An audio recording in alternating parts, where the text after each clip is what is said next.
Use the free Star-Lord skin? No. How do you get the free Star-Lord skin? I didn't even know there was a Star-Lord skin. I didn't even play Star-Lord, so it doesn't really matter like that. Wait. Oh, there's a Marvel Spider-Man 2 skin. Play soccer? How much soccer do I have to play?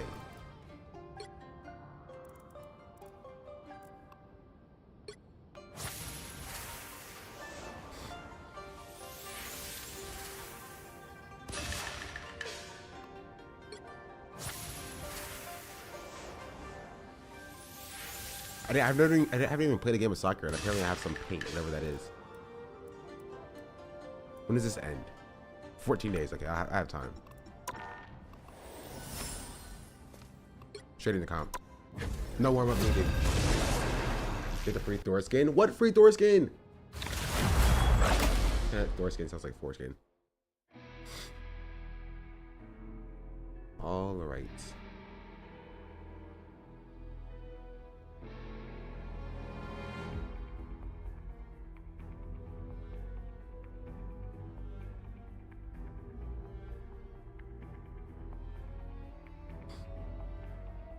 The right heroes could make all the difference.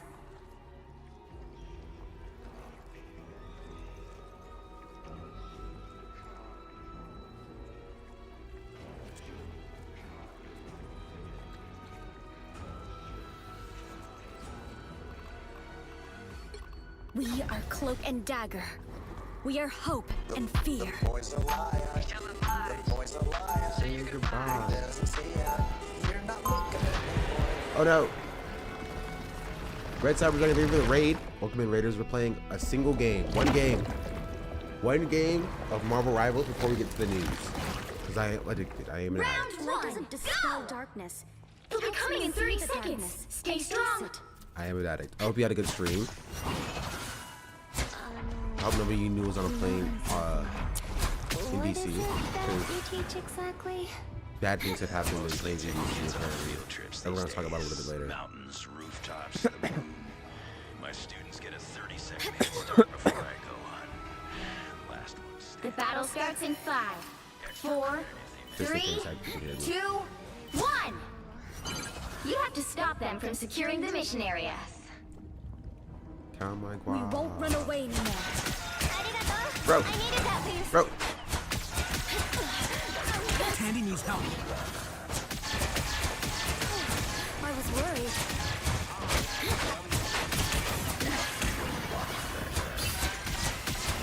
A boom of light. That's what I need.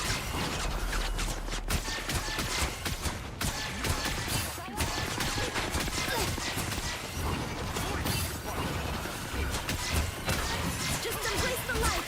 But what is that guy doing over there?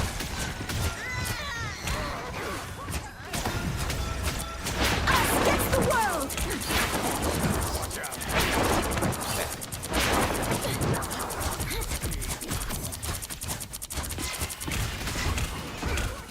Lights out. My time to shine. Behold the god of thunder! Systems restored. Tandy needs help. Lights out. Take mine. That's a dad job. Thanks. Back up under their noses. It's the grand finale. So she put up a good fight. Rest easy now. Need some help.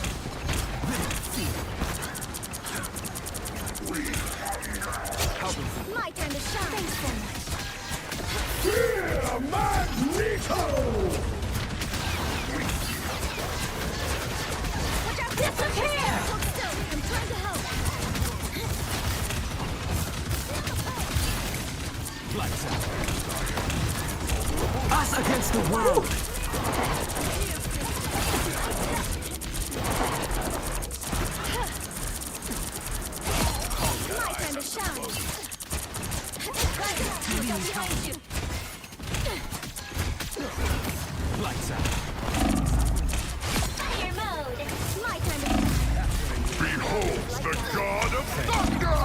Yeah, I didn't have my thing. Ah. Behold the god of thunder! Are you only down for being a mod? Double KO! My time to shine. Bro, I am doing my best. I am doing my best to heal.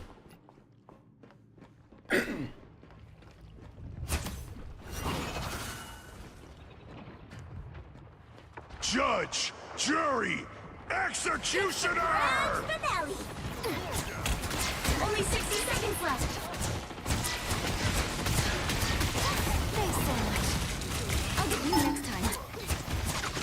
Your powers are mine! Hell unleashed! Okay. I thought that was. Okay. My Our time to comp is shine. not great. Lights out. Down to 30 seconds. Yeah, they got it. Yeah, they got it. Just back up. You need to stop that vehicle in its tracks.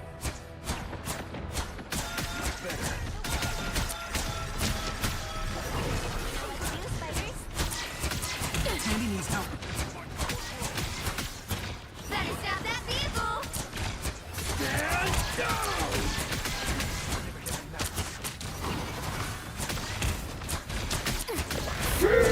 Regroup, y'all. We need to regroup. Can't tag her now. Get out of me. Get out of me. I like the cold. Iron Man. Better stop that vehicle. Behold the god of thunder! Halfway. I Stop hate them. those good doors. Especially good doors. Fire mode. I'm trying to help. Lights out. Gotta reboot. Suffering is Thank done. Us against the world. Helping from the shadows. My time to shine.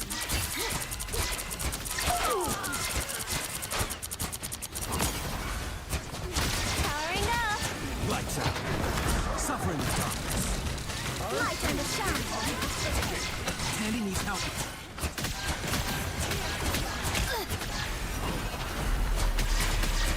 Your powers are mine! Maximum! Lights out. Help us. My time to shine. Thanks.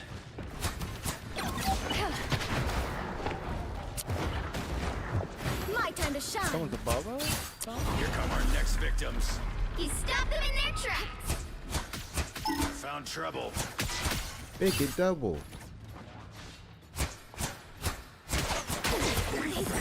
Hella alt, like an alt. Maybe stage.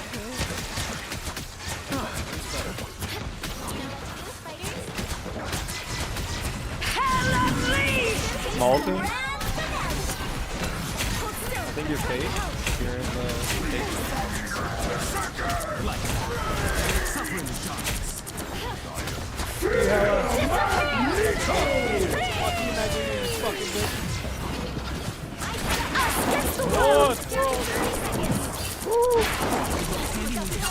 Can you Wolverine with the justice? Oh shit, whoever cloak and dagger, I'm trying. Oh man. Yeah, get back in there, cloak. Your powers are mine! Penny, run for your life! Oh, I'm getting hit with something that's not. Oh, Loki, you doing hella? Not cool. Nice job, team. The current score is Good 0, freaking 2, job. 1. Very nice. Time to switch things up, Very nice. including which side you're on. Oh, You'll need a top-notch team to win this one. We are Cloak and Dagger. We are hope oh, and jeez fear. Louise.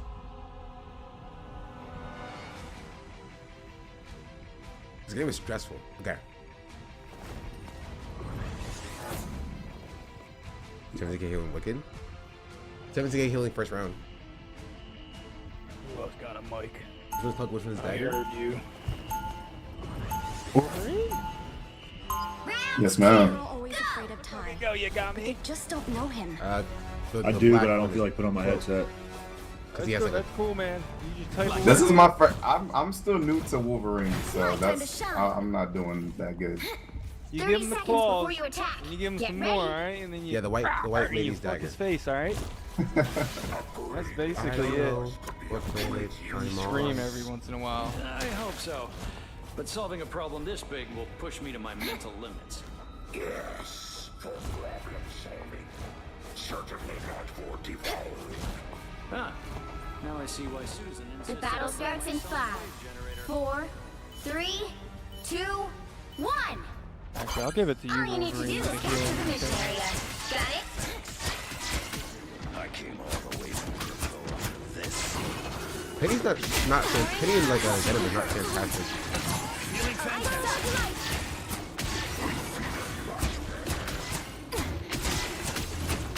Good go, Tom. For the Lights out. Living in fear. Thanks so much. I thought he was supposed to figure all this out. Hold still, nice and tight. Lights out. Out from the shadows. get him. Get him. Focus that fucking sword. My time to shine. Trying to get some healers noted. Trying to stagger in. Yeah, let's get that fucking visible here. Oh, you dirty whore. Everyone back out. You're like here. Lights out. My shield Your powers are mine. Us against the world.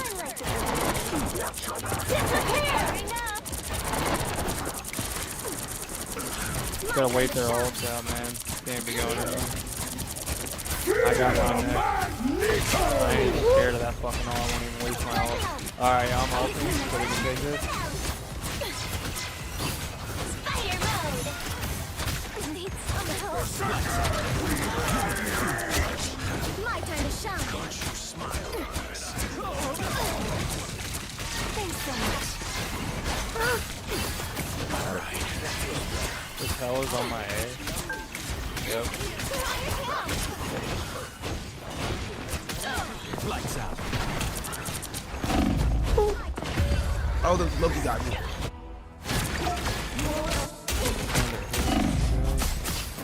On your toes. Here they come. Dagger's back. Whee, time to go solo. I'm dead. No. Okay, I shouldn't have focused on the Hela.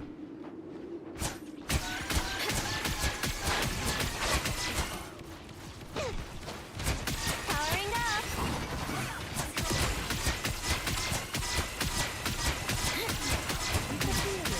Oh, wasn't great. Needs help. I'm hurt. I was worried. Everybody needs a hand. Behold the god of thunder! Just embrace the light. Living in fear. My time to shine.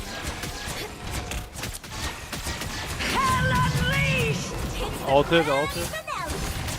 Good. Stay in this area. Seconds left. Us against the world. Fuck yeah. Oh, we gotta win this next battle. Kill this bitch. Kill this bitch. Everybody needs a hand sometimes. Hit. Alright, let's get on. Ah, who got me? I'm dead. Fuck. Anyone willing to help?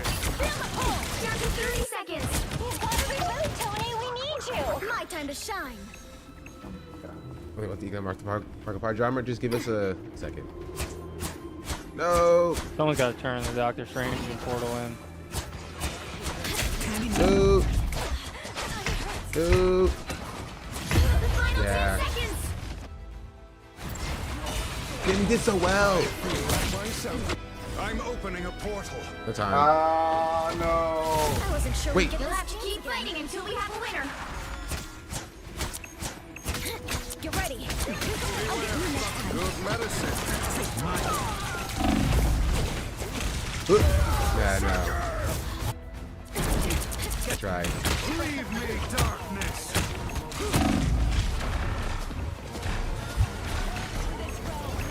fuck, son? What Why you does doing? it want to die? Oh my god.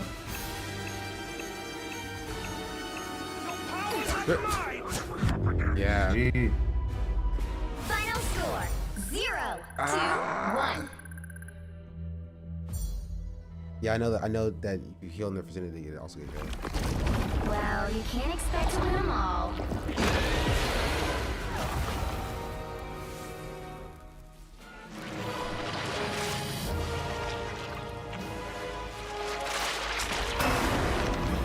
Gosh darn it. We didn't even play poorly. Maybe like a little bit of a PPS diff.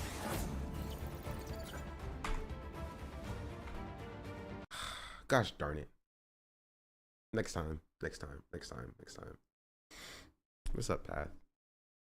Another round? Nah. Cannon lost. I have to. We have to talk about the news and stuff.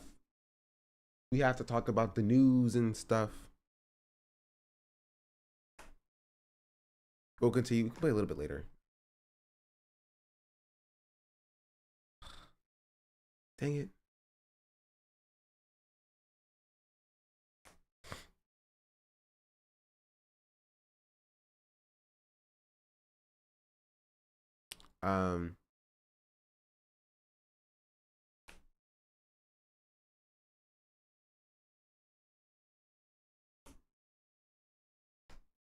Anyway.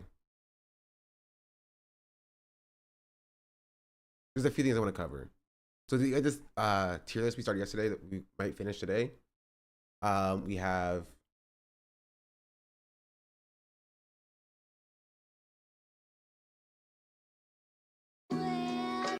this DJ Academics diss track that came out an hour ago from Screwface Jean. Not Gene, apparently. And so now I thought it was Gene. I do want to see what's going on with this passenger jet crash about like the Black Hawk, like a Black Hawk helicopter used for transporting VIPs crashing into a commercial airliner. How did that happen? What happened? I don't even know how you arrive at that position. You know what I mean? But we're gonna talk about that and we're gonna figure out RFK Jr.'s answers.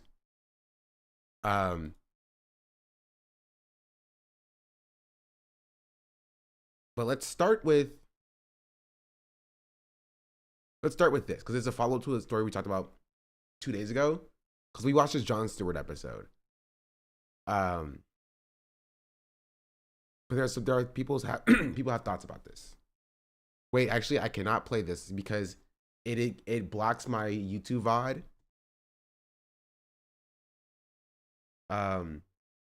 It blocks my YouTube VOD globally if I play this Jon Stewart clip. So you can't watch any more Jon Stewart. So we'll just say this was a bad take from Jon Stewart and we're gonna move on.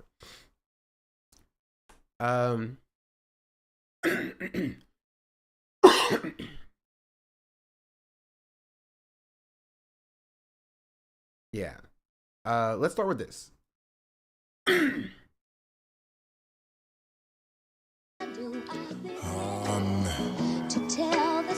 AKA Diddy everywhere. Bring you the final installment of what we're now referring to as the autopsy of a bad body. I gotta talk to you. Have a seat.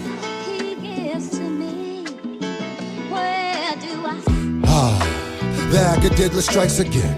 Goodbye, my friend. Wait, Acadiddler? That's not what he said. Is it Acadiddy? The Acadiddler strikes again. Goodbye, my friend. It's like the last scene from Mice and Men. Let's slow it down for my revenge. You about to die again. This ain't the type of bridge you try to mend. Tell me again, what kind of men go sexualize a child? Or you was trolling? These the type of jokes that make you smile? It's sickening. He's 15. Is that your type of style? You can't tell that boy was uncomfortable. I wanted to box you down. Maybe cause I'm a father now. Or predators are all around. But I don't got no tolerance when your offense involves a child. But it's okay cause you paid him right. Take him to trial. Ain't that the same thing that pimps be saying? That's kinda wild. And after all of that, the fathers wanna hawk you down. That's just my 2 cents. My penny's wise, I'm trying to walk this clown. You so busy trying to be young, you forgot. He said Pennywise, sorry. Got you not a child. Them things you said about bad baby are gonna haunt you now. Bro, okay, I didn't talk about this when we talked about this whole thing, but like that bad baby academics Twitter post, bro. Okay, let me see if I can find it.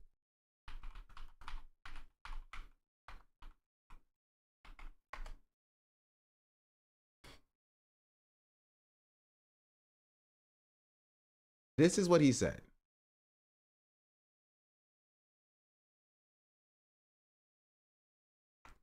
Since DCA Academics is trending, this was happening December 30th, 2023. So this is like a year ago.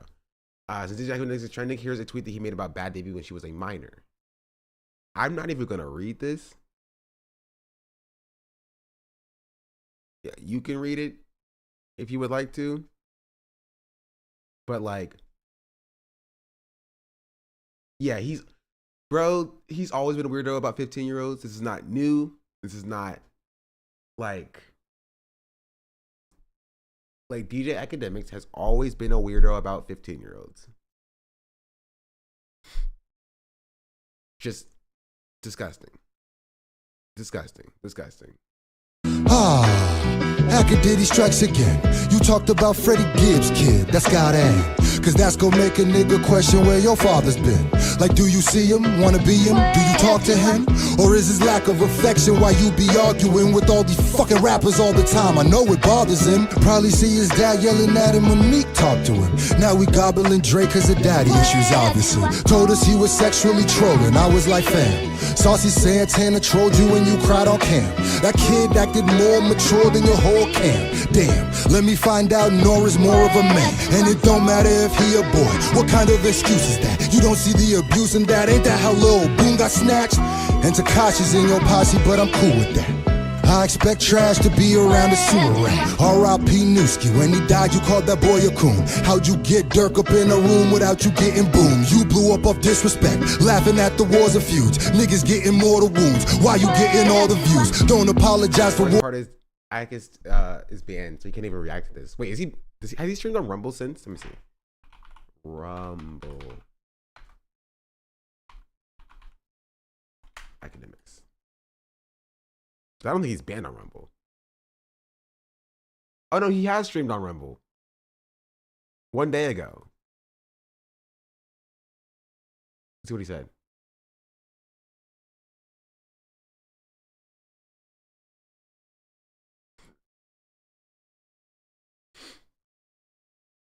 Wait, was he on YouTube as well?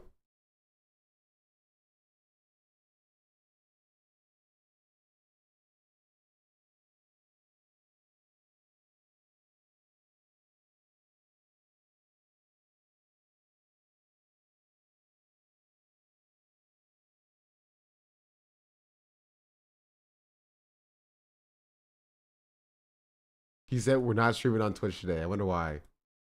Uh-oh. He said for obvious reasons.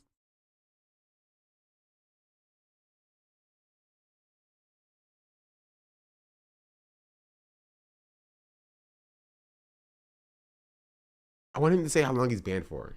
War on Chirac, that's not the move. If you really sorry, take it down. That's what you not gonna do. The alcoholic strikes again. Hennessy's really your enemy. It is not your friend. You need the shit to speak your shit, but when's it all gonna end? It's like your whole career you just been on an awful bench. You awful cringe, and we know all your friends conditional. They say you had to pay your ex to stick with you. It's pitiful, it's lit for you. Drake got you buzzing like a Lil B. Shit. And all it cost it was your credibility. Nipsey said that you was gonna self-destruct literally. The fact that he ain't here to see it's really killing me. Dang, I hate it had to be this way. Till I think of what was Zia say. Nasty nigga, your downfall is our joy. And now it makes sense that your favorite rapper's the boy. Nobody really likes you, my nigga, let's not be coy. They don't choose you, they just use you, let's put it all on the floor. If nobody ever told you, I'ma tell it to you raw. If you ain't exploit a war, we wouldn't know who you are. Now the problem is you built too many enemies for sure. Is the money really worth not going outside anymore? Cause you scared some little boy from Chicago with little toys who's mad that you laughed at his dead uncle when he was 4? Damn. And an apology is frivolous When you was in your 30s when you did the shit. You was preying on his innocence. You know your legacy is villainous. When they tell your story, you'll be feeling this. Cause you ain't famous, dog, you infamous. And maybe no woman wanna give you kids, but if they did, what you did would get you sick, bitch. And even if they didn't, they still should, man. Rumble's player is so bad. I just want to see what he said, and it's not even loading. Whatever, it's fine. Everything is all election. You know how these niggas be. Where do I hold the sea? If Max said he wanted to try, dude, would you let you? No. Why not? Yo, you always wanted me to be next to you. Now I could be. Crazy. Yo, if Max got a sister and she threw you, would you smash her? He already has a sister. Alright, if she threw you, would you smash her? No, because I'm 15.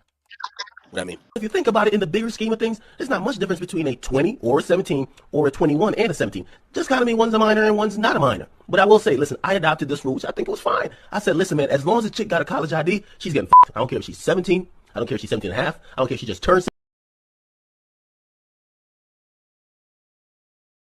Why?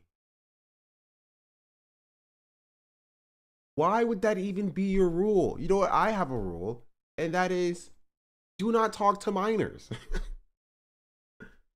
Why? Why would you set your own arbitrary rules when, like, it's a very simple, hard and fast rule you could follow? Do not talk to minors. How old is Ak? He's like 35, at least. He was born in 89, I think. That's what Google says, at least. This is a real tweet? Yes, this is a real tweet. This is a real tweet that he tweeted himself with his face on this account. Yes, it is. 17. It's kind of like Drake, you know what I mean? Like, it's not just one thing. It's a pattern of behavior, right?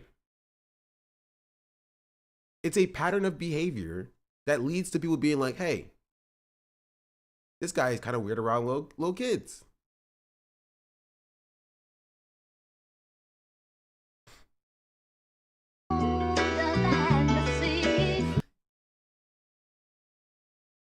Chat.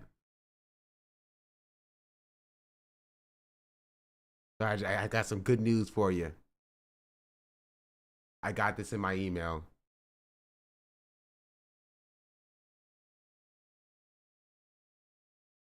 Okay, not this. This, yeah.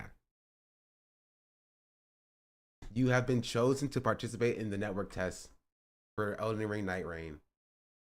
I don't know if I can stream it, but if I can stream it on February 11th, when I receive my code.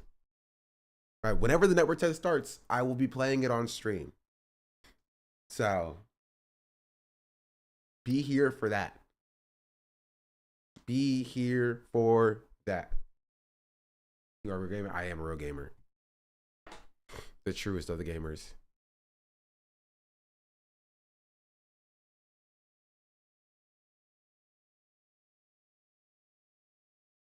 W. Where do I hold the land of sea? Hold the land of sea.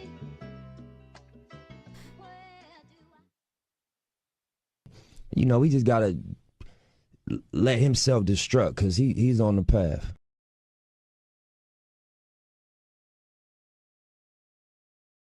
Content Nuke Markiplier?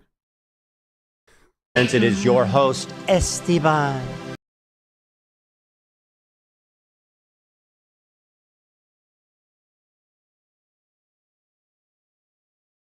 What did Markiplier do?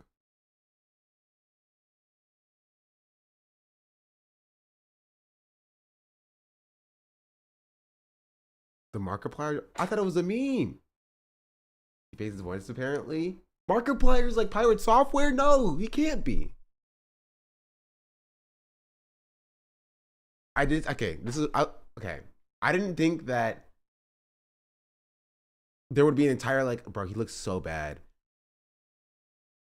An entire, like, stream on Markiplier. And they will learn that the I'll show you what I saw.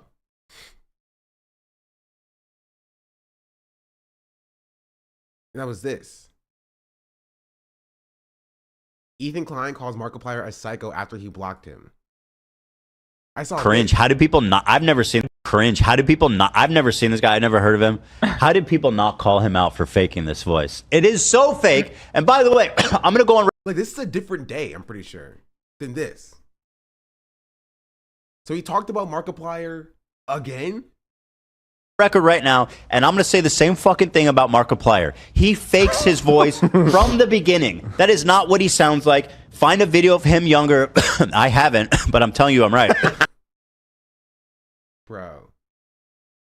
Well, but I'm telling you, he has the same voice. He's faking it. He is faking his fucking voice. There's no question in my mind. I was right about him, and I was right about Markiplier. Markiplier's psychotic like that. Like, he's a fucking psycho. You could tell. And so he is someone that can hold on. to You can faking his absolutely voice. tell. You can absolutely tell. Thank you for backing it. Listen, I'm sorry. And maybe this is mean of me. Right? I don't trust Hila for telling me who and who is not a psycho. That's what I'll say. I won't say any more than that. But I am going to say that I do not believe that she is a good judge of character. It's a feeling that I have. You know what I mean? I don't think she's a very good gal, if you know what I mean.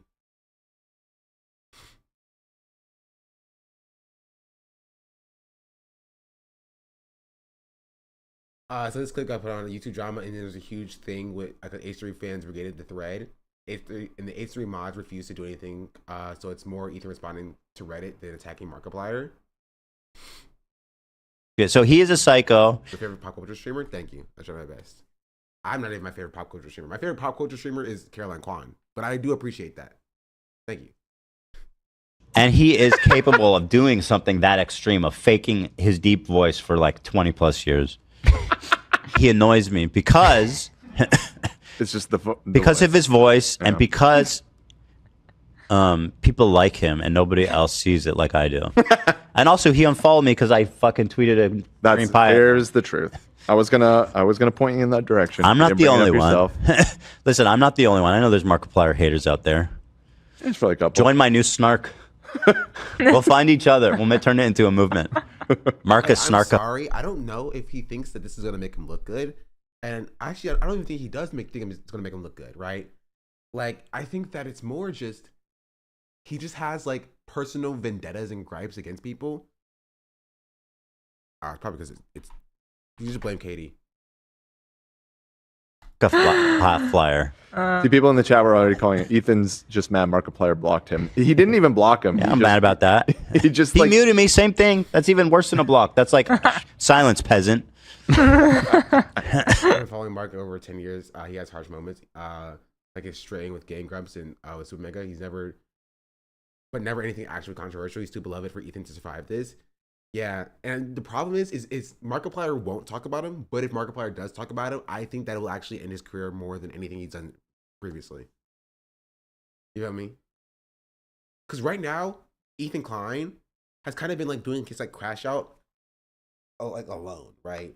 You know, people who seeing it, the people who are like, you know, pro-Palestinian, people who are like Hassan fans, they saw it, but like the wider general populace, right? Are just like, oh, Ethan Klein is the guy from like a while ago. You know what I mean? He's like, oh, he's that guy. But now bringing Markiplier into it, Markiplier is one of the most beloved figures. It'd be like coming after Jacksepticeye, right?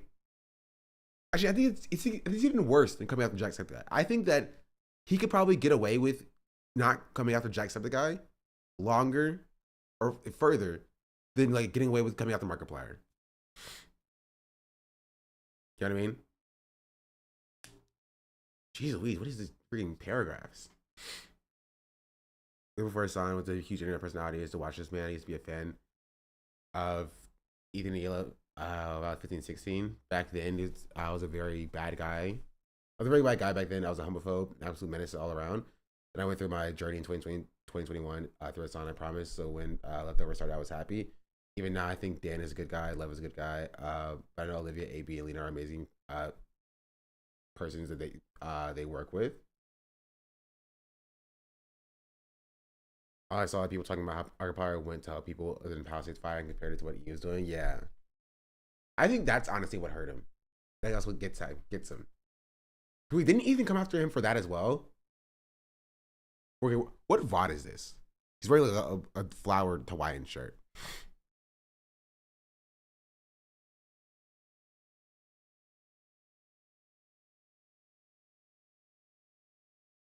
Oh, it's this one.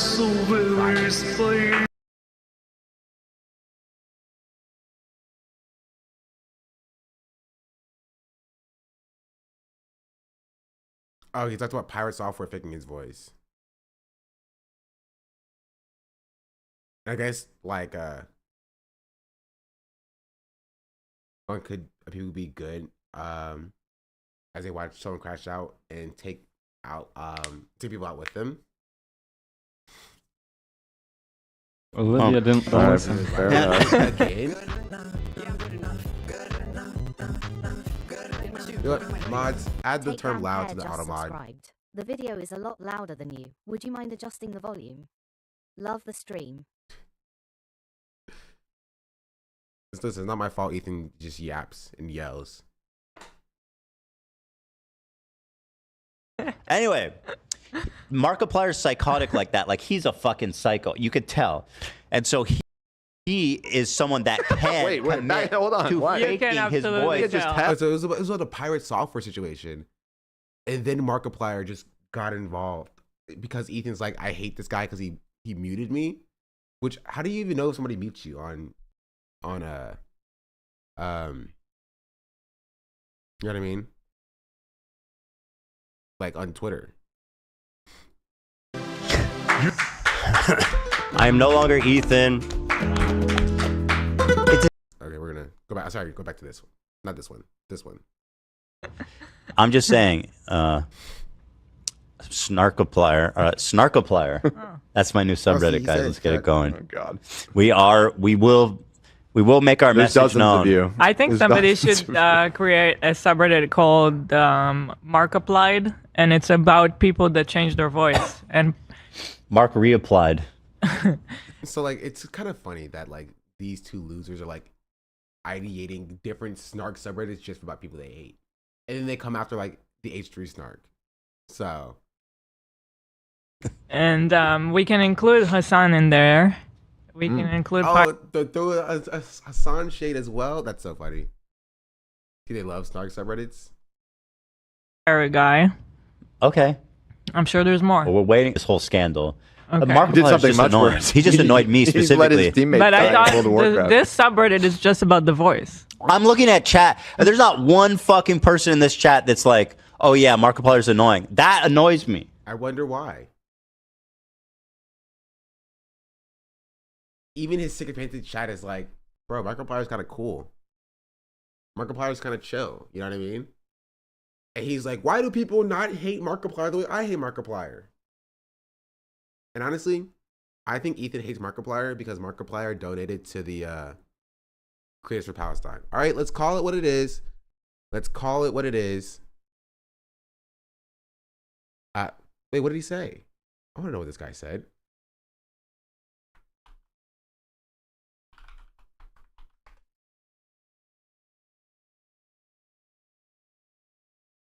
Oh, it was the video thing or whatever. Timber go out and help clear out fallen trees and branches and debris and wildfires, and you're after this man now? Yes. Honestly, I think he's after this man because he did that. I'm pretty sure I saw at least somebody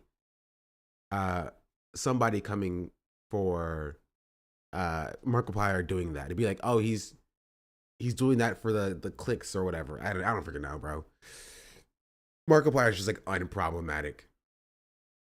Take down Pierre, by the way. Thank you for the 2-month resubscription. Much appreciated. Yes, Chad, he's going after Markiplier for some reason. I don't know what Markiplier did. Minding his own freaking business. That's what annoys me. Don't you guys see? But I don't know how many of these people have even been through the Markiplier era.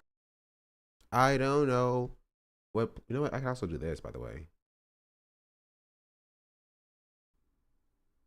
Oh, that's probably why. As well. You know what?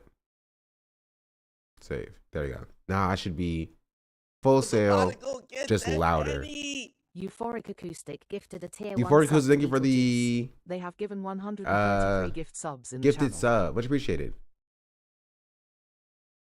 Wait, hold on. Wait. Touch that slow. Wait.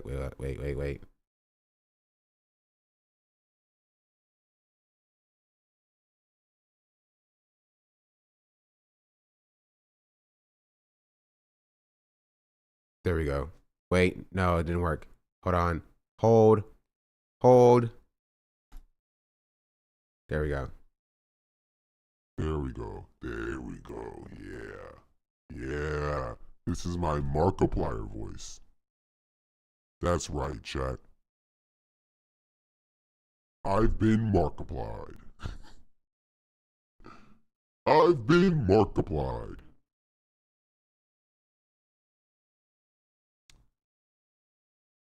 I don't know why it's coming up after Markiplier. Unless you have a super cringe voice. What Then is a don't cringe be you. voice? Be more like Mark. She did a higher pitched voice, but her voice is slightly deeper. Hey guys, it's Paris Hilton. Is that Pirate Software? I am Pirate Software. How did you make your voice? However deep this goes. Billy, this is how you about to make my voice. That's my last voice. That was my Markiplier voice. This is my Pirate Software voice. Yeah.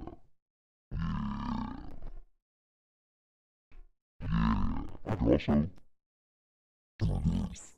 So, I know this is like deeper, or this is like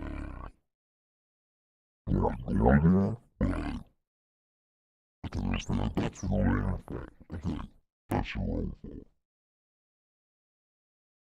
I can understand every word that I say. Anyway, okay, this is a moderate. This is a moderate, deep voice that I think that I probably can't get away with, but like that you can probably imagine sounds kind of like Pirate Software, just a little bit, you know. Anyway, I worked at Blizzard for 99 years. My dad worked at Blizzard for 99 years, and I know everything about World of Warcraft. Right? You said run, I ran. It doesn't matter if I get your characters killed. Yes, I am the smartest person in the room. And yes, I will DMCA strike people just for no reason. That's right, it's me, Pirate Software. Anyway. You know what? We're putting it back. That's right, we're putting it back. This is my Markiplier. And now I'm back to normal. Now, why'd you call it Asmode again? Listen, me as Pirate Software, I collabed with Asmongold because I co-signed everything that he does and said. That's right. Me, Pirate Software, believes everything that Asmongold has ever said and done is super awesome and good. That's why I collab with him. Well, guys, you hear that? Pirate Software was just in here. And he said why he collabed with Asmongold. That's kind of crazy. Kind of wild. I'm so feminine. Listen to my dainty voice. Just be you. Seriously. Unless you have a super cringe voice. What then is a don't cringe be you. voice? Be more like Mark. Well, we don't know that that's not the situation. I'm saying, unless you have a super cringe voice, be more like Pirate Software. And less like yourself. Because you're cringe. And everybody knows your voice. Is talking about me? No. Talking about Ethan? Definitely not. Okay, bro, he looks so bad. Anyway, let's see what Ethan has to say about the project, and then we'll see what he has to say about Markiplier. Because Markiplier has done nothing wrong in this instance. First, a couple of things at the top of the show. Hello, everybody. Thanks for being here. My content nuke is done. Oh, wow. It is like fucking done. It's in air. It's traveling. Intercontinental right now? Civic. Once the video's perf checks, okay? Okay. I'll right now. So I submitted it for checks, okay? I told you, chat, you didn't listen to me. I told you that's what he's doing. He submitted the video to YouTube for copyright checks so he can monetize it, obviously. Right? You didn't believe me, but I told you that's what was happening. Like, Ethan would post a video as soon as it was done, but he's not going to post it without it being monetized first. You know what I mean? So, boom. Okay. I'll be more specific once the video's posted, but for now I'm being intentionally vague about it. So the first check I passed. The second check I just got notes on. So I'm just talking to Hila about what changes to make, and then so that she can export it. And because this process takes so freaking long, dude, because it's such a long video, an hour 40. Bro, that's okay. That's not true. I'm sorry. I'm gonna be the one to break it to you, chat. Unless you're exporting like freaking 3 to 4 hour long movies, it's not gonna take you more than like 10 to 15 minutes to render and export. If you have computers have gotten so good nowadays.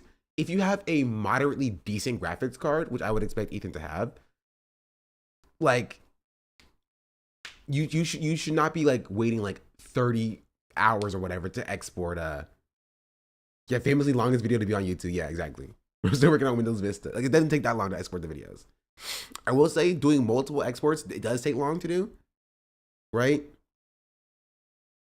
It is like if you're exporting and then you have to like upload to YouTube, you're like, oh, this song is copyrighted. And then you have to export it again. Like, that time does add up. You feel me? Organ animation and 5-minute videos it's taking a couple hours. Well, it depends on what you're doing, you know what I mean?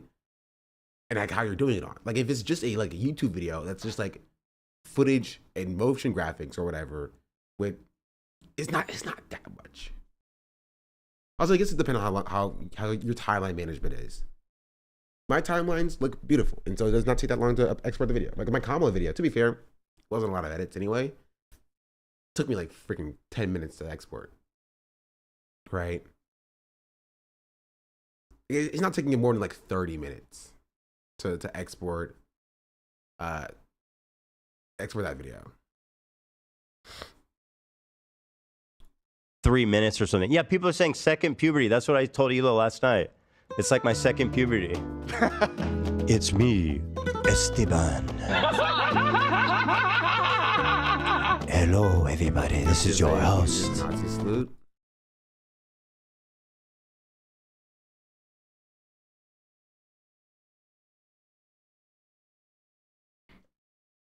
Why would he do that?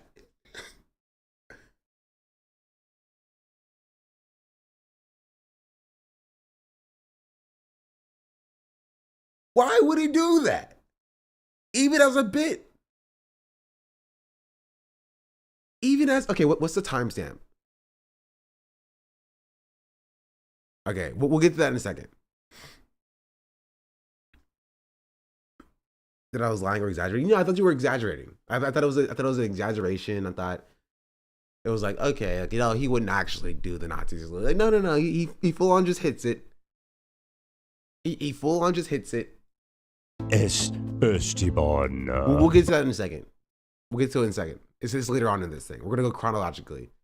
See what he has to say about the nuke, and then we'll go into like the Markiplier topic introduction, and then we'll go into him doing the salute, and then we'll go into the Markiplier full stuff. This is your host, Esteban. This is your hide your women from Esteban. Somebody said bro looks like the KFC homie. Okay, but like also a lot of people have that haircut, so don't put it all on the KFC guy. Don Sanders. I don't even like fried chicken that much. Whoa. Fucking Wednesday night, I think it's just too greasy, if I'm being honest. It's too, like eating it, I feel gross. Because I don't like when my face You don't and like hands... slimy things. I know. I don't like slimy things. How am I supposed to do the show? Who the fuck likes slimy things though? Bro, there's too much stuff going on, bro. Like, there's too much stuff going on.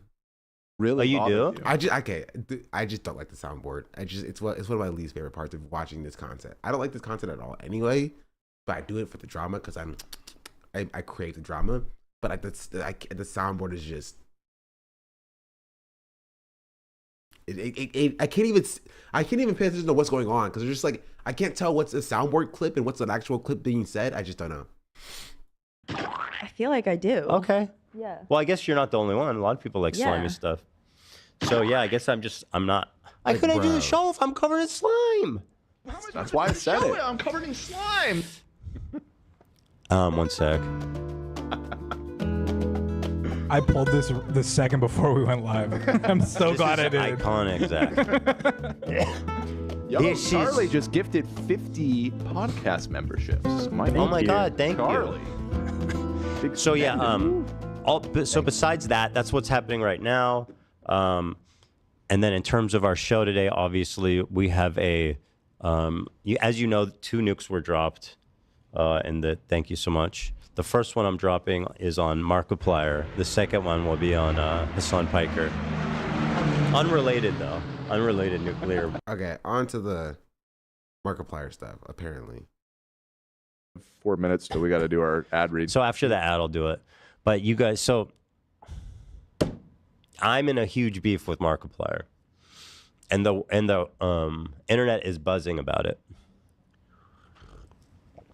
That I have gone after Markiplier, which is illegal to do on the internet, by the way. Oh, we can make fun of Pirate Software for changing his voice, but not Markiplier. There was a post on a subreddit. They're like, I'm a professional voice coach. I agree with Ethan. Markiplier changed his voice. Listen, I'm just saying, it's not a criticism of you necessarily, because Pirate Software was like weird about it. It's like, look at my old voice. It's so lame. But I will say, I'm onto you. Others aren't, but I know. That's the thing, Mark. I see what you're doing. I know, man. Yes, I can see you. I can see what you're doing. You don't have to lie, brother. Not to me. Oh, yeah, you're not listening.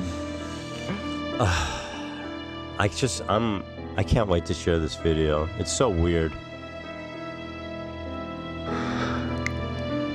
It's my first H3 video in like 5 years.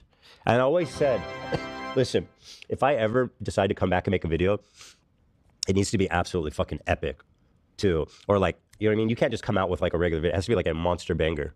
And I believe that I have delivered on that. I feel like I'm not giving any commentary because I'm just like, I'm trying to let him get to his point, but he has not made a point yet. You know what I mean? And to be fair, this is kind of like what Ethan does. He doesn't really make points. Divine premonition, that divine promise, that mandate. Divine mandate, Dan? But then the video was playing right playing. I believe I had a divine mandate. No, it's me. We're watching this video together. Okay. Jesus told me, fuck his son, Piker. And I woke up and I was enlightened. You want to look at the Elon stuff? Let's see. We never talked about this, which I really did want to talk about. So I'm sure everybody's heard by now. Most of you, the vast majority of you. Elon Musk was at Trump's inaugural celebratory speech rally thing. And everyone was taking their turn going up on stage and taking their bows and all this. They think there's an ad read. I want to get to the actual part where like he salutes. Why would he do that? To rights. Like he mimed a Nazi salute twice. Send me that link. Let's watch it. It's in the chat. The fuck is this? Jesus Christ. What is this? What? This came from Is this about Hassan Markiplier pirate? It's about Markiplier, but he has to take pot shots at Hassan because he has to, you know. Boy over in the tall skelly. I think maybe was that last time we were talking about New World Order. Oh, is this okay? That makes sense. Whoa! I just got a I looks good. charge. Love them for that. So you say it's in the doc now? No, it's in the Discord. Discord, we sent it. Oh, I'm in the wrong one. That's why I'm in the. Yeah. I'm in the Tall Skeleton Discord. I think maybe Tall Skeleton should go to us. I don't know. I mean, it's hard for me to go. The thing is, he sends a lot, which is awesome. Yeah, yeah. Dan, you so they had like a whole meltdown over. But weird people, and it seems a lot of conservatives are pressed, and I think the people, and it seems a lot of conservatives also, I guess probably because they hate him now because of the whole like weird, he wants to bring in foreign workers thing that they had like a whole meltdown over. But now they're like, dude, that was obviously a Nazi salute. So like Ben Shapiro made a video defending him, and the comment section was shredding him just like the when he did the Luigi thing. Right. In fact, pull that up. I'd love to read the comments. But I'll tell you what the body expert guy said. But even in the body expert comments, they're like, no expert. They're like, this guy, he had some, I'll be fair, he had some interesting points, but ultimately, and I'll tell you what those are. I'm going to give it all a fair shake. You know, there are elections that come and go. Some elections are, you know. We watched the body language expert as well. It was, to be fair, it was a funny video. He was like, oh, he was just excited, you know, and he has a very rigid movements, you know what I mean? And so like when he did the move, it was very awkward and rigid. So it wasn't a Nazi salute, in my opinion. And comments were like, bro, come on. How much is he paying me? Important, some are not. But this one, this one really matters. And I just want to say thank you for making it happen. So far, so good. No problem. Sincere. Chilling. Grateful. Thank you. Thank you. Okay. That's crazy. Now, what him and conservatives will tell you is that he's sending his heart out to the people. Here he slams his heart. And then this motion straight, like I'm just, like, think about. So, like, undeniable. People are fucking tripping, man. On our subreddit, there was a side-by-side of him and an actual neo-Nazis doing it that I thought was informative. If you guys find that. It's, the motion is, okay, if I was doing a speech, I'm just going to try to give him all the benefit of the doubt in the world. Thank you so much. Thank you. Thank you so much. Like, if I'm going to get as close to a Nazi salute as possible and think it's reasonable, thank you. Thank you so much. Thank you. Like, I'm trying to, thank you. Thank you. Thank you. Or maybe I'll try, like, if you're waving, like, thank you guys. What if it's someone in the rafters far away, though? Yeah, so what if it's like this? Thank you guys. Does that look like, here, I'll stand up. Yeah, no, that was starting to look like a Nazi salute for sure. Here, I'll show you guys. It's like this. Thank you guys so much. Well, see, that's the difference is waving changes everything. It's the tilt of the wrist. Changes everything. Yeah. Thank you guys. Yeah, when it's just when you're just karate chopping the air, it's pretty unmistakable at that point. Well, and then he does it again. Why is it all choppy? What happened? I know it doesn't get all weird there. I've seen this clip. It's weird. Yeah, it didn't do that on our end. What's happening? Maybe I just need to refresh. Just refresh it, yeah. Trust me, chat. It gets worse. Right? This is fine. Whatever. Like, you know, sure. And I just want to say thank you for making it happen. Thank you. What's with this laggy ass shit? I don't know. Is your laptop taking a shit? Let me turn the quality down. Let's do a little 144p viewing. It's still choppy. It's good. But there you go. My heart goes out to you. Here he kind of, my heart goes out to you. That's him covers his patching basis himself. a little bit. Yeah. I think that if this were planned, which I assume he knew what he was doing before he went on the stage, I don't think it was like a passionate. I mean, I think he was passionate about it, but I don't think it was an in the moment decision. Mm-hmm. Do you think that he was like, I'm gonna say I'm giving my heart out to you? Like, that's such a crazy cover. Biting his mouth too. I feel like he was really emphasizing. Yeah. There's emotion behind whatever he was doing. The way he slams on his there was chest a lot of is, like, emotion violent. behind it, yeah. And you can hear it even There like are a elections that come and go. Some elections are, you know, important, some are not. But this one really matters. And I just want to say thank you for making it happen. Thank you. He did that. He goes, This is what he did. He hit his heart hard. Like, okay, this is the part that I saw in the clip. That I'm just like, why would you do this? Why would you even do this? This one really matters. And I just want to say thank you for making it happen. Thank you. He did that. He goes, Really felt it. This is what he did. He hit his heart hard. Uh-huh. Bro, the silence after he did it.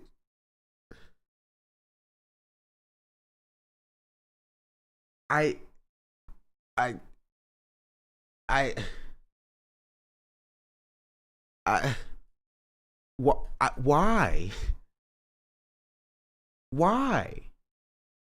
out of 10. Yeah, that's what he did. The problem is that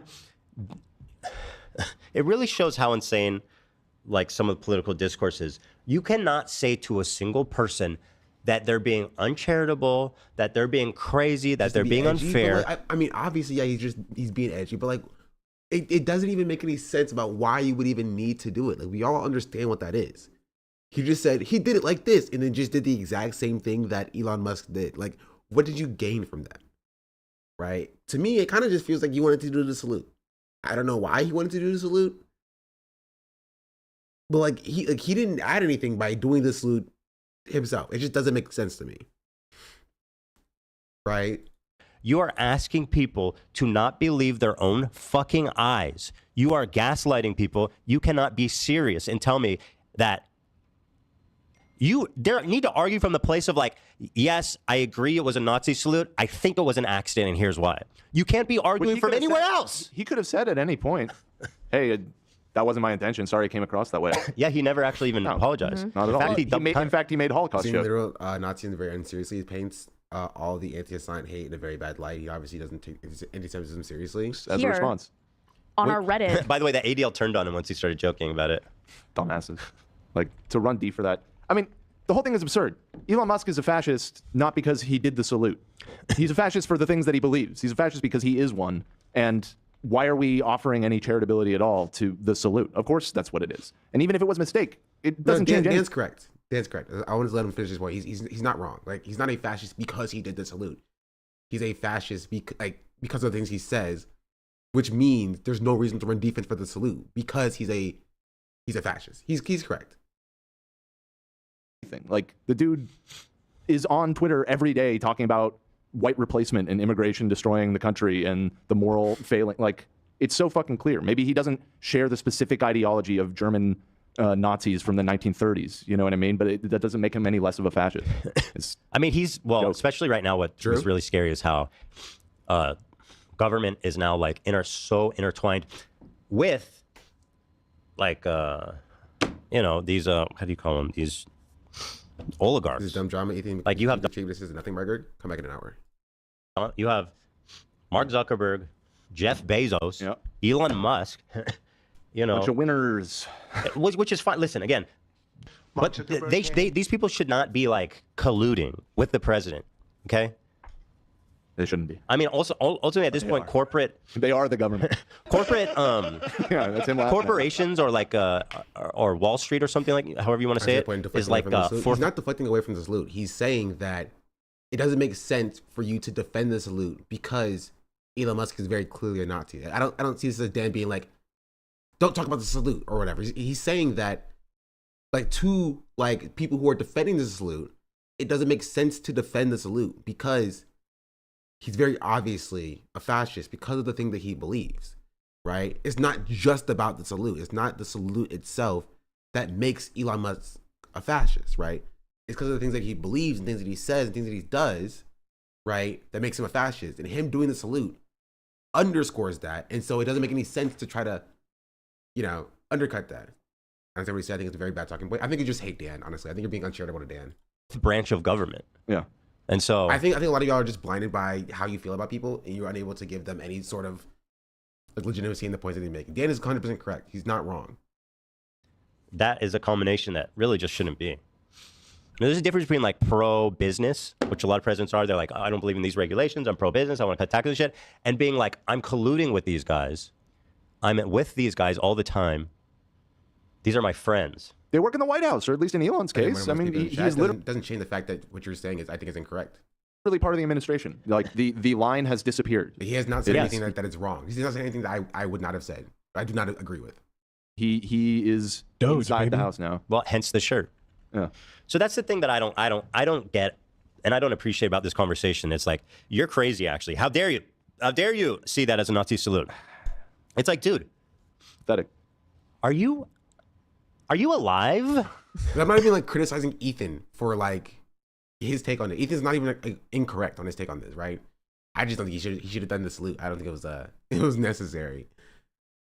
No, but he's not like defending the salute. He's not saying it's not a Nazi salute or whatever. At least from what I've seen so far. But I just saw that clip. I'm just like, that is a crazy thing that I personally would not have done. That is my take on that. But I don't necessarily care about like his like take on it being like a Nazi salute or not. I just don't. I personally would not have done the salute myself. But I do want to see the Markiplier stuff. I do think that's funny. Start taking them seriously and things like that are why. Yeah. Yeah. Because like it's okay. I'll spin like this. In what Dan was saying, in the concept of that, it doesn't matter that Elon Musk did the Nazi salute specifically because of the thing that he actually believes, right? Like it's not the salute itself that makes him a Nazi. It's the thing that he believes in conjunction with the salute as well, right? But Ethan is very focused on the actual action of the salute, right? He's saying, hey, it looks just like the Nazi salute, right? But if your take is just on the aesthetics of the salute and not about Elon Musk's underlying ideology, wouldn't you doing the salute also underscore the same exact thing as Elon Musk? Like if you take it removed from his actual ideology and just the act of the salute is the thing that's bad, you also did the salute. You know what I mean? So that doesn't make sense to me. Right? About why you're talking more about like, oh, it looks like a salute because he did it this way and this way, as opposed to like, hey, he's fascist, he's a Nazi because of these things like, oh, great replacement theory that he believes, and he's quoting and tweeting at Nazis and stuff like that. You know what I mean? But again, regardless, that's just my 2 cents on this sub part of why I'm watching this in the first place. I care more about the Markiplier stuff just because I think it's funny. Stop it, man. This is where I work. Focus on switching, for Christ's sake. So anyway, you guys saw. Well, this is a constant nuke on Markiplier, so technically it's post Markiplier nuke. But yes, it's pre Hassan nuke. He said he's still getting clearance or whatever for it. I would on this way out of control. I just want to know why he's mad at Markiplier. Like, what does Markiplier do to him? Markiplier. Ethan Klein has called out Markiplier, and the response to that. Well, I think it probably started on TikTok before she picked it up. So maybe it's not fair to do this one first. No, it started on YouTube Drama. Where's that huge Which we've post? been, tragically, I'm very upset about this. Wait, he unfollowed Ethan several years ago? That's what his beef is? Several years ago? I thought he unfollowed Ethan now. Like, how did Markiplier even come back up? Did he like... I'm confused.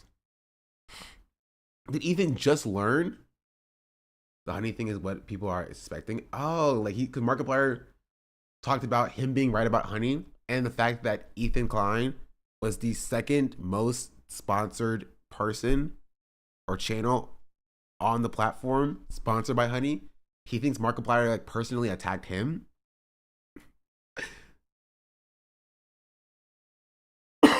Is the episode before that? We watched that episode, and he just talked about Markiplier's voice. You know what I mean? Like in this episode, he only talked about Markiplier's voice. From what I understand.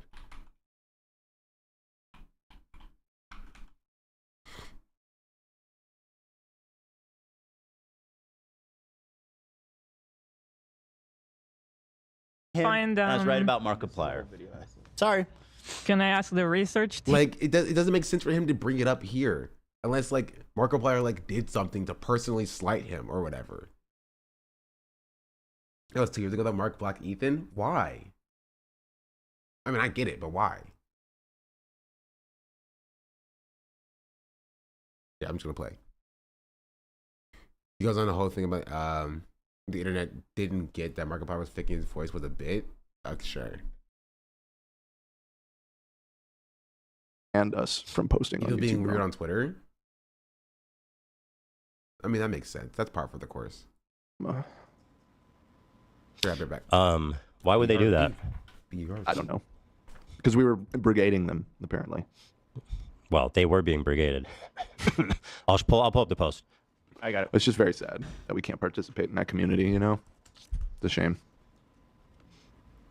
Yeah, for some reason, Anyways, I sent it right here. I'll explain it to you. Cringe. How do people not? I've never seen this. So this was what started all this. Now, YouTube drama, some of you guys might know, is like turned into like Snark Plus for the H3. If you go to like the top post of the last month, it's like 50% H3 posts. Just reposted the classics. And there's enough snarkers where they like completely fucking brigade the shit out of this subreddit. And I mean, you could tell just from this. 6,000 likes on this. 6,000 likes on this. These motherfuckers ago. Ethan Klein and his wife. Misogynist? Much? She has a name. Like, I mean, this is a community of woke misogynists. Go on an unhinged rant diagnosing Markiplier as being a psychopath and, quote, faking his voice. Later revealing it is because he apparently unfollowed Ethan on social media. That's the joke. Yeah, it's funny. You described the joke. That's funny, yeah. But why are we living in a world where you can describe the joke and it's serious? It's so fucking crazy to me. This post...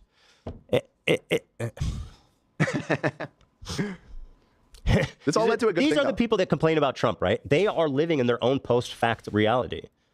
Like, they are doing what MAGA people do. Kind of. They are weaving their own reality. This is not what happened. I mean, it's literally what happened, but the way it's being framed. Anyway, I'll play it. Here it is, guys. Cringe. Feast How do your people eyes. not? I've never seen this guy. I've never heard of him. How did people not call him out for faking this voice? It is so fake. And by the way, I'm going to go on record right now, and I'm going to say the same fucking thing about Markiplier. He fakes his voice from the beginning. That is not what he sounds like. Find a video of him younger. I haven't, but I'm telling you I'm right. Listen, Dan is laughing. But I'm telling you, he has the same voice. He's faking it. He is faking his fucking voice. There's no question in my mind. I was right about him, and I was right about Markiplier. I still don't know if you're right, by the way. I feel like it would have turned up. It would have turned up by now. Nah, he's psycho enough to cover his tracks that thoroughly. You think he went back like 15 years or whatever? I Because he's do. been on YouTube for a long time. He's like an OG in a way, right? Find one of his old first Let's Plays. I'm back. Okay.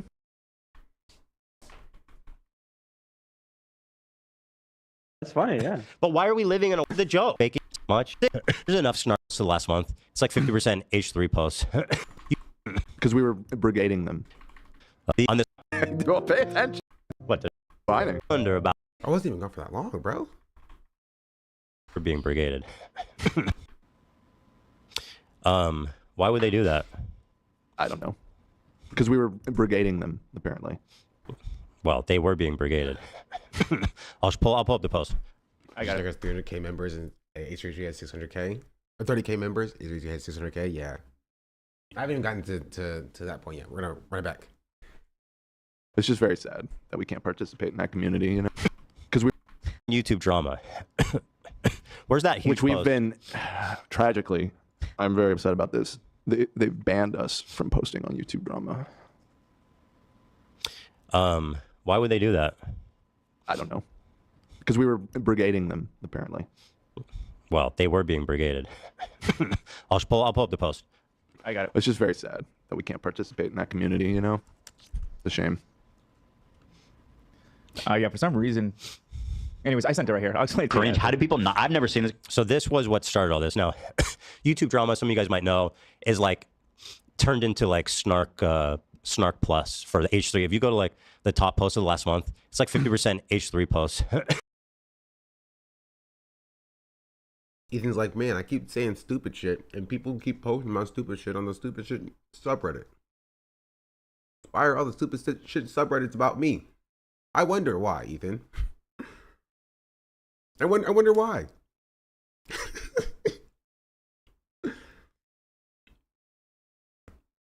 Yeah, like the YouTube drama subreddit talks about YouTube drama. And that's a surprise. Ethan is a YouTuber. I mean, all he does is talk about drama. What did he expect from saying Markiplier fakes his voice? Genuinely. What did he expect? Did he expect everybody to be like, oh, yeah, that's super cool and awesome? No, it becomes drama. It's, hey, Ethan Klein said this thing about Markiplier. You started the drama, and people posted the drama that you started on the YouTube drama subreddit. It makes perfect sense to me.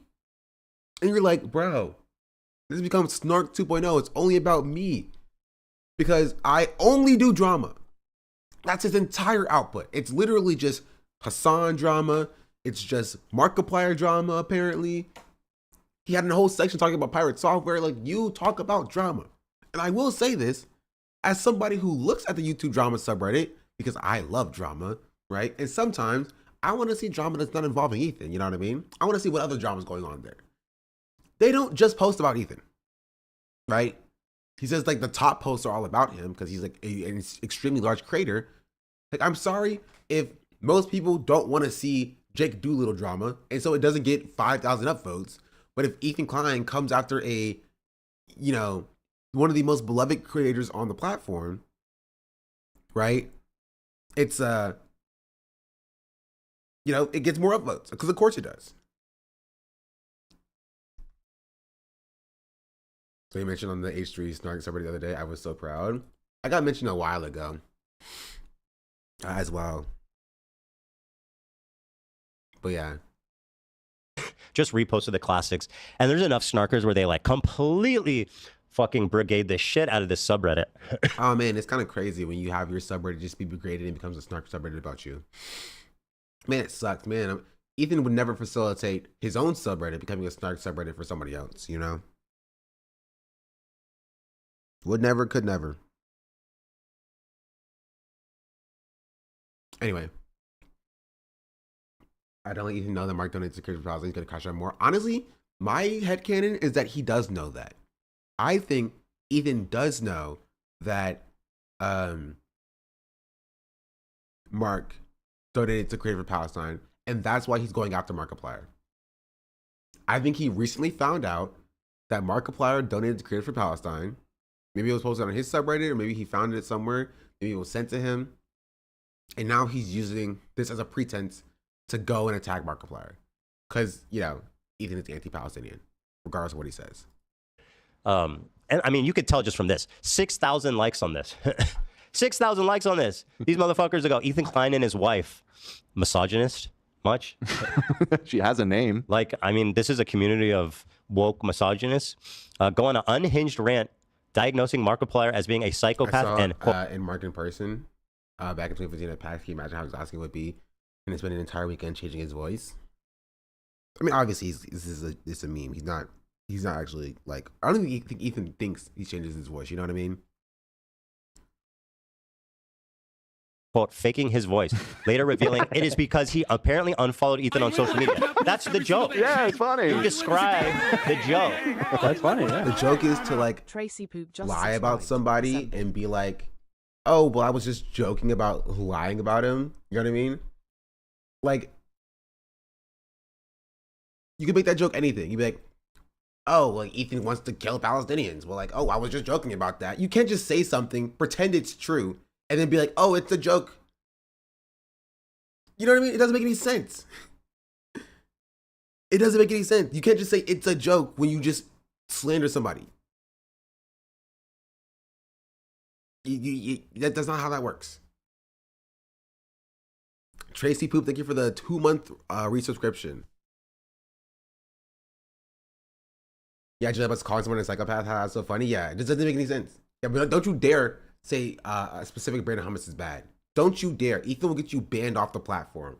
He will do a mass harassment campaign against you and anybody around you if you dare joke about a particular type of hummus being bad.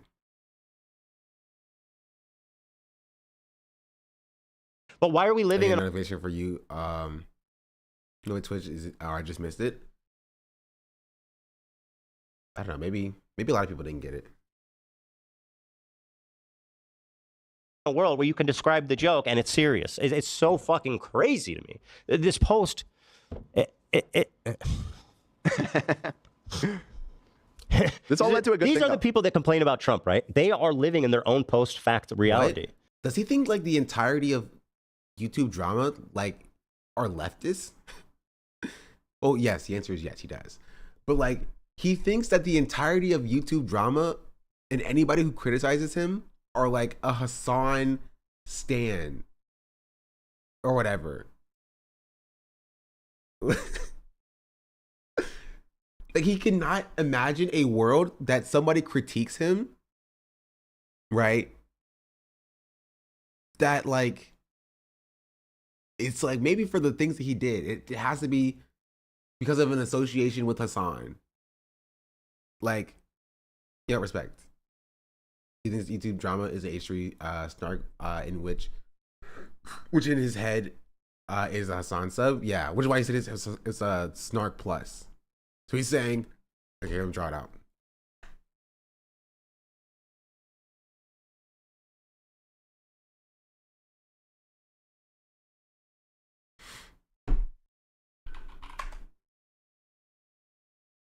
Right, you have Hassan _ Piker, right? This is a Hassan subreddit. Hassan Piker is just H3 snark. Right? Also Hassan subreddit. Right? Which is also YouTube drama. Which by the transitive property is also a Hassan subreddit. Hassan owns all of this. Hassan owns the media, indeed. These are all Hassan subreddits, and not maybe a subreddit about Hassan, a subreddit about H3 drama. This is a 3, by the way.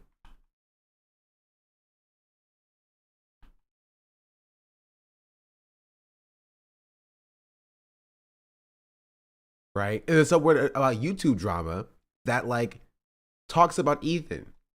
Like separate from Hassan. Like what did he like what is like no, I'm just gonna continue. What's the overlap between Epstein and H3 subreddit? I'm sure somebody has like the Reddit overlap thing website or whatever. I don't know where it is, and I'm not gonna try to find it because I don't care enough. Like they are doing what MAGA people do. Kind of. They are weaving their own reality. This is not what happened. I mean, it's literally what happened, but the way it's being framed. Anyway. Bro, you said this is not what happened, but this is literally what happened. Right? He's like, bro, this is not what happened. They're making their own reality. Well, actually, this is actually exactly what happened. But they're framing it like it's not what happened. Okay. I'll play it. Here it is, guys. Cringe. How did people not, I've never seen this guy. I've never heard of him. How did people not call him out for faking this voice? It is so fake. And by the way, I'm going to go on record right now, and I'm going to say the same fucking thing about Markiplier. He fakes his voice from the beginning. That is not what he sounds like. Find a This sounds like YouTube drama to me. I don't know about anybody else.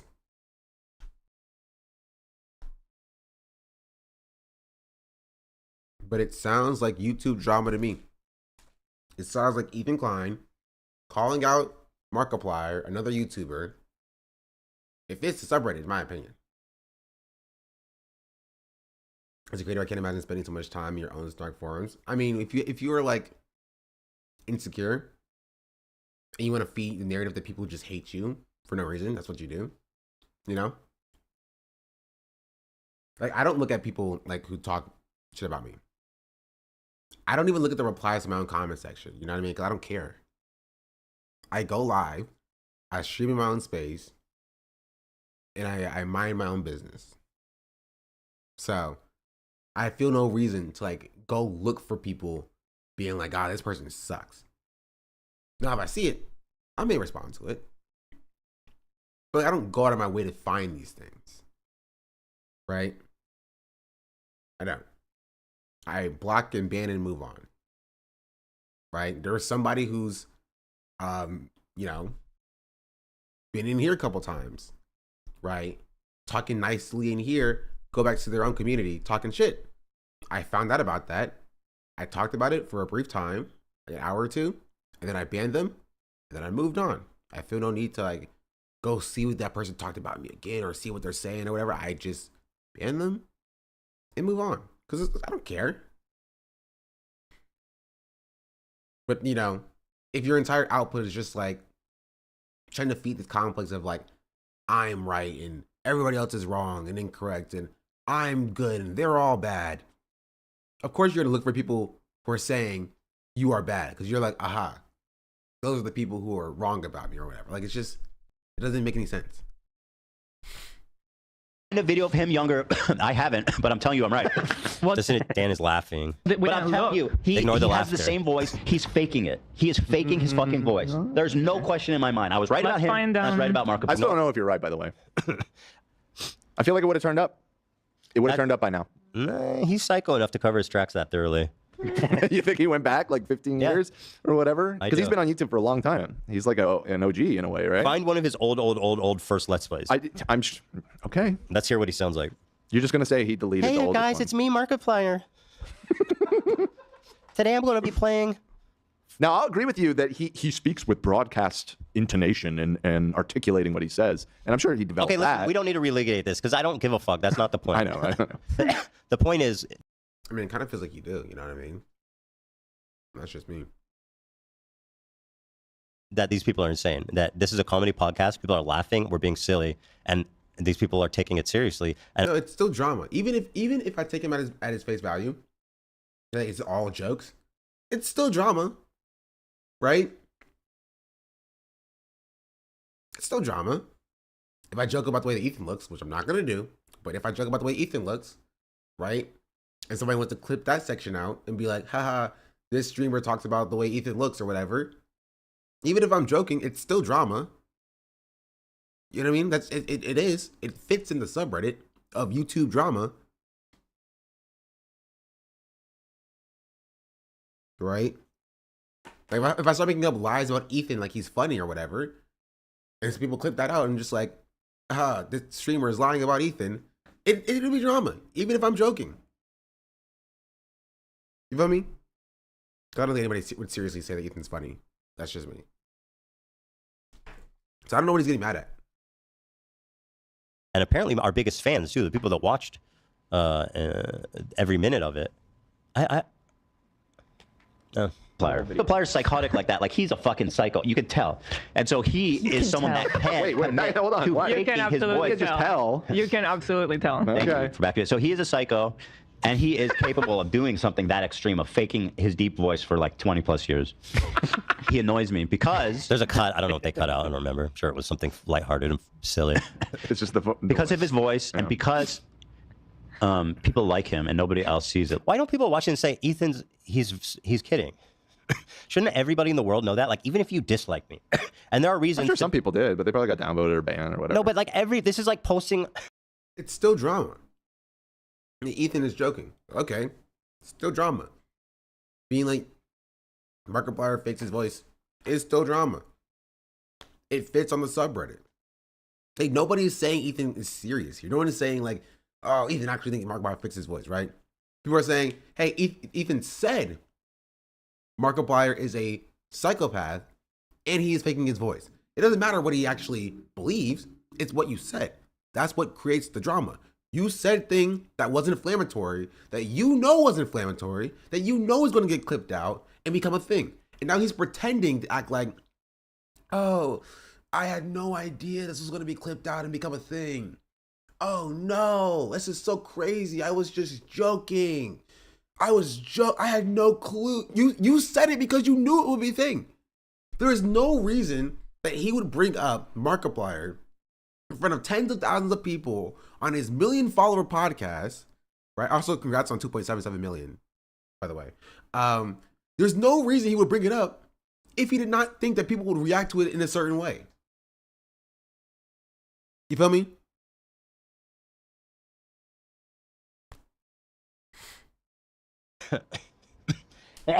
This is like posting, let's say,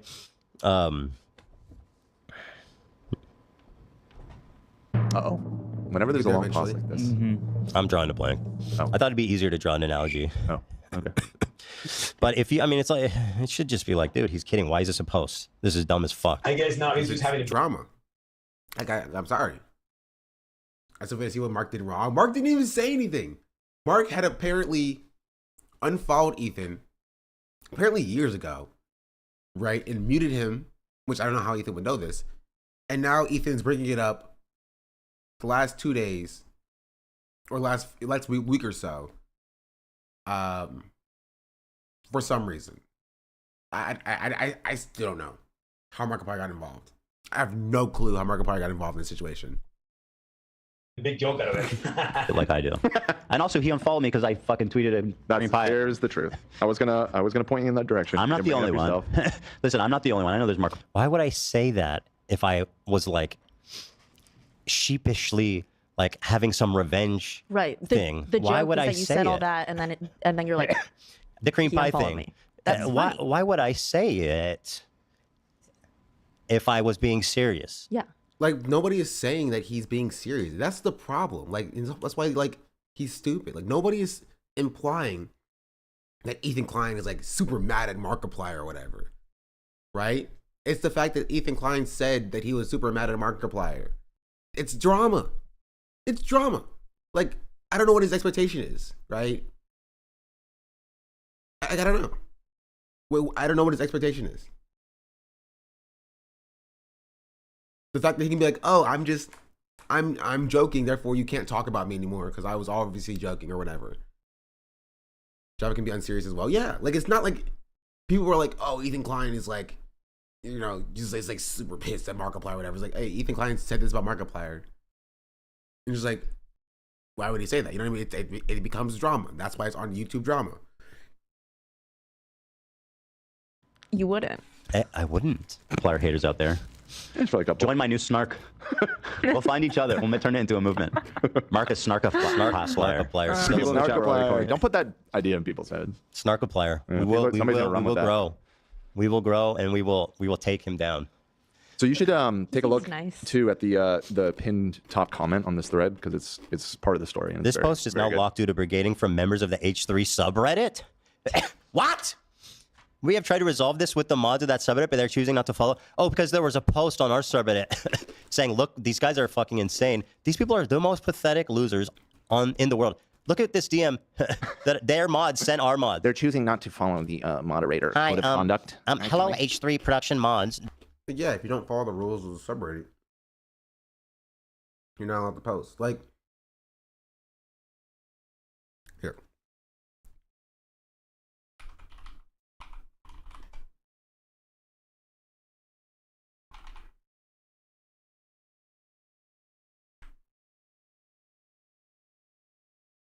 Rules.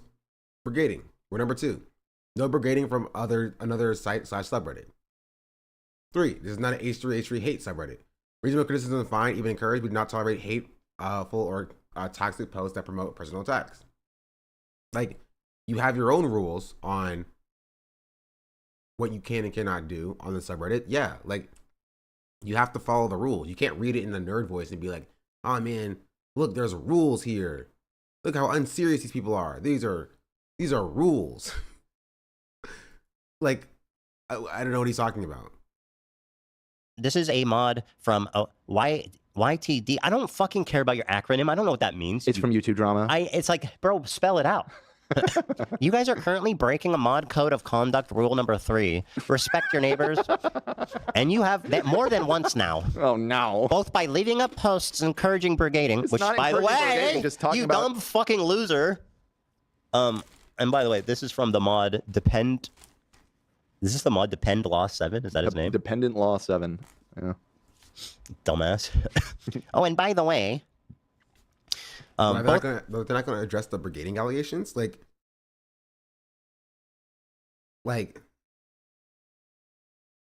he's like, both by leaving up posts encouraging brigading. He's like, shut up, loser. Like, okay, that doesn't mean you didn't do that though. Like, is all this just about like YouTube drama, like the subreddit? By leaving up posts encouraging brigading. No, we never have. And by banning and muting us moderators when we try to set the record straight because you're obnoxious fucking losers. Nobody wants to hear from you. First of all, okay, so hold on. Wait. Okay. So they're mad about being banned and muted from YouTube drama, but they also banned and muted YouTube drama moderators from posting on the subreddit themselves. So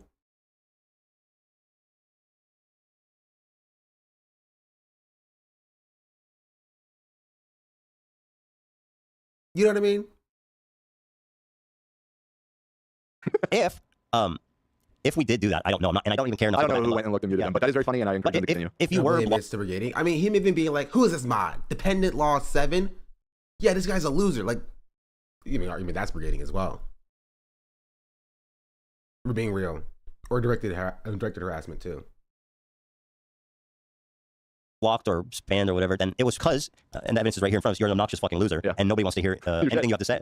So welcome to H3P, H3S, H3 show. We don't fucking, I talk, everybody knows my show. I talk in acronyms. I would like to. He knows his show is named H3 Podcast, right? Your entire thing is based on acronyms. Like this is like low stakes drama at this point. Like it's not particularly relevant, but like he also like his entire thing is acronyms. Like he's H3. What does he think that is?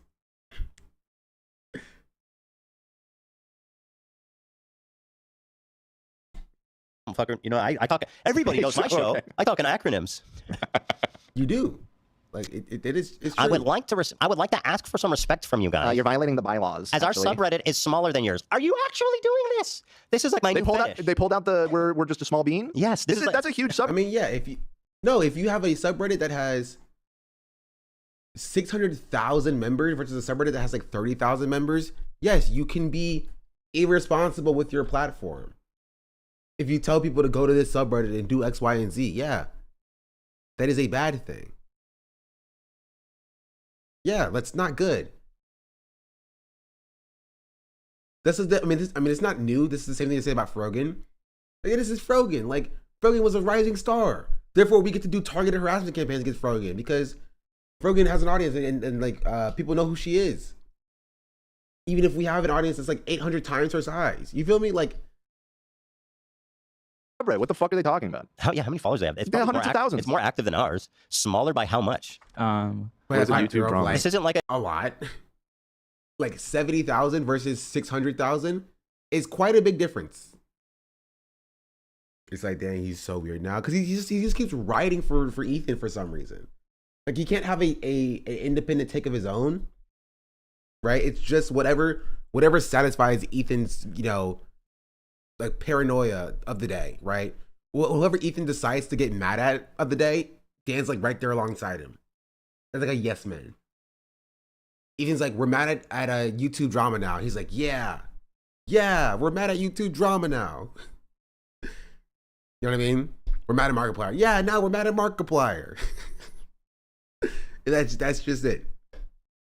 Okay, like I Love Sonic subreddit with like 1,000 users. 177,000 subscribers. You stupid, shut up, silly bitch. How could you write that out and not feel pathetic? Even if they have 177,000, right? Again, that's still a factor of like 5. You know what I mean? Your subreddit is a factor of 5 times theirs. 5 times larger than they are. But you see the part where Ethan said that he respects the neo-Nazis and influencers because they're out and open about their Nazism? I did not see that part, no. If you want respect, start with respecting yourself, man. Look in the mirror. You are a moderator for YouTube. Okay, can you get to like the Markiplier stuff though? What does that do with Markiplier? Drama, and you are that. This is the real Ethan, not what people misrepresent of him. Good faith post about me there. Well, so I think there's a little bit of a mod war going on. Someone was like, this is the real Ethan, not what people misrepresent of him. And this got downvoted into oblivion. The comments are pretty funny. It says, oh, this was from the mod team. Just to show you where their heads are at. This clip is a year old and it's irrelevant with his recent actions against pro-Palestinian people. This is so much breakdown here. A year old is too old now? A year old. I mean, yeah, if a year ago you're like, I care about Palestinians, and a year later you're just like, Yoav Glan is a good guy. A little bit, in my opinion. It's a bit dated. It's not the most up-to-date relevant information. Maybe that's just me though. Meanwhile, and then not only I haven't done anything against Palestinian people. It's pro-Palestinian people. People who are activists are beyond criticism now. Like you can do anything you want. What? I haven't a year old. Meanwhile, and then not only I haven't done anything against Palestinian people. It's pro-Palestinian people. People who are activists are beyond criticism now. Like you can do anything you want as long as you're Hassan and you fucking talk about. What does Hassan have to do with this? Does he think that like everybody criticizing him is talking about his takes on Hassan? Like he knows that he's done other things to other people who are not Hassan, and people are mad about those other things that he's done to other people that are not Hassan. Honestly, what he's done to Hassan is probably not on like the top 5 like worst things he's done. You know what I mean? I could name like 5 or 6 things in the list of things that he's done that's worse than like coming at Hassan or whatever. Isn't the government about to deport pro-Palestinian protesters? Yes, or they're trying to, like revoke their visas. This podcast is rage baiting now because they can't get views otherwise. Yeah, which is why content Nuke Markiplier, which again I respect it. I respect it.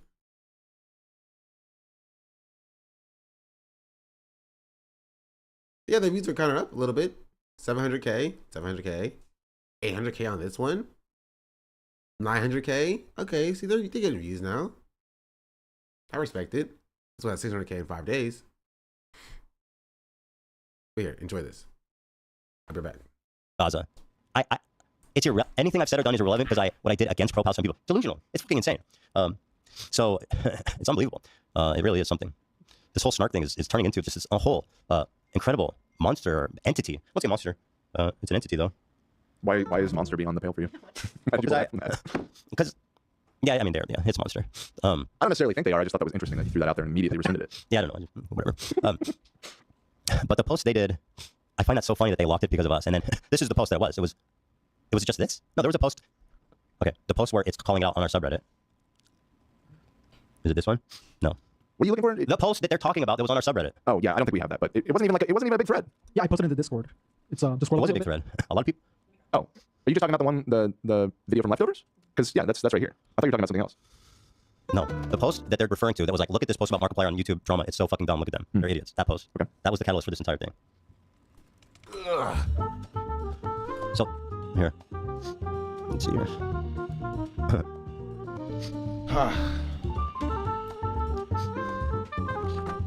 Anyway, here's the post they did about the total ban. I'm kind of on an aside here because I was talking about the Markiplier thing, which we'll get into, but let's see. They go, recently the temperature has boiled over a bit. I just want to see the Markiplier stuff. I honestly, how long does this go on for?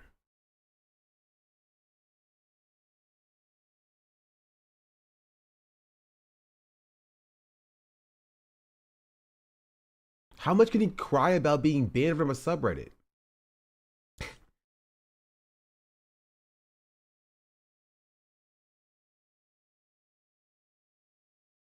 Yeah, let's get to something else. Wait, hold on. Maybe I'm wrong.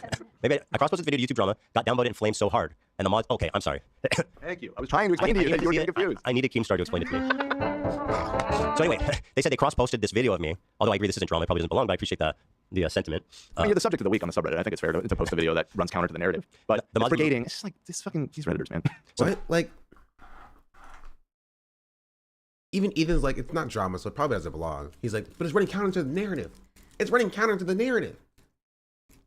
What's Ethan complaining about now, like what is happening? He's said Markiplier is freaking faking his voice. And now he's found a new subreddit to have issues with, which is r/YouTube drama.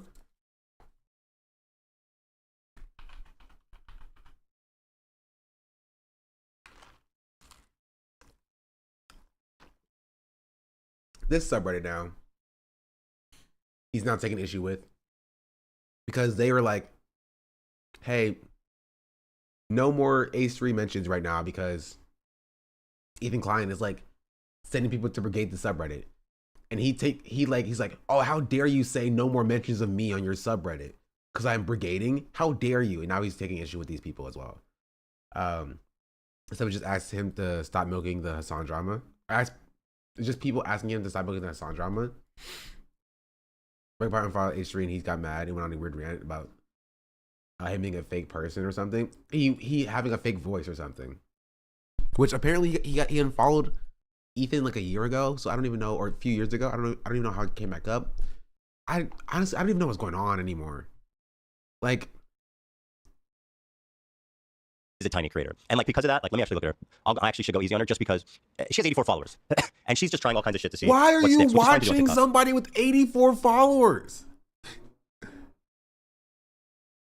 Maybe let's not do that. Actually, oh, she's a tiny creator. No, she's not a creator at all. She's somebody posting like TikTok videos to 0 people. So actually, I'm not gonna even insult her at all. It's more to do just with the fucking. Did she even say anything? Let's see. Or she just stand there with No, she just like And I'm gonna say the same fucking thing about Markiplier. Although I will say this. This girl... She might have been enjoying you popping off, to be honest. Okay, let's watch I guess From we'll the see. beginning. That is not what he's... Yeah, maybe she hates Markiplier. She's like, finally, somebody's saying it. She's my first... No, she hates I think she's on Snark. That's how she found it, presumably. No, you can see what, yeah. You God mode. Oh, maybe it's the user. What is that? That's the user. Oh, that's That's the user. Okay, If you go to her part 2, it shows she's on YouTube Drama, but she did upload it. Anyway, let's watch. Well, I'm telling you, he has the same voice. He's faking it. He's faking his fucking voice. There's no question in my mind. I was right about him. I was right about Markiplier. Markiplier's psychotic like that. Like, he's a fucking psycho. You can tell. And so he is someone that can... Wait, hold on. You can absolutely tell. You can absolutely tell. Thank you. So he is a psycho, and he is capable of doing something that extreme, of faking his deep voice for like 20 plus years. You're right. She didn't say a goddamn thing. Yeah. That's amazing that this video went viral for her. Well, really, it's just you going viral. I'm very viral right now. Although... Look at you. Which is fine. I mean, I like that they're all thinking about me, I guess, in a way. You know, this is very much like a, nope. I am not someone that believes all publicity is good publicity. I always thought that was the dumbest thing ever. But this shit is becoming so silly that, like, anybody with who's honest with themselves and has a functioning brain knows how insane this, like, he knows that, like, John Mark pulls in the views, and he's want people to be paying attention to him as he gets ready to drop his Hassan content nuke or whatever. And so, I think that's part of it. Like, he hasn't even talked about Markiplier at all. He's just like talking about this one person with 84 followers and going through multiple of their TikToks to be like, haha, see? It's on YouTube Drama. It wasn't on. She's not a snarker. She's not on YouTube Drama. She uploaded it though. Well, I mean, she doesn't have all this going on. That's not enough. Let's hear her out. Psycho. You could tell. And so he is someone that can. You can absolutely tell. Okay. So he's a psycho, and he is capable of doing something that extreme.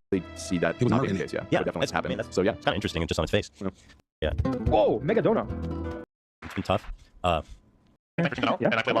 He looks so different here, man. That's back when he did used to talk more normal when he. Well, please go find a new community to be part of. Also, what makes it this even is Snark funnier Brain right here. This is what Snark Brain looks like IRL. is that then you go on to be like, oh, and he didn't even unfollow me. He just muted me. Oh, and also this happened like fucking What? 7. And he's like, oh, this person's a snarker. Oh, this person's a snarker. They're a snarker. They're a snarker. Like, what? Fire in LA going on right now, and you're both in LA, and you're both experiencing the fire. But one of them, Ethan, is like, he unfollowed me. He's a psychopath. Girl, you are not real. Please go find a new community to be part of. Also, what makes it this even is Snark funnier? Brain right here. This is what Snark Brain looks like. What? She literally just said, like, there's a fire going on, and only one of the people in the situation is like, I want to talk about the other person. Markiplier is picking up a chainsaw and cutting down trees and stuff to try to clear out roads, and Ethan's like, I'm talking about Markiplier. And he's like, that's a snarker. That's a snarker right there. The person's a snarker. Like, he watches another one of her videos. She has 84 followers. Why is he watching this person with 300 likes? On her TikTok, she has 84 followers.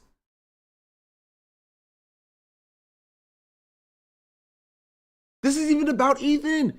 This is just being like, Markiplier is a good guy.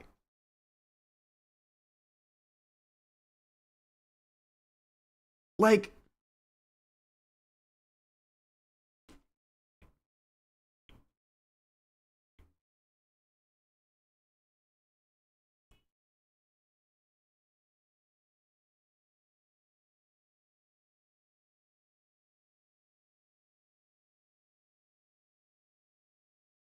I kind of agree. It's old enough, and there's no twist in Forrest Gump. They're brothers, okay? I said it.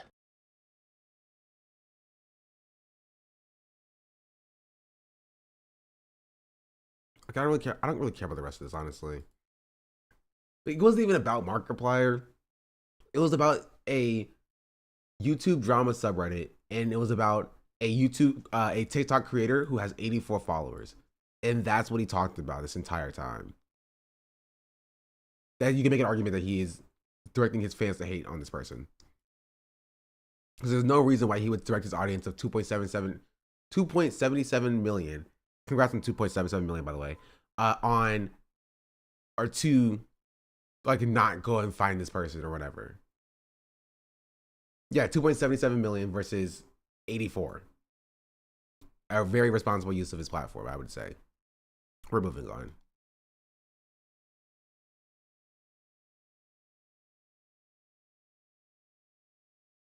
It was a bait attempt, and I got baited. We're gonna talk about some actual like news that's going on. Seen this clip? Yes, probably.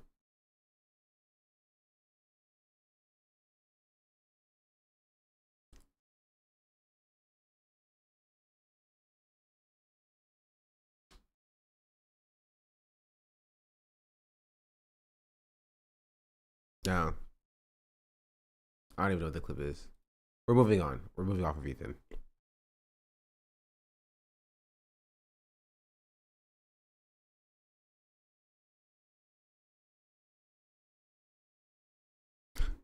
What? Okay, we'll watch some Filter Franco. Information hearing today was a crazy and who apparently Ethan also has issues with. Or does Ethan have issues with everybody? important one, but there's also more to the story we need to talk about, including videos that they weren't able to show you. Trump's spending free just got more messy and confusing, though that may be the point. And one politician was finally brave enough to rail against slacker children who get free lunch at school rather than work the fields. We're talking about that and much more on today's extra large Philip Franco show. You daily dive into the news, how it's being covered, and how people are reacting to it. And first up today, we have RFK Jr.'s confirmation hearing. There were some very important moments, big fireworks, and we should talk about it. Because Trump's nominee for health secretary has easily become one of the most controversial because of his long history of pushing vaccine skepticism and other debunked unscientific claims, which is also why we've seen countless medical professionals, groups, and other experts vocally opposing his confirmation. And unsurprisingly, this first hearing before the Senate Finance Committee has been highly anticipated, and it's the #1 trending thing on X right now. Though I will say there were two separate tones being set. Can we just go back to calling it Twitter, please? Before the hearing. One, as you had right-wing commentators and billionaires alike saying that any Republican that votes against RFK Jr. is going to get primaried, or they're going to throw money and attention to primary anyone that doesn't get in line. And then separately, on the other side, you had this absolutely scathing letter from his cousin, former Ambassador Caroline Kennedy. And there, she described RFK Jr. as a predator who is addicted to attention and power, with her then accusing him of leading his other family members down the path of drug addiction while going on to misrepresent, lie, and cheat his way through life, and adding, Bobby preys on the desperation of parents of sick children, vaccinating his own kids while building a following, hypocritically discouraging other parents from vaccinating theirs. With her then going on to say, his constant denigration of our healthcare system and the conspiratorial half-truths he's told about vaccines, including in connection with Samoa's deadly 2019 outbreak of measles, have cost lives. Right, and if you're unfamiliar with that last bit, it's in reference to the fact that reportedly Kennedy traveled to Samoa to spread vaccine skepticism and misinformation. A campaign that many experts, top health officials, and Democrats have blamed for the deadly measles outbreak that eventually struck the country, infecting more than 5,700 and killing 83, many of whom were young children. With Caroline Kennedy then also going on to allege that her cousin's, quote, crusade against vaccination has benefited him financially. And they're specifically pointing to a New York Times report that RFK Jr. has refused to drop his financial stake in a lawsuit that's against the manufacturer of a vaccine that protects against HPV and can prevent cervical cancer, saying, Bobby is willing to profit and enrich himself by denying access to a vaccine that can prevent almost all forms of cervical cancer and has already been safely administered to millions of boys and girls. Right, I also mention that because many of the points made in Caroline Kennedy's letter were brought up by Democrats during the hearing today. A hearing where we saw the committee's ranking member, Senator Ron Wyden, kicking things off in his opening statement by absolutely ripping into RFK Jr. The receipts show that Mr. Kennedy has embraced conspiracy theories, quacks, charlatans, especially when it comes to the safety and efficacy of vaccines. This is the profile of someone who chases money and influence wherever they lead, even if that may mean the tragic deaths of children and other vulnerable people. Now, Kennedy, for his part, spent much of the hearing hitting back against the various allegations he's faced, with him arguing repeatedly that he isn't anti-vaccine, that he just wants people to know what he says are the facts about immunization, with him first asserting that claim in his opening statements, which then prompted a protester to start yelling before getting dragged out of the room. News reports have claimed that I'm anti-vaccine or anti-industry. I am neither. I am pro-safety.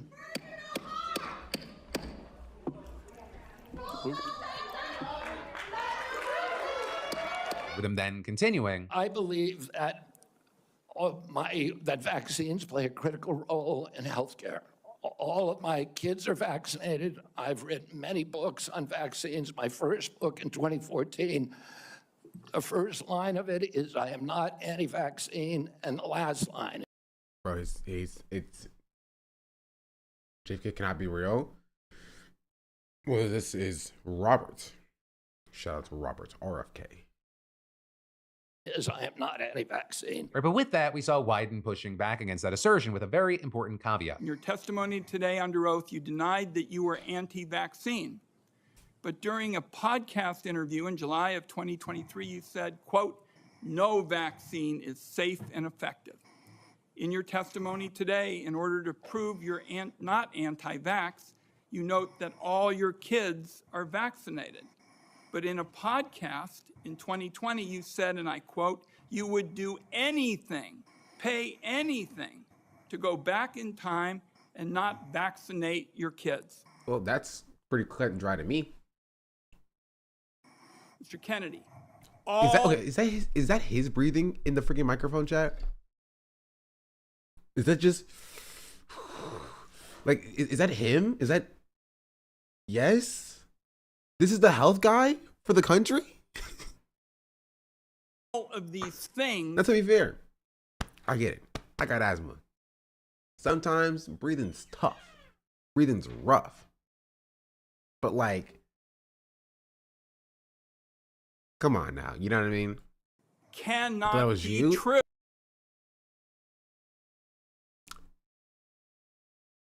Miles, rip this guy's arms off. So, Mods, give that guy a are you wedgie. lying to Congress today when you say you are pro-vaccine? Or did you lie on all those podcasts? We have all of this on tape, by the way. Yeah, Senator, as you know, because it's been repeatedly debunked, that statement that I made on the Lex Friedman podcast was a fragment of the statement. He asked me, are there vaccines that are safe and effective? And I said to him, some of the live virus vaccines are. And I said, there are no vaccines that are safe and effective. And I was going to continue for every person. And I was going to continue, but you didn't continue? Yes, I said no vaccine is safe and effective, but I was thinking in my mind that I was crossing my fingers, you know what I mean? Because I was lying. Like, you can't say you were going to say something later on, but you didn't say it. So of course people are going to believe you're anti-vax if you were like, yeah, no vaccine is safe and effective. And then 3, 4, 5 years later, you're like, but listen, what I was going to say after that I never got a chance to say, was that for every person. Everybody leaves that out. That in my brain, I had a different thought. I didn't say it though. Every medicine has people who are sensitive to them, including vaccines. Right, so he interrupted me at that point. Now, a few things to note here. First of all, RFK Jr. didn't address Wyden's claim that he later said he regretted vaccinating his children. And second of all, I just want to show the full clip that Kennedy is talking about. Difficult question. Can you name any vaccines that you think are good? I think some of the live virus vaccines are probably averting more problems than they're causing. What? Wait, run that back? Averting more problems than they're causing. He said that the live virus, he said some live virus vaccines are averting more problems than they're causing. Okay, sure. So in case it's kind of hard to parse that through, he's saying that some live virus vaccines are safer, right? It means that they are solving more issues than they are causing, which means that they are generally safer. They're good because they're solving more issues than they're causing. Why would he say it like that though?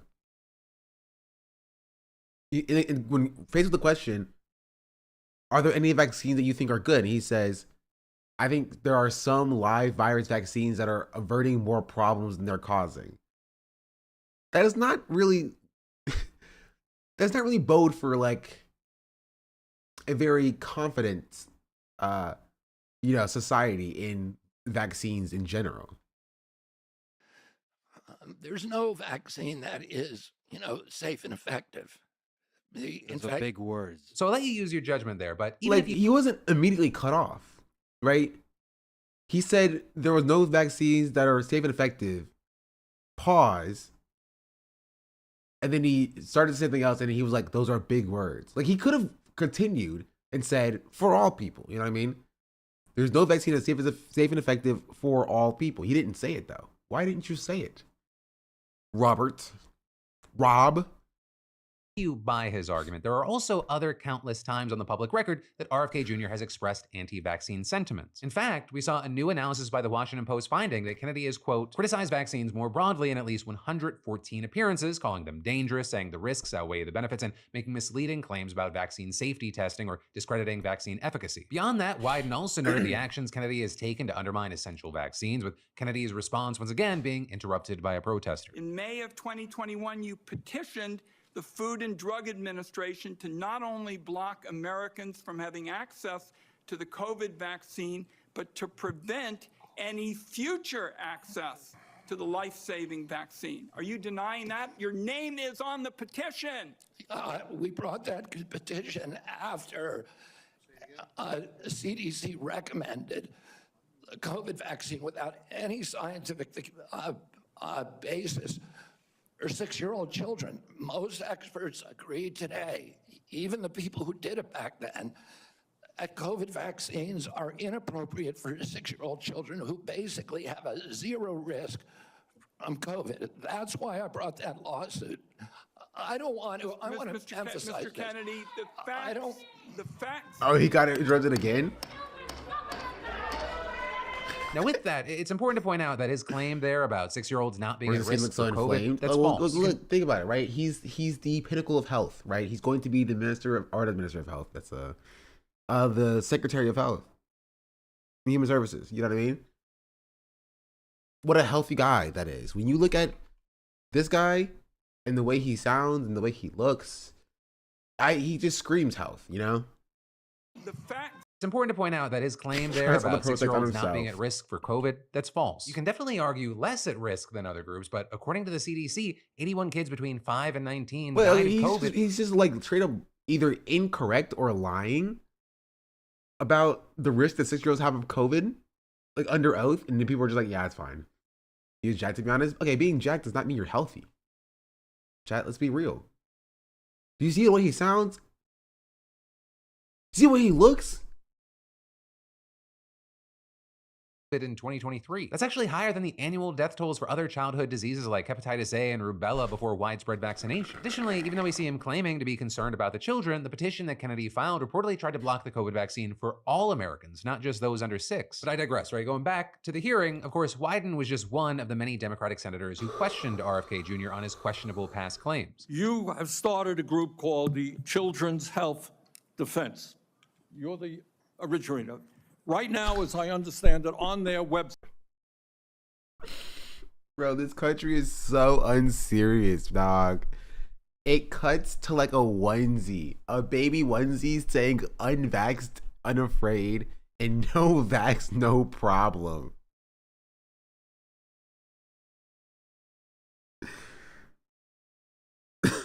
Okay, sure. Site. They are selling what's called onesies. These are little things, clothing for Said what's called onesies. Thanks, Bernie. Babies. One of them, what's called onesies. These are little things, clothing for babies. One of them is titled Unfaxed, Unafraid. Next one, and they're sold for $26 a piece, by the way. $26? No 20. There's barely any fabric here, dog. It's for a baby. $26? You better say $26 for a pack or something. What do you mean $26 a piece? No problem. Now you're coming before this committee I can't and you tell if it's a say joke or not. you're pro-vaccine. Just want to ask some questions. And yet your organization is making money selling a child's product to parents for $26, which casts fundamental doubt on the usefulness of vaccines. Can you tell us now that you will, now that you are... Man, imagine a world where Elizabeth Warren did not snake Bernie, and you could have had like Bernie Sanders, Elizabeth Warren ticket if she actually could play politics actually, you know, decently. Imagine that world. But no, you had Warren snaking Bernie. And now Warren got nothing out of it. Our, you know, indigenous queen. And Bernie, you know, lost. And now we have arrived at the place where we are now.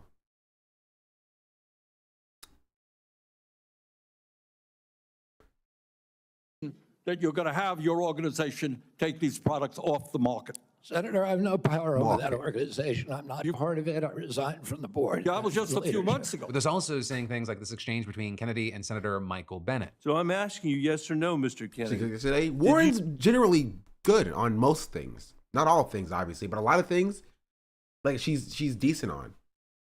Except when it came to, like, you know, stepping down to allow Bernie a chance to actually win the nomination for the Democratic Party.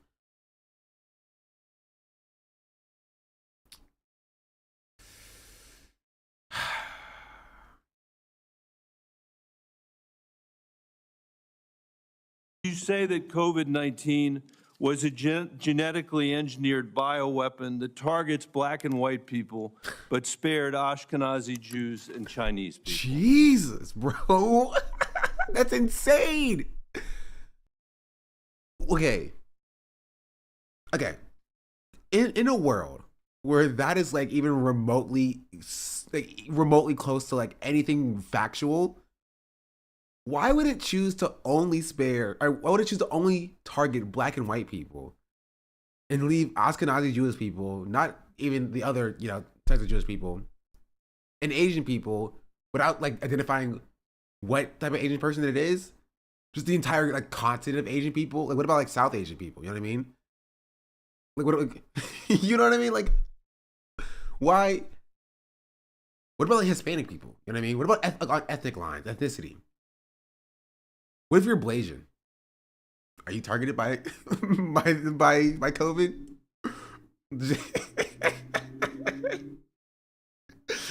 I have questions, okay? I have questions. I need to know. I need to know. Like, who decides this? I didn't say it was deliberate. Asian? I would say so, but does the virus think so? Right? Because it's not even just that it was specifically targeted towards black and white people, right? It's that it was targeted to deliberately targeted to against black and white people, but also deliberately sparing Ashkenazi Jewish people and Asian people. Do we even have that technology? If that's the case, why doesn't, like, if you can just like target somebody based upon racial lines and spare people based upon racial lines, why have this not been done before?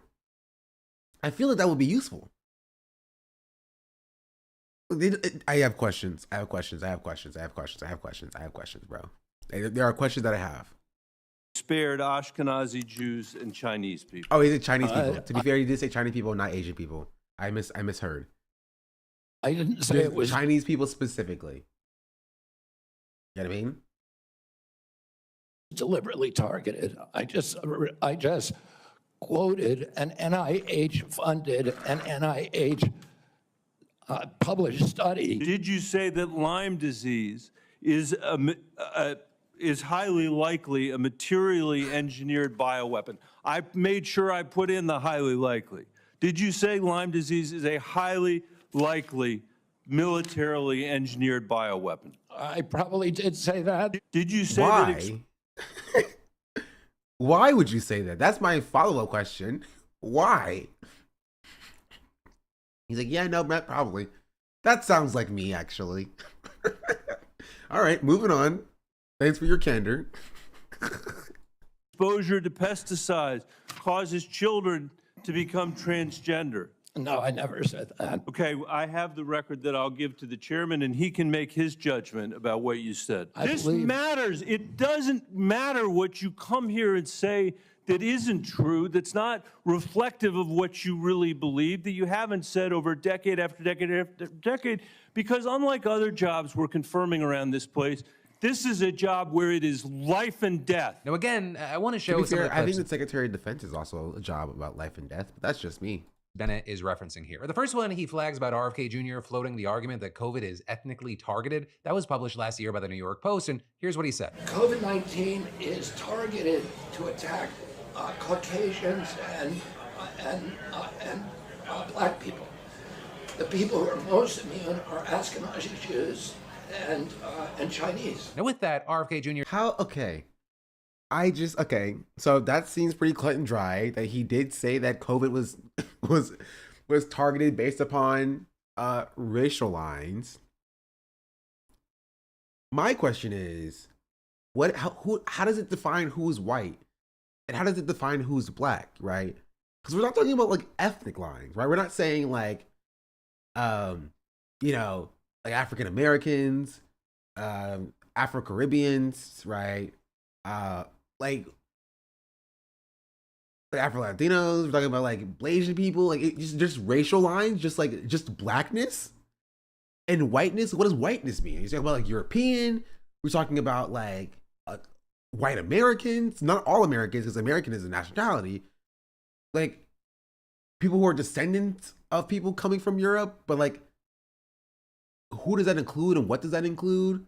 Like, I have questions. I have questions. Here's claims of and question: can I be spared if? Wait, no. Okay, hear me out. What about a mixed person, mixed with black and white, right?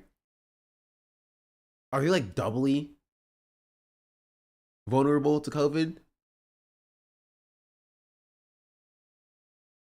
Rest in peace, all mixed people. You know what I mean? Sad face. You only get half of Black History Month, and you are doubly vulnerable to COVID too. Rest in peace. Dismissed by scientists, and if you say the N-word, people demand to see your parents. So like, man, mixed people got it rough. Study that he repeatedly referenced to back his claims, it didn't say the virus targets racial or ethnic groups. And as for Bennett's question about whether Kennedy said pesticides cause children to become Did transgender, Americans survive this? Well, they weren't mentioned as being directly targeted, so I think they may be fine. That's the case. Black Bruno Vugti. True. Was white, became black. Now he has the worst of both worlds. If you're black, white, and Jewish with Chinese ancestors, well, have you considered that like it like cancels out? You know what I mean? Like you're like vulnerable, invulnerable. It cancels out. You're safe. Flip he's referring to. I think a lot of the problems we see in kids, and particularly boys, it's probably underappreciated that how much of that is coming from chemical exposures, including a lot of the sexual dysphoria that we're seeing. They're swimming through a soup of toxic chemicals today, and many of those are endocrine disruptors. There's atrazine throughout our water supply. Atrazine, by the way, if you in a lab put atrazine No. He's gonna say it turns the frogs gay? a tank full of frogs, it will chemically castrate and forcibly feminize every frog in there. If it's all the good old Alex Jones hits, bro. They're turning the freaking frogs gay. Love it. doing that to frogs, there's a lot of other evidence that it's doing it to human beings as well. Also, another topic. Well, human beings aren't frogs. So, have you considered that?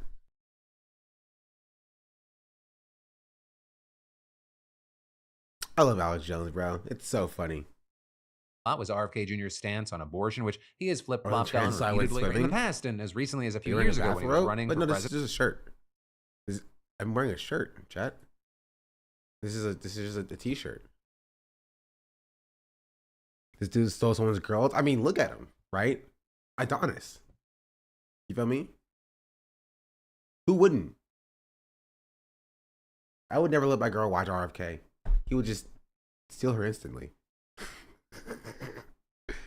As a Democrat, Kennedy voiced his support for abortion, but he has since changed his position to echo Trump's anti-abortion stance, a fact that was flagged by many Democrats, including Senator Maggie Hassan. When was it that you decided to sell out the values you've had your whole life in order to be given power by President Trump? Senator, I agree with President Trump that every abortion is a tragedy. But what you're telling us is if President Trump orders you to take... If President Trump tells you to jump off a bridge, would you jump off a bridge? The answer is yes. Yes, I would. Action to make it harder for women to get direly needed health care, you'll follow his order. Right, and with that, Kennedy didn't really respond to her question about whether he would just blindly follow Trump's orders, with him then continuing to evade similar questioning from other Democrats who pressed him on his inconsistent views and saying that he agrees with Trump and repeating this one refrain over and over. Senator, I believe that every abortion is a tragedy. I agree with President Trump that every abortion is a tragedy. Senator, I agree with President Trump that every abortion is a tragedy. Beyond that, there were also some notable one-off moments from the hearing. I agree with President Trump that every abortion is a tragedy, indeed. Like, for example, when Senator Elizabeth Warren questioned him about his financial... Put a lot of smoke if they get appointed anyway. Theater. The theater. I mean, I have an expectation that as Democrats, this is what you're supposed to do, even if it is theater. But it is just theater, you know? Entanglements. Right, asking if he would agree to not take money from the pharmaceutical industry during the 4 years he's in office, if confirmed, and 4 years after, to which he says yes, with her then going on to note his refusal to give up his financial stake in his lawsuit against the maker of an HPV vaccine, which of course Caroline Kennedy also flagged in her letter, with Warren then asking RFK Jr. about his affiliation with a law firm that's bringing the suit. In the past 2 years, you've raked in $2.5 million from a law firm called Wisner Baum. You go online, you do commercials. What do you mean by this, Chatter? You have a very kind face. Thank you, I guess. I like my face is scary. Encourage people to sign up with Wisner Baum to join lawsuits against vaccine makers. And for everyone who signs up, you personally get paid.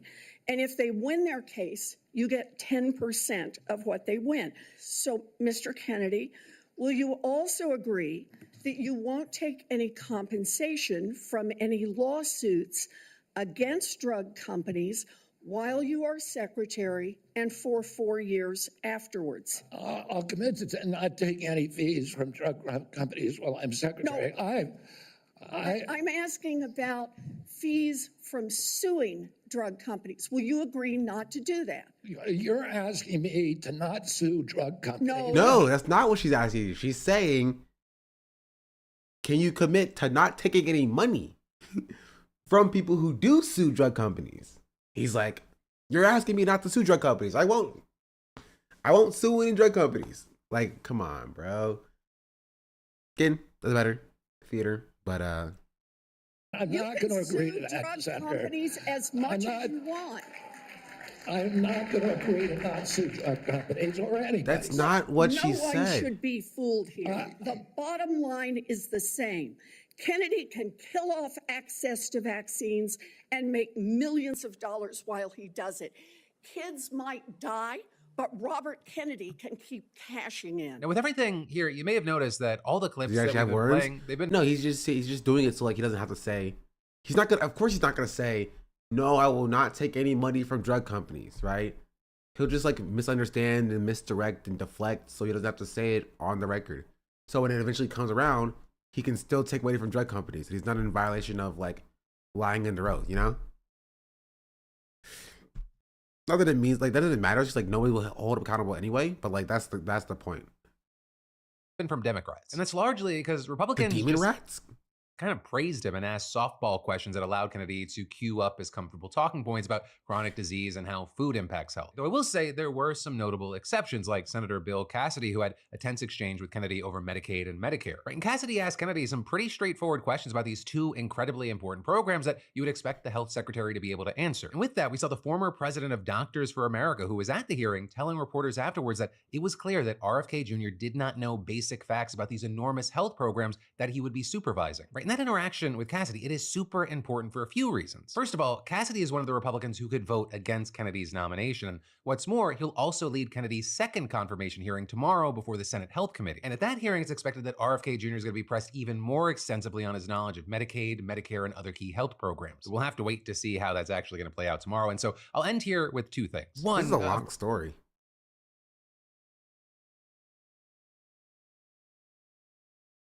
A 45-minute Phil DeFranco video. Of course, with everything that we're covering here, it was from a huge hours-long hearing, and I can't hit on every highlight, so I'm gonna include coverage if you wanna watch down below. And two, with everything that we just talked about with this hearing, I'd love to know your thoughts in those comments. And then we'll get back to more news in just a moment, but are you looking to jumpstart your health in 2025? Because if you are, I got you. It starts with a healthy metabolism. Your metabolism is your body's engine, turning the food you eat into fuel. And that's where today's content will drop today.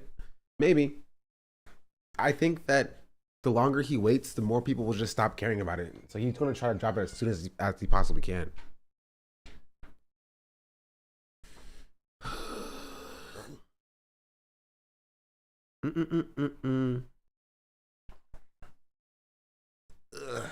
What's the content you do? Don't worry about it, honestly. If you don't know, then you don't need to know.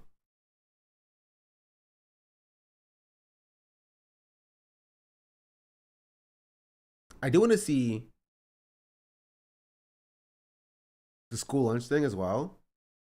But I also want to talk about the Black Hawk crash.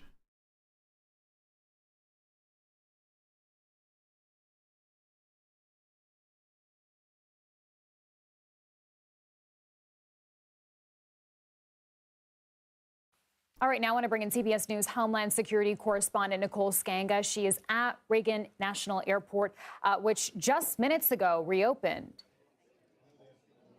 Yeah, absolutely. And actually, we are just starting to see across from me, there's a window, if I can paint a picture for our viewers, and we are just starting to see the first commercial flights land. We're here in Terminal 1. We've been watching as a Southwest flight just landed moments ago. And it's been fascinating to see the airport really transform over the past 14 hours. I've been here for 14 hours, initially at a standstill, and we saw the monitors, the screens turn red as there were confused, frustrated. So they might blame the crash from DEI, but he did? Really?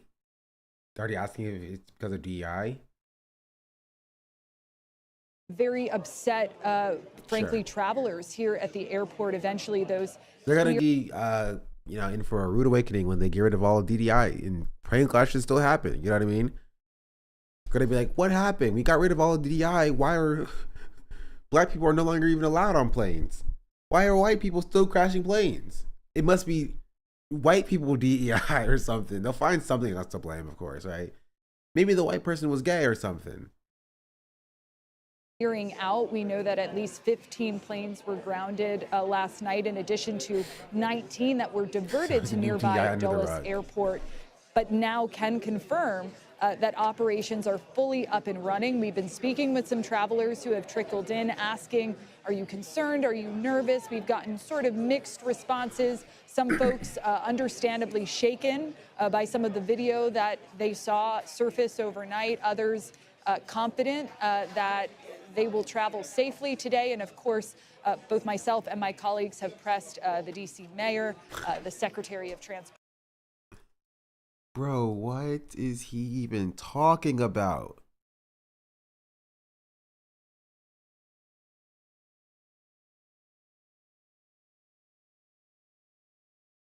Mr. President, on DEI and the claims that you've made, are you saying this crash was somehow caused and the result of diversity hiring? And what evidence have you seen to support these claims? It just could have been. We have a high standard. We've had a much higher standard than anybody else. And there are things where you have to go by brain power, you have to go by psychological quality. And psychological quality is a very important element of it. These are very... Wait, psychological quality? What does that even mean? What is he even talking about? What is he even talking about? It's very powerful tests that we put to use, and they were terminated by Biden. And Biden went by a standard that's the exact opposite. So we don't know, but we do know that you had two planes at the same level. You had a helicopter and a plane. That shouldn't have happened. And we'll see. We're going to look into that, and we're going to see. But certainly for an air traffic controller, we want the brightest, the smartest, the sharpest. We want somebody that's psychologically superior, and that's what we're going to have. Yeah, yeah, please, go ahead.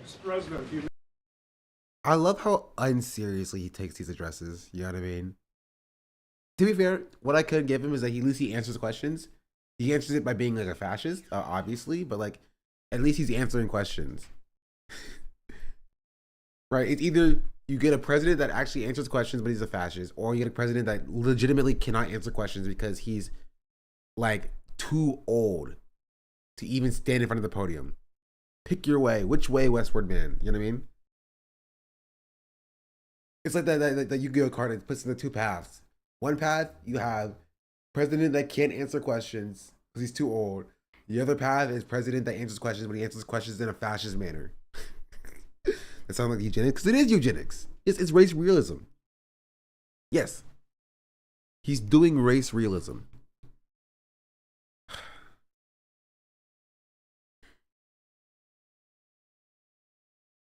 And I won't say any more because there's something that popped into my head and I just won't say it. Transportation, lawmakers to So say, can can the American public feel confident heading on a plane today? And everyone has resoundingly responded, yes, the FAA feels confident. There's been a lot of coordination in terms of law enforcement and first responders on the ground today. But as for Terminals 1 and Terminals 2, just saw another Southwest flight take off. It is business as usual, at least on this side of the airport. And Nicole, you spoke to DC's mayor just about half an hour ago, live here on CBS News 24/7, and she was talking about the kinds of support available to families of the victims. Walk us through what is going to be offered. Yeah, and really American Airlines is leading much of this. So they've actually stood up a bit of a resource center in Terminal 2. That's across from where we are now, where it's serving as a place. What plane crashed? Was it an American Airlines plane? What was the airline? Do you know? Yeah? Bro, I fly American. I fly American into DCA sometimes. To be fair, it wasn't a plane failure. I said American Airlines. I didn't say American Eagle. I said American Airlines.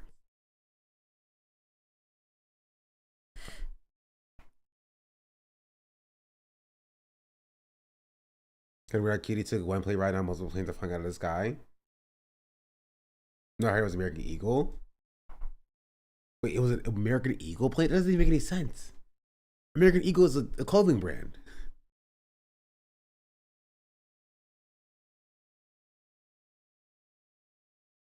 Just an accident. I haven't one in 15 years. Yeah, I think that's the point I was making as well. In that, like, it wasn't like a mechanical failure. Now, there were mechanical failures in planes in South Korea, right? But this one was not one of those things. Where families can gather. They have resources available to them. There are counselors on standby. Again, honestly, my point is, if I want to play it and I die, I die. That's just it. And I'm not going to, like, I'm not going to live my life walking on eggshells. If I die, I die. Hopefully it goes quickly. You know what I mean? American, offering many services to those families. Of course, the mayor saying that, the whole city is behind these individuals. We heard lawmakers, both senators from Virginia as it's an American Airlines flight called American Eagle. Okay, it's still part of the airline, American Airlines. Right. But it's an American. Okay, let's see what he has to say.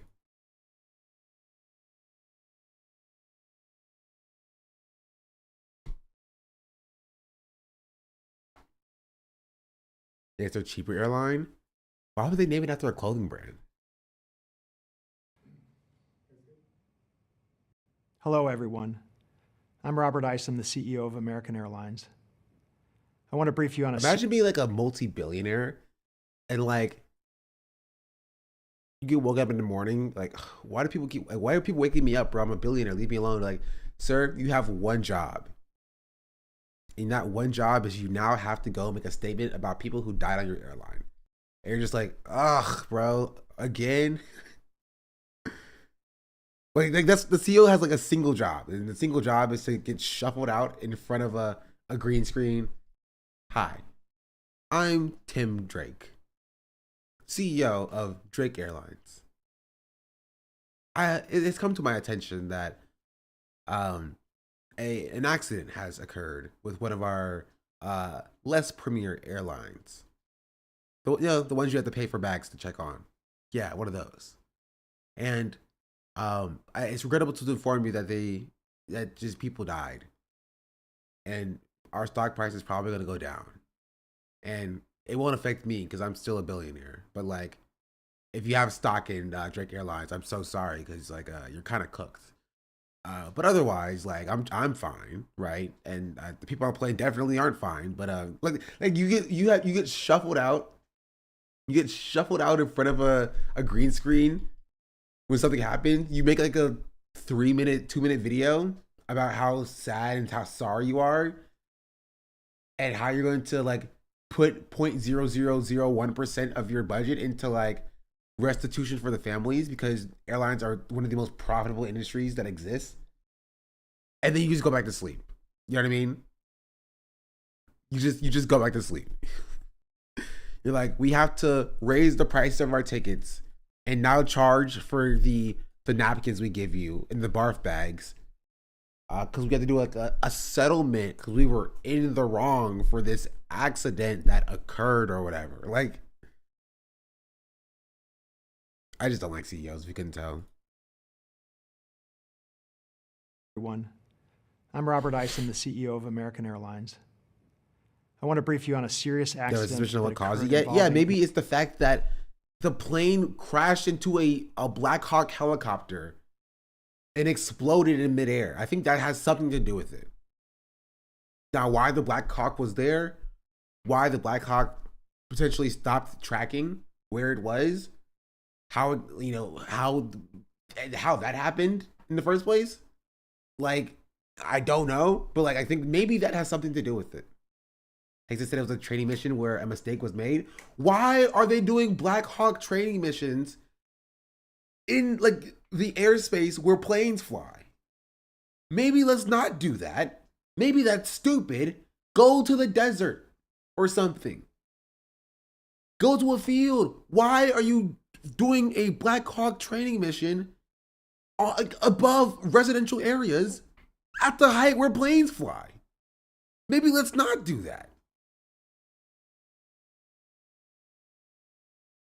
An American Eagle aircraft. The aircraft was operated by PSA Airlines, which is a wholly owned subsidiary of American Airlines. First and most importantly, I'd like to express our... FBA did his plane expert analysis on it, blamed the air traffic control for allowing helicopters to fly over one of the busiest runways. I mean, yeah, that's probably part of it, right? But from what I saw, the Black Hawk stopped transmitting to air traffic control for at least some period of time before the crash happened in the first place. It's like a miscommunication. They were told to look out for commercial planes, but didn't seem like they were looking at a different plane. It's more common than it should be. I live directly over a Navy base where they conduct air drills. I'm less than 10 miles from the international airport. Our deep sorrow about these events. This is a difficult day for all of us at American Airlines, and our efforts now are focused entirely on the needs of our passengers, crew members, partners. To be fair, it's not even American Airlines' fault. Like, it's not like they could plan for a freaking Black Hawk helicopter being in the flight path, you know, that they were flying. It's not like this guy's fault. You feel me? It wasn't a mechanical thing. It's not like Boeing. Like, this is straight up just like, why were they there in the first place? First responders, along with their families and loved ones. I know that there are many questions. Is Black Hawk's other attack helicopter constantly flying around DCA? Yeah, but it shouldn't be flying around at plane height. There's the reason air traffic control is air traffic control. It's their job to control the airways. You control the air traffic. That's your job. And at this early stage, I'll not be able to answer all of them, but I do want to share the information I have at this time. American Eagle Flight 5342, operated by PSA Airlines, a CRJ 700 aircraft traveling from Wichita, Kansas to Washington Reagan National Airport, has been involved in an accident near Washington, D.C. It appears to have collided with a military aircraft on approach. Flight 5342 was under the command of 4 crew members and carried 60 passengers for a total of 64 people on board. We are actively working with local, state, and federal authorities on emergency response efforts, and the American Airlines care team has been activated to assist our passengers and their families. We're cooperating fully with the National Transportation Safety Board in its investigation and will continue to provide all the information we can. Our cooperation is without pause, and we want to learn everything we can about today's events. That work will take time, but anything we can do now, we're doing. And right now, that means focusing on taking care of all passengers and crew involved, as well as their families. Members of our GO team will be on their way to Washington, D.C., and I'll be heading there shortly as well. We know that many people will be concerned for the welfare of their loved ones, and we've set up a special helpline. After the F-35 jet crash in Alaska too, nothing odd about that one either, I guess. Family can call at 1-800-679. Plane flight in Korea is suspected to be caused by internal battery, if it had bins, battery fires are wild. How did it even get in the? Isn't like the entire thing like you don't put external batteries in carry-on luggage? You can't bring lithium batteries with you. That's the entire thing, right? 8215.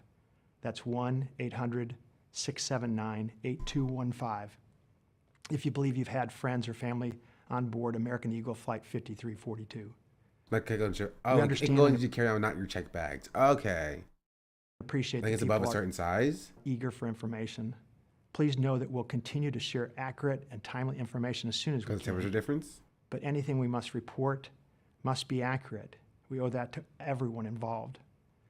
Our team of highly trained professionals will be working around the clock to support our passengers, crew, and their families, however we can, and we'll update you as soon as we can. Thank you.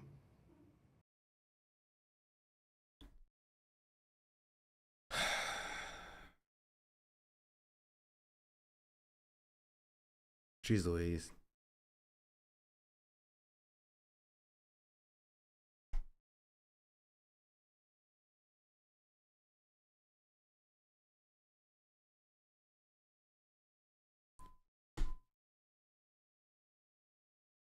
As well as a local congressman say their offices are open for any families that need assistance or guidance during this time.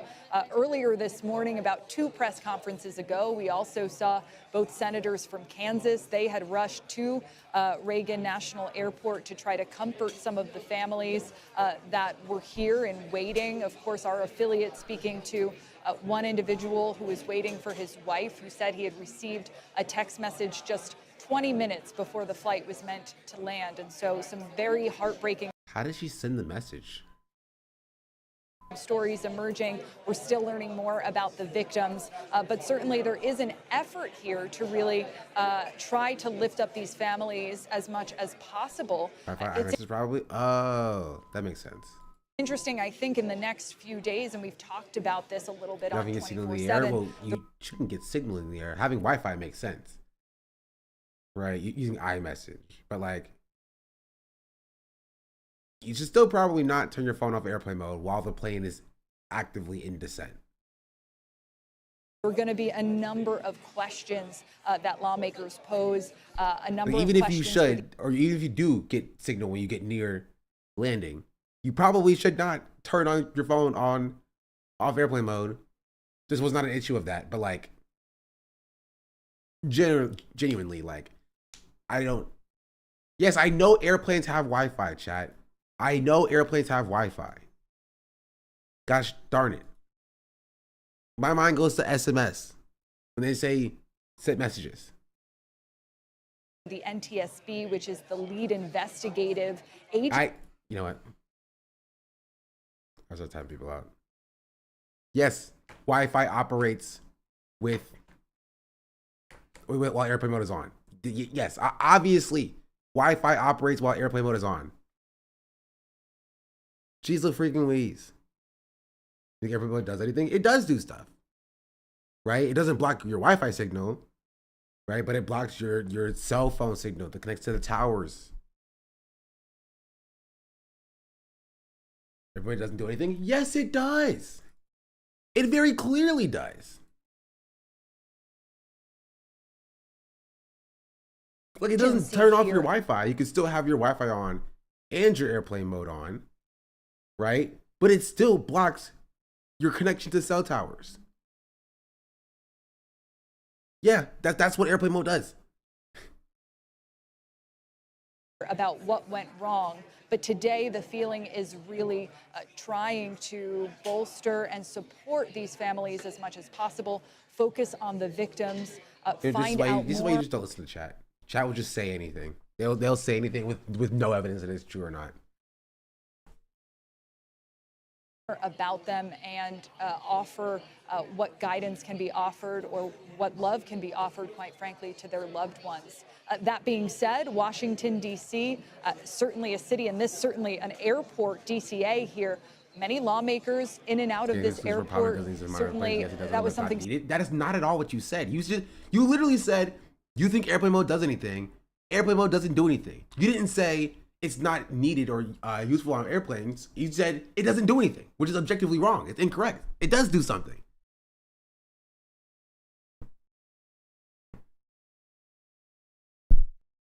Senators spoke about today, many of them sitting on committees of commerce and transportation. There are going to be some serious, questions, some that we've raised during our segments today regarding the communication failures, the apparent lack of coordination here. But today, the feeling very semantics? much. No, you just said an incorrect statement. You can't say an incorrect statement and be like, oh, semantics, when you were understood to have been incorrect. That's not how that works. You just said something that was wrong. You said something that was objectively incorrect. Focus here on the airport on lifting some of these families up. Yeah, that's an important point, Nicole, where this happened. This is a historic tragedy, but also happened at an airport that is so central to the work of national lawmakers and, frequented. Okay, well, F the national lawmakers. I don't care. People are dead. Like, your first thought is like, yeah, people died. But, like, have you considered the impact on the global economy? Have you considered the fact that lawmakers fly into DCA? That's kind of scary, right? This could have been a lawmaker. Then it would have really been impactful. Not like there's 64 people on board that have been not found.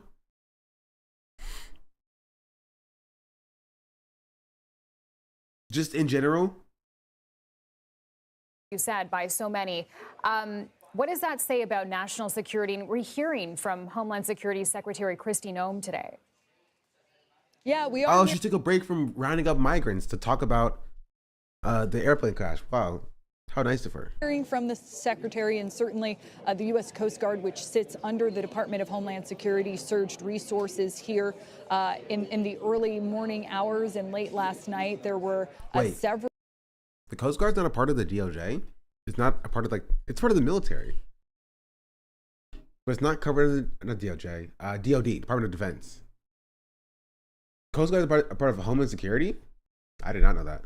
Several vessels that came from nearby Station Washington and Station St. Inigo. And so lots of DHS personnel on the ground just walking around the airport. It's very apparent that there is a real robust presence of TSA, of Federal Protective Service. Is that under DOD too, though? No, that's my point. My point is that the military is under the DOD, but the Coast Guard is apparently under the Department of Homeland Security.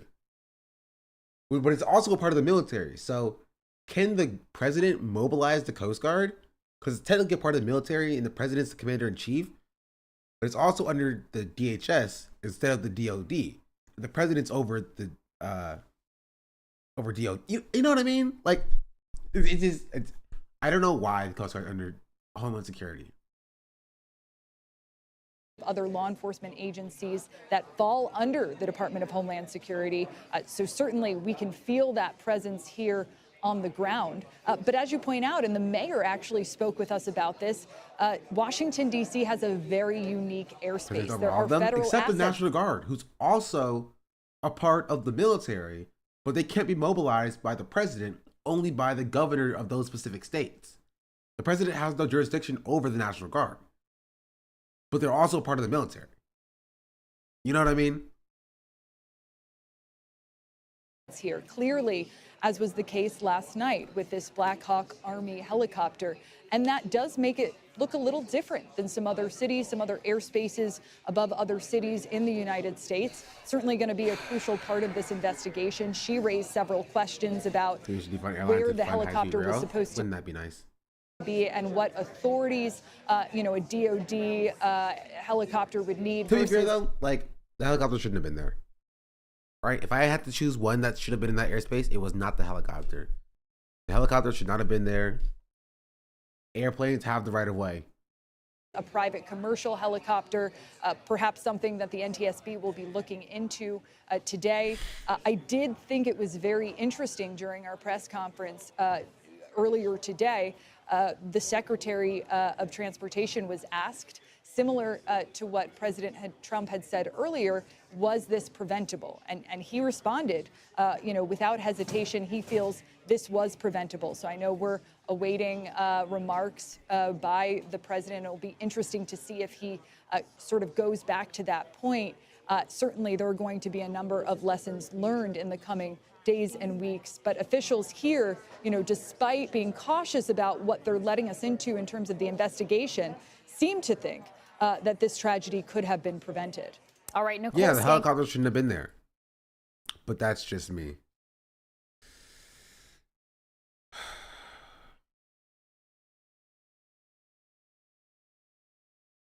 That's just me. I know they were doing training at night. That just seems crazy. I don't put anything in the. I expect the military to be doing actual, training. Somehow he'll blame Biden. Oh, he already has. He has. He blamed Biden and DEI. He said we now have rigorous standards here, on like for our pilots, I guess.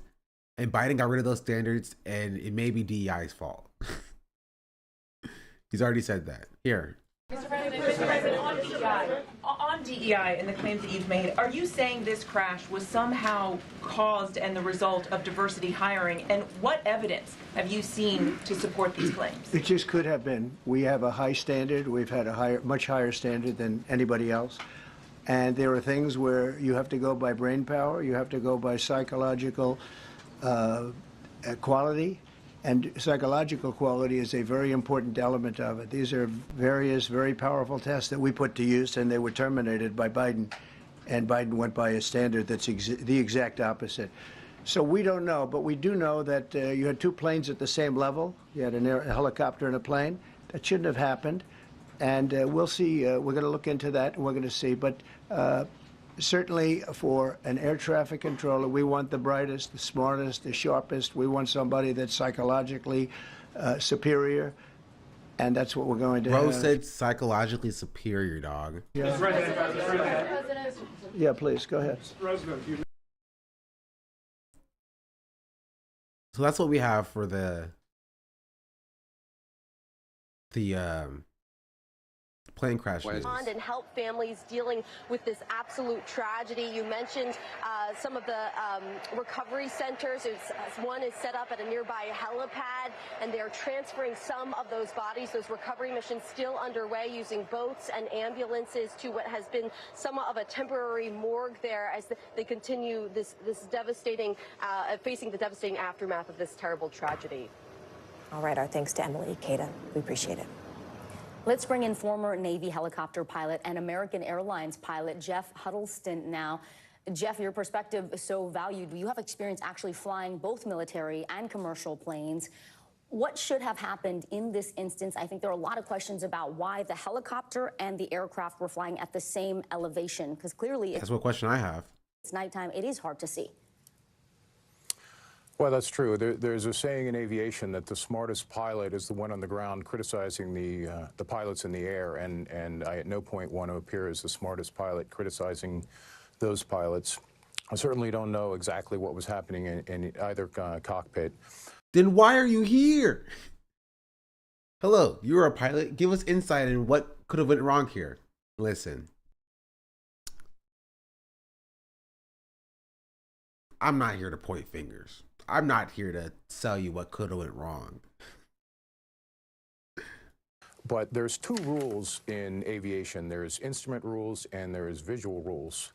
There is a virtual corridor that travels down the eastern edge of the Potomac called a VFR, as in Visual Flight Rules Corridor. Okay, if this is true, and this is how it happened, it's obviously the helicopter's fault, right? As a helicopter, in my personal opinion, I'm not an expert. I'm not a pilot expert. I have a drone pilot license, but I'm not flying commercial airlines or whatever. Technically, I am a pilot. As a helicopter, you can turn faster, right? You can stop faster, you can turn faster, you can maneuver quicker than a commercial airliner can. So like the arc in the curve is like very gradual for the airliner, but it's pretty steep for the helicopter. Right? The helicopter should have been more aware and should have not flown directly into the pathway of the liner. ATC audio is available. Kilo was cleared for visual separation by ATC. I think that's the biggest mistake, not a pilot though. Specifically, obviously it would be an air traffic control problem, because even from that perspective, air traffic control knows both where the helicopter is, theoretically, and where the plane is, and what the trajectory and the pathway of them should be. They are the controllers. They control the traffic.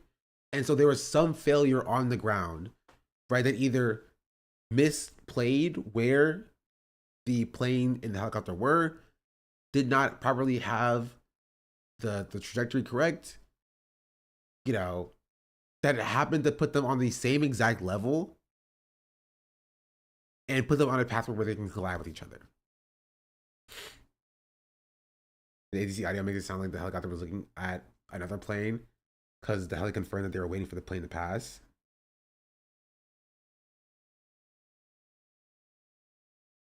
Helicopters 200 feet and below. I've flown that route several times, and it's, as I said, it's there exclusively for helicopters to transit through the Washington, D.C. area.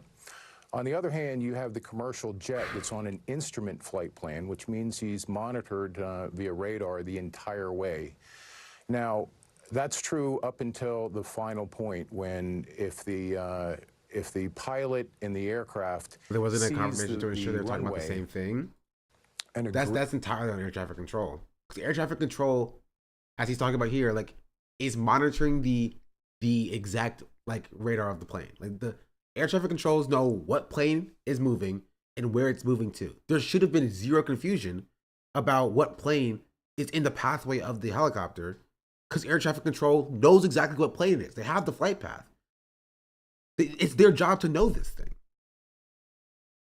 Right? And so if the helicopter's like, okay, we'll wait for the plane to pass, and air traffic control is like, all right, good luck, and the plane's in direct collision course with them, that's entirely on ATC. Right? What's good, y'all, people? Agrees with the people at zero fault are the people on the actual plane itself, because you can't just dime turn a plane. Even if you see the helicopter, which it's night, you probably didn't see it. But even if that's the case, there's nothing you could do. There's nothing you can do. Controller to the Army? Assume visual approach, then both of them are on visual rules, and they're both obligated I've been warning to us for years, maintain the experience of air traffic control will lead to something like this. Visual separation with any undue traffic. So the problem you have is that the two paths intersect, and so that's where we had the incident. Mm-hmm. Jeff, it's interesting you talk about the visual. Thank you, Mr. Pilot. I would have never known that the problem is that the two pathways that the two vehicles took intersected. Wow, that's so crazy. I would have never guessed. Approach. I guess I'm curious about any sense of an alarm system. When you do realize that something is going wrong, do these planes have different systems for landing or detecting an emergency? Fault? True. I can't speak so much to the helicopter. It's more than likely that the CJ700 had what they call a TCAS system. It's a traffic collision and avoidance system that is supposed to advise them of traffic in the vicinity. If the traffic gets close enough and the system anticipates a intersecting pathway, It's supposed to advise the pilot on maneuvers, to evasive maneuvers. All right, Jeff Huddleston, former military. Both aircrafts may have had traffic alerts and collision avoidance systems, but TCAS does not automatically divert aircrafts apart from each other under 1,000 feet. Military and commercial pilot. We appreciate it. Thank you for your perspective. Thank you. We are currently following the latest on this plane crash and will continue to bring it to you. This is why I go to sleep during planes takeoff and landings. Because if this happens and I'm asleep, I'm just dead. And at that point, you know, what am I going to do about it? You know, you feel me? Some of President Trump's key cabinet picks on Capitol Hill today. Okay, thank you, NBC.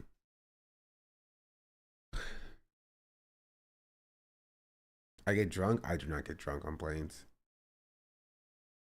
But to be fair, if you're awake, still what are you gonna do about it? At least if I'm awake, I'm gonna be worried about it. You know what I mean? If I'm awake and I hear like the intercom system be like, "Hey, there's a collision course," or like I hear the plane get crashed into or whatever, I'm at least like there's like a moment of fear, right? Like I'm scared for a few moments before I'm actually dead. If I'm asleep, I don't even worry about that, right? I go to sleep nice and chill, and I just don't wake up. Like, mind my own business.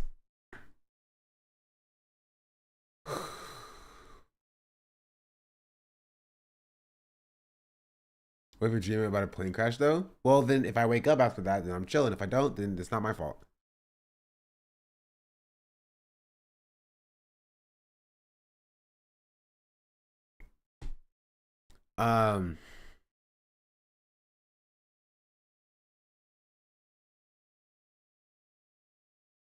Yeah, that's the plane crash.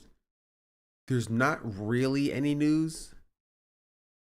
Or any more news?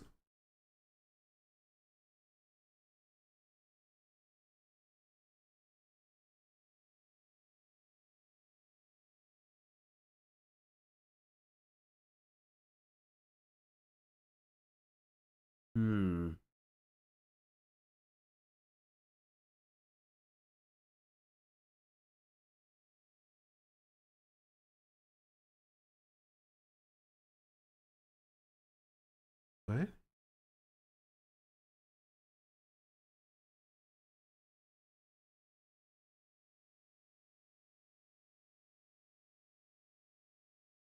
Sorry, is Aaron Rupar like insinuating that Snowden's a traitor? No, Nuke. No, it's not. It's not. Yeah, not the Nuke.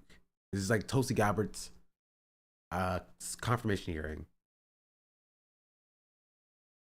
Is Edward Snowden a traitor to the United States of America?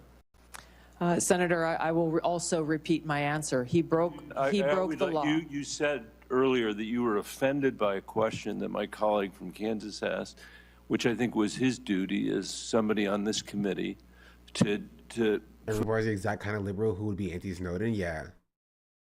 fulfill his responsibility to advise and consent. We are not here to be a rubber stamp for the President of the United States. So let me ask you again, do you believe, as the chairman of this committee believes, as the vast majority of members of our intelligence agencies believe, that Edward Snowden was a traitor to the United States of America? Senator, if confirmed as Director of National Intelligence, I will work with you to make sure that there is not another Snowden-like leak. Bro, why is the quality so bad? Like, this is like what you would imagine like 50 years ago confirmation hearings would look like. Why do we not have high definition 4K? Why is C-SPAN still operating off of VHS? Please. 4K. I know you got good cameras in there, bro. Not a moment to propagate theories, conspiracy theories, or attacks on journalism in the United States. This is when you need to answer the questions of the people whose votes you're asking for. The Democrats being anti-Snowden is so stupid. I don't even like Tulsi Gabbard, right? But why would you, like, I mean, it's not surprising that they're anti-Snowden, but like, Come on. It is the worst point to hit her on. It's dumb. To be confirmed as the chief intelligence officer of this nation. As my colleague said, this is not about you. It's about the people that serve the intelligence agencies of the United States. Is Edward Snowden a traitor to the United States of America? That is not a hard question to answer when the stakes are this high. Senator, as someone who has your served answer, in yes uniform, or no, is Edward Snowden a traitor to the United States of America? as someone who has I'll go on worn to our my uniform questions. in combat, I understand how critical our Snowden might go. Snowden's a bit of a weirdo. He does some things that I'm just like, you know what I mean? Or can she just say no? Because she doesn't want to lose like the Snowden coalition, right? The right wingers who are like super pro Snowden. But she also doesn't want to say like, you know, yes, he's a traitor. I know she don't want to say yes because she don't want to lose those people. She also doesn't want to say no, he's not a traitor because like she doesn't want to lose the people who are like the sanctity and the rule of law. Not that it matters. Like it's gonna be across like party lines anyway. Like I don't think there's gonna be any like Republicans who are gonna flip on Tulsi Gabbard if she says like Snowden's super cool or Snowden's a traitor. Again, it's all pretty much theater.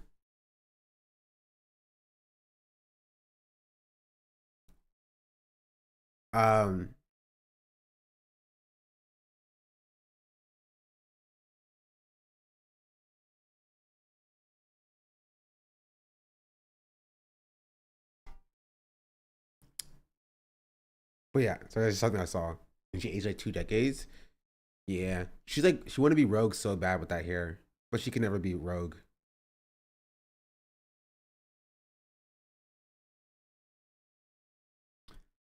It has something open. Oh, there's a few things I want to look at as well. It's kind of about Asmongold a little bit and about Squeaks. These are 2 things that I saw. We're taking a look at.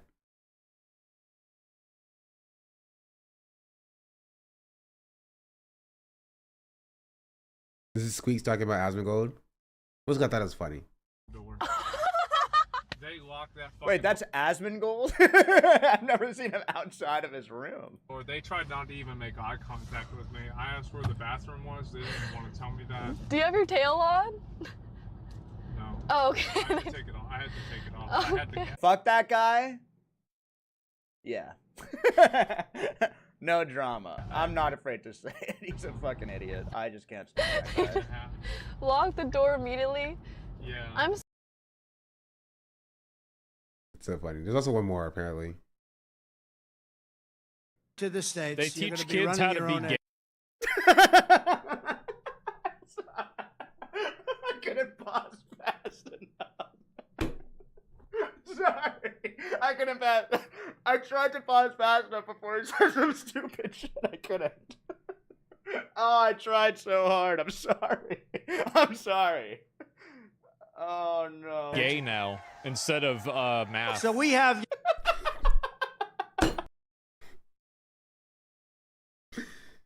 He said they teach kids to be gay now instead of math. Honestly,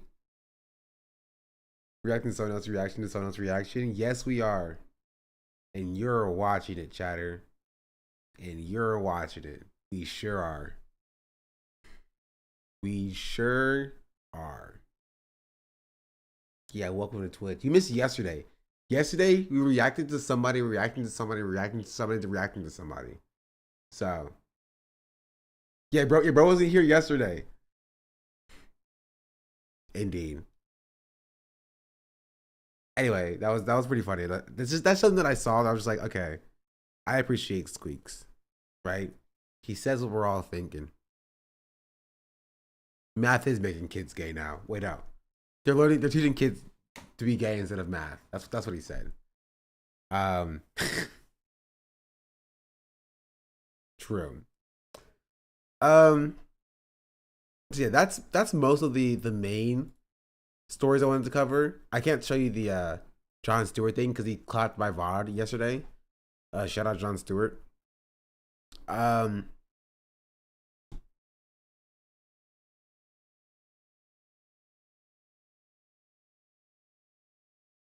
do want to see the school lunch thing though, as well. Gay math or thought English? Thought English easy.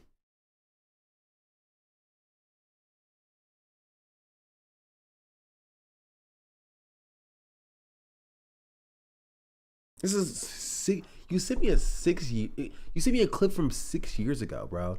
6 years ago. Sure, whatever. We'll watch it.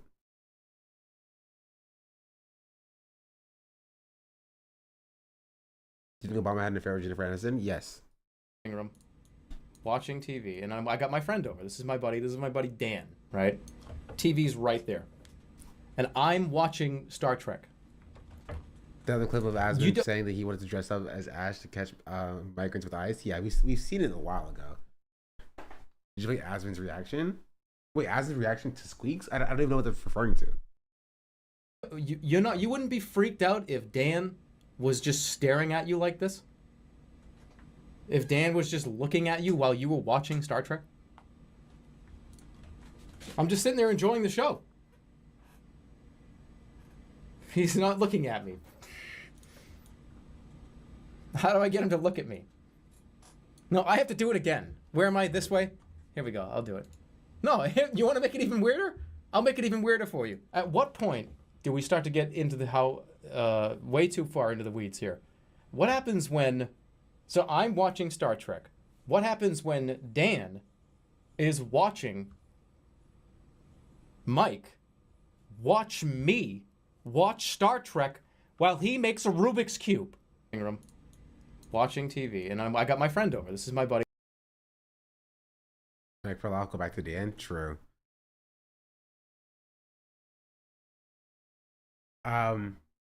I want to talk about the school lunch thing that Phil. I want to hear about the school lunch thing that Phil was talking about. Man, I'm freaking tired, chat. And leadership and a violation of our trust. But then, to shift gears to different news, who else is sick of these lazy-ass kids just sponging off of the government by eating school lunches when they could be... Me. I am. Out there picking berries on a farm or picking up shifts at McDonald's. Wait, what? Huh? You don't agree. You think that kids should be able to eat and learn? Well, you, my friend, are apparently not on the same page as my boy Rich McCormick, a Republican congressman from Georgia. Because while discussing the federal grants freeze on CNN yesterday, host Pamela Brown asked if he would support getting rid of school lunches and programs that provide food assistance to low-income families. And he said this. When you talk about school lunches, hey, I worked my way through high school. I don't know about you, but I worked since I was, before I was even 13 years old. I was picking berries in the field before we had child labor laws that precluded that. I was a paper boy. And when I was in high school, I worked my entire way through. You're telling me that kids who stay at home instead of going to work at Burger King and McDonald's during the summer should stay at home and get their free lunch instead of going to work? I think we need to have a top-down review. You're painting a lot of these... Bro, he's like, get rid of child labor laws, make children go to work to eat lunch.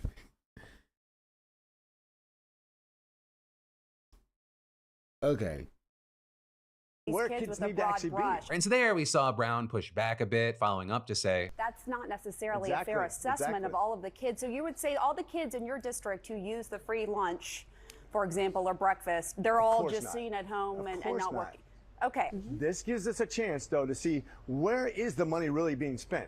Who can actually go and actually produce their own income? With them then saying that a ton of people got their start working in... They're children.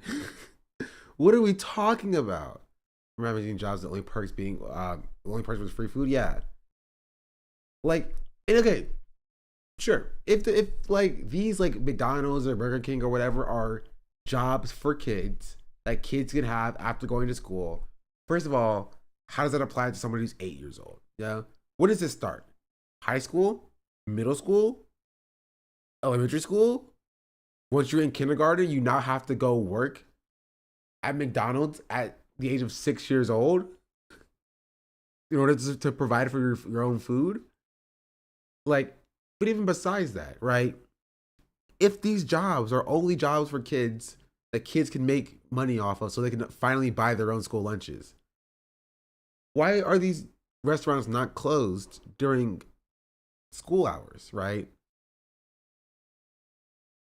if they're kid jobs that kids have to go to work to pay for their own lunches, all the kids would be in school while school is going on.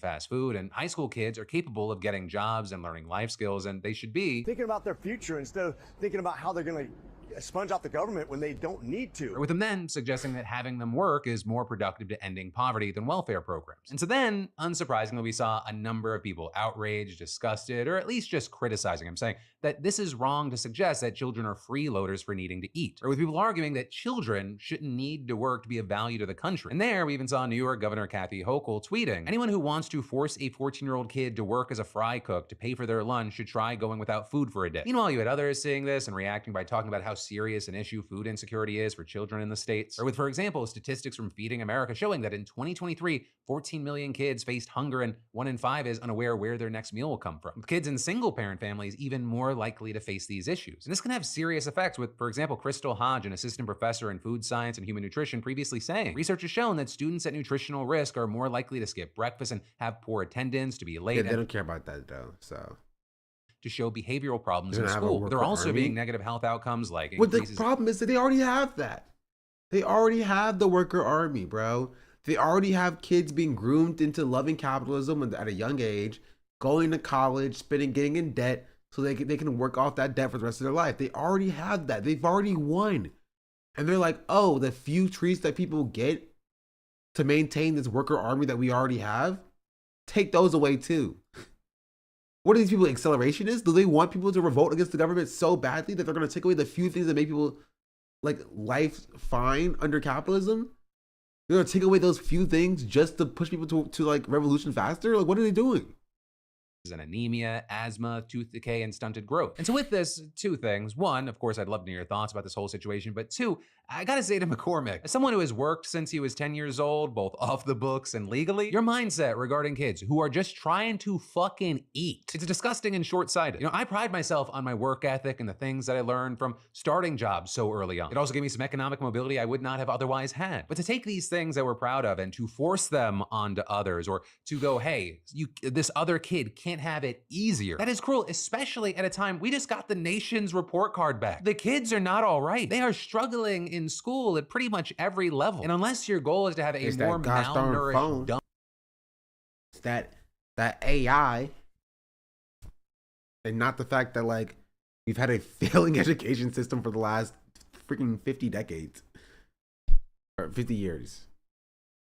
Public, then help fucking feed the kids. The argument that he uses has this facade of man of the people, pull yourself up by the bootstraps. But the reality, his kind of thinking, it supports when billionaires fail, they fall onto a trampoline. When poor people fail, they don't even get a fucking safety net. And that's in addition to just how it will eternally bug the shit out of me that so many people that will be a party of or say things like, think of the children. Their actions say fuck them kids. But anyway, that is the story. And then separately, my opinion on it, and whether you agree or disagree, I would love to hear from you in those comments down below. But moving on from that, we need to talk about Donald Trump now offering buyouts to millions of civil servants as part of an apparent radicalizing Philly D. I mean, Philly D's been pretty decent. But like, it's kind of hard to be like anti-school lunch. You know what I mean? Only like the worst people, the most libertarian people are anti-school lunch, you know? So like, yeah. Effort to reduce the size of the federal workforce and push out those who aren't loyal to him. Or with the general gist being get out and get yourself paid. And very notably with that, these were sent using the Trump administration's new mass email system, which is actually already the subject of a lawsuit filed by 2 federal employees, with them alleging that the OPM failed to do an assessment required by law to understand and mitigate potential privacy risks. But in any case there, the subject line of this email read fork in the road. And if that sounds familiar to you, it's actually the same subject line in the email that Elon Musk sent to Twitter employees back in 2022, asking them to commit to extremely hardcore work or else leave the company with 3 months pay, which is why unsurprisingly Musk reportedly played an integral role in the rollout of this buyout. And in fact, he previewed the move at a rally in Philly last October. We will reduce a lot of government headcount, but we're going to give, I think, like very long severances, like 2 years or something like that. So, look, Just go do something else is what we're going to say. With that, the offer now being extended to federal employees isn't quite as generous as he claimed, with him saying now that those who resign would receive about 8 months' pay rather than 2 years. Also, some other notable things, they will only have until February 6th to decide. Also, according to the email, employees who do not take a buyout cannot be given full assurance regarding the certainty of their position or agency, with the email saying that the majority of federal agencies would probably be downsized and that a substantial number of employees would be furloughed or reclassified to at-will status, essentially making them easier to fire. And then on top of all that, the email reiterated what's been ordered in one of Trump's day one executive actions, and that is a return to in-person work, with the email saying that most people who have been working remotely will be required to work from an office 5 days a week. It also went on to add that some physical office will be consolidated, meaning that some people may be relocated. And then finally, we have what's been described by many as one of the most troubling aspects of this email, where the email they sent talks about, quote, enhanced standards of conduct, and says that, quote, the federal workforce should be comprised of employees who are reliable, loyal, trustworthy, and who strive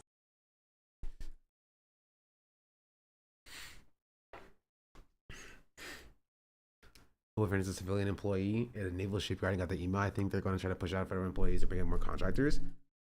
I think it's more less about bringing in more contractors and more bringing in people who are aligned with Trump. So they're trying to be like, oh, if you don't want to work in the Trump administration, you can leave voluntarily or get fired. And they're trying to force people out to leave voluntarily so they can replace people with nice little supporters that will just do whatever they ask for, even if it's not legal and unconstitutional, for excellence in their daily work, with critics here saying that loyal is the key word. And with all that, you had the American Federation of Government Employees, which is the largest federal workers union, pushing back, with the organization's president saying in a statement, purging the federal government of dedicated career civil servants will have vast unintended consequences that will cause chaos. It's speed running America's dissent, which honestly, part of me kind of respects. They're just like, bro, F everything, dog. We're just gonna go.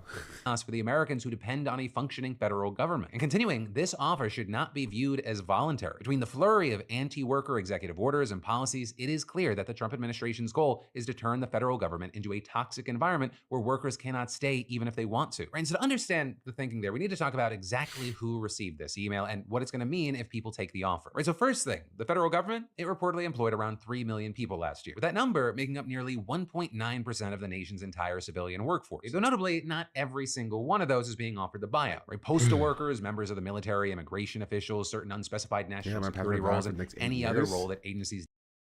I think my passport is also valid for the next 8 years. Maybe I'll go to Japan. Deem as being necessary reportedly won't be able to opt in. But still, according to Katie Miller, who serves on an advisory board to Musk's Department of Government Efficiency, that leaves more than 2 million federal employees who are being sent the email. So with that, according to the Associated Press, for example, if even a fraction of them take the offer, that could send shockwaves through the economy and spark major disruptions across the country, all of which could lead to wide-ranging, but as of right now, unknown consequences for the delivery, timeliness, and effectiveness of federal services. We're seeing the New York Times reporting that regular activities like traveling, renewing passports, or filing a tax return could be delayed or disrupted. Also, everything from national parks and museums to the administration of benefits like Social Security, Medicare, Veterans Aid, and food stamps could be affected. All while regulators and inspectors for food, water, drugs, and workplace safety might end up leaving the government as well. And then beyond all that, we could see an exodus of skilled researchers and scientists, from doctors to meteorologists. And then, depending on how the Trump administration defines national security, officers at law enforcement agencies like the FBI and Drug Enforcement Administration may also resign. But with all that said, we do not know right now who and how many will leave. Though there, you did have one Trump administration official saying that they expect 5 to 10% of federal employees to quit, and claiming that it could lead to $100 billion annually in savings for federal taxpayers. But also a big key thing is right now we don't know if this is even legal. But according to OPM guidance, employees who probably not, but who does it really matter, accept deferred resignation should be placed on paid administrative leave. But it's not actually clear right now that Trump has the power to offer administrative leave to basically the entire federal civilian workforce. And then even if he does, under the law, no employee can be on administrative leave for more than 10 days in a year, let alone almost 8 months. And alternatively, there is actually something under the Homeland Security Act that allows okay to post on start promoting your channel when it goes live. I think a lot of people would rather watch it with you at someone else's views. Yeah, for sure, go for it. I was telling my chat that as well. Just if it goes live, don't watch it on your own. Don't give it the view. You can come watch it here. We can talk about it. We can laugh about it, and then we can collectively let Ethan cry. Think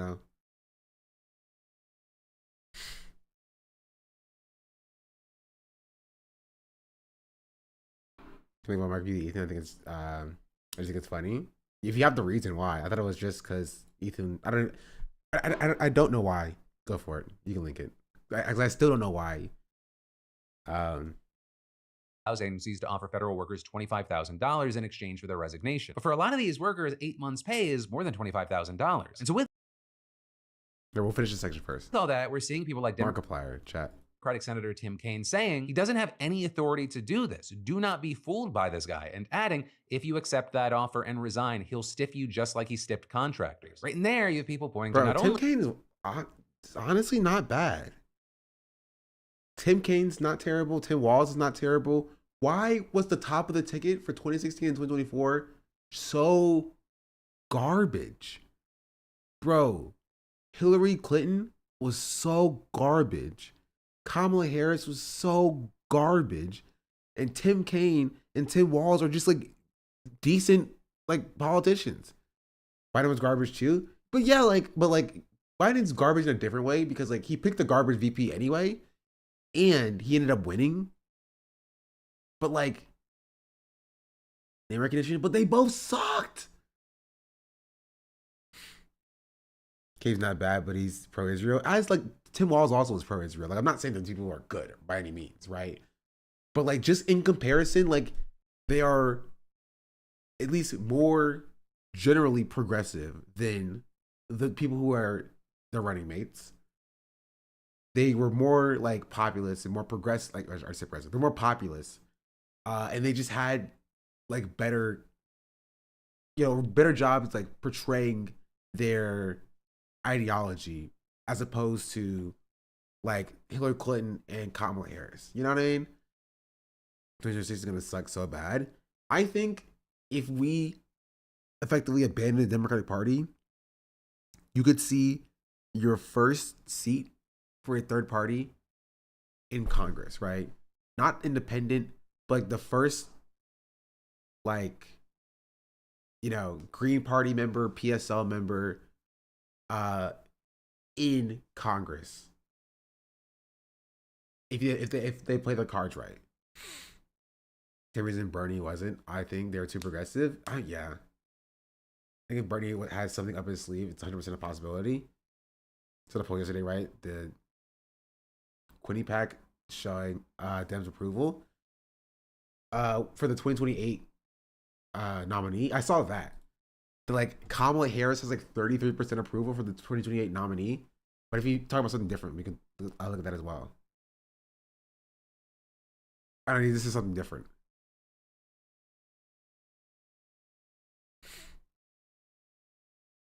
Now to the Bruto Quinnipiac poll for Democrats. Republican Party is at 43% favorability, 45% unfavorability, -2. Democratic Party is 31% favorability, 57% unfavorability, -26 points. -26 points. They're so cooked. Are you saying you're not a Democrat? I am a registered Democrat. I would love if a progressive third party could actually get traction to win seats. Right? I am technically a registered Democrat. There are a lot of districts that would be difficult for a third party to win. If a third party emerges in the House, I wouldn't expect more than a dozen steps. Need massive election reform. The House should have never been capped. In 1929, it used to increase in size after the census. I think it's not untenable for like third parties to win, especially now, right? All it takes is, I don't think you're going to see widespread congressional seats for third party candidates, but if you play your cards right over the next 4 years, and then 4 years after that, and 4 years after that, if you get third party candidates into local seats, school board seats, into congressional seats, state legislature seats, into city council seats, into county commissioner seats, you get third party, candidates into local elections. You warm people up to the idea, right, of like third party candidates in general. And as you grow all that infrastructure and more people get opened up to that idea, then you open up a pathway to get congressional seats for those third parties. getting third parties in Congress, maybe state or local, but even that's unlikely. I disagree that it's like impossible if that's what you're saying. Right? Obviously, it's unlikely, and obviously, it's going to be difficult, right? But that's what you have to do. It is what you have to do. There's no alternative, right? There's not. You have to, and it is possible. Again, I say this consistently. 70% of elections are uncontested in this country. 70%. In 2024, and in 2024 presidential in 2024 general election, 70% of races in this country had one person running for the seat. 70%. 7 in 10. And if you just put bodies to just contest the seats, not all of them are going to win, right? But it is impossible for you to lose any less than having no seats at all. You feel me? The parties usually act as a spoiler because they tend to draw from one party because of the first pass in post districts. You could have somebody win with only 30 to 40% total vote. We're not even there yet, though. Like, you're not listening. 70% of races are uncontested. There's no spoilers because there's not even two parties. It doesn't exist. 70% of elections have one person who is the incumbent running again for that seat. Or, right, just one person running for the seat in general. 70%. There's no spoilers. People aren't running for these seats. Right? And so you have to put bodies in place to run against the one person who's running to even have a chance of taking those seats so that you can actually win in local elections, so you can then win in statewide elections, so you can then win congressionally. Those are non-competitive districts. Less than 100 of the 435 seats are competitive. It doesn't matter if it's competitive or not competitive. It doesn't matter. You need infrastructure, right? You need name recognition. You have to put people in a place where people can see them.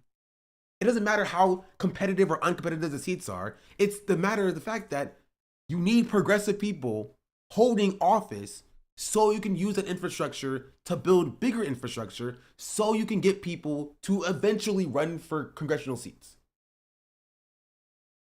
That's it. That is the only pathway to like actually winning, political power, at least in the current system. Unless you're going to like overthrow the government or whatever. You have to put bodies and contest the seats that are currently uncontested in a place where it's not like New York or California, where it's not like, oh, it's nice and politically advantageous.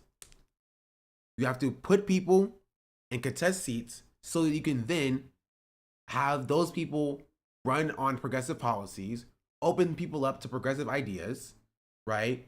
And the idea of third parties outside of the two-party system. And then 5 years, 6 years, 10 years down the line, then we would have robust infrastructure for a genuine third party, right? That maybe could take, congressional seats or maybe even the presidency if you play your cards right? But it will never happen if you only try to throw people at congressional seats, and of course they're going to lose, right? You throw people at the governorship or gubernatorial races, and of course they're going to lose, right? It is, because people are so stuck on the two-party system that's what they know. They're not going to deviate from what they know. But currently, right, the Democratic Party has lost so much favor. So much favor. If there was ever a time where an actual third-party alternative can exist, right? It's going to fund it's going to cost hundreds of billions in the current system, have to be a millionaire and billionaire to get funding to win. Not necessarily. We're talking about local seats, right? And that can be done, right, without bajillion dollars. You know what I mean? You don't need a millionaire to win a local seat, right? What you need is people who are willing and able to help you out, right? You need people who are who can invest their time to get people into these seats. You need grassroots donation. You need people to knock on doors. You need people to convert people who don't think that there's an alternative into being an alternative, right? If the idea is like, you can't do this without billions of dollars, then we're never going to do anything. You know what I mean? You might as well just hang up your coat and not do anything. You might as well just give up. right? But currently, again, none of that even matters because 70% of seats are uncontested. Maybe if there was if the seats were actually contested and then people were losing, if people were actually running the seats and then they were losing, then we can have a conversation about, okay, we need funding. You know what I mean? Okay, we need funding. Okay, we need to robust infrastructure, right? But nobody's even in the seats. Nobody's running for the seats. We can't even start talking about the fact that, like, you need, freaking billions of dollars to challenge, like, competitive races, which I'm not saying you challenge. I'm saying you challenge the least competitive races. The people where nobody's running for them. The people where nobody it's somebody who's only one person on the ballot. You walk into the ballot box and there's a single person for that race on the ballot. People don't even have a choice, right? My take is give people a choice. You still may not win. I'm not saying the left is going to win every seat if they run in a contested race, right? But the point is that if there's not even another person on the ballot for 70% of races, then of course nobody's going to win. You know what I mean? I write a no for all the ones with no choice. That's my take. This is something I talk about consistently, something that I'm working on the back end about just how do we get people to run for these races? You know what I mean? How do we get bodies, right? People who are willing and able, prepared, or galvanized to go into their local states, right? And write their name on the petition. It is literally bodies and spaces. Do you think the DCA is a good avenue for this or no? I think the DSA does probably the best job of any organization in local elections and getting people elected.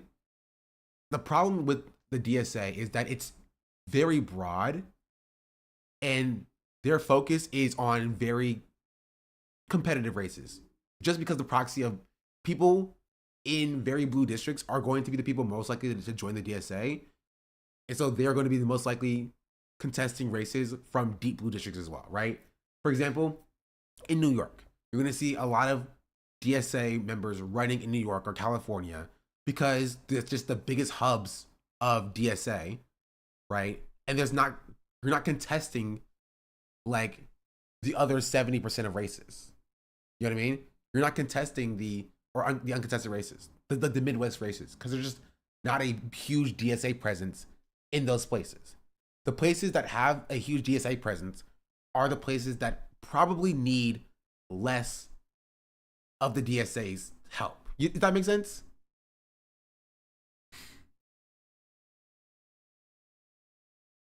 But because like these states are the most deep blue, they are most likely or more likely to have more DSA members and are more likely to have DSA members running for office in those states, meaning that they are like not the people that are supposed to be targeting by the DSA to get people running in that space. DSA can get a capital D Democrat in an election, but it's going to be a third-party candidate. They're going to have opposition. True. Claudia De La Cruz was on my presidential ballot in Virginia. And so I think the DSA is a good start and has a good model that I think any third party should follow. But I don't think it should be. I think the adherence to the Democratic Party is a kind of a wash because of this. Right?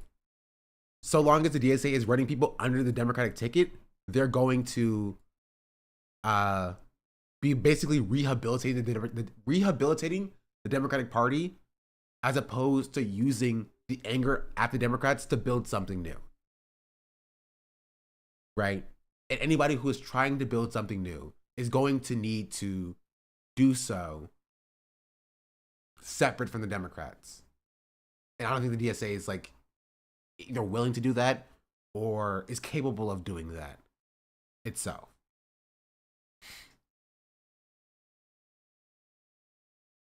You know what I mean? The high up DSA agents in their wholehearted support towards Kamala really upset me. While PSL on the presidential run may have done some good promotion for PSL, I think unfortunately, right nationally, like Sean said, is not the strat. Same with the Green Party. Yeah, you have to have hundreds of people in a local election before you even think about running congressionally. And you need dozens of congressional members before you even think about running nationally, right? And so the starting point is building the infrastructure locally. Would Bernie would have won if he ran as an independent or Republican? No. Bernie can never have won. Like it's like to say, but the writing was on the wall. At the current political system, Bernie was always going to be cheated out of a win, right? Like there is no infrastructure currently for anybody who is not a Democrat or Republican to win, right? It's not going to happen. And because it's not going to happen, Bernie would have needed to have been the nominee for the Democrats in order to have won in 2016. And Bernie would have not been the Republican nominee either. It wouldn't have happened. Something about a project to make it easy for people to see and apply for local offices. How is that going? It's going. It's not gonna be done anytime soon.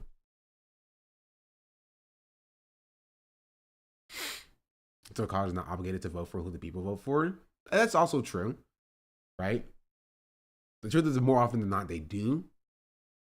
And regardless, if there was like a overtaking of Congress by like every 4 years, there's like an added 10 members of like, of PSL to Congress.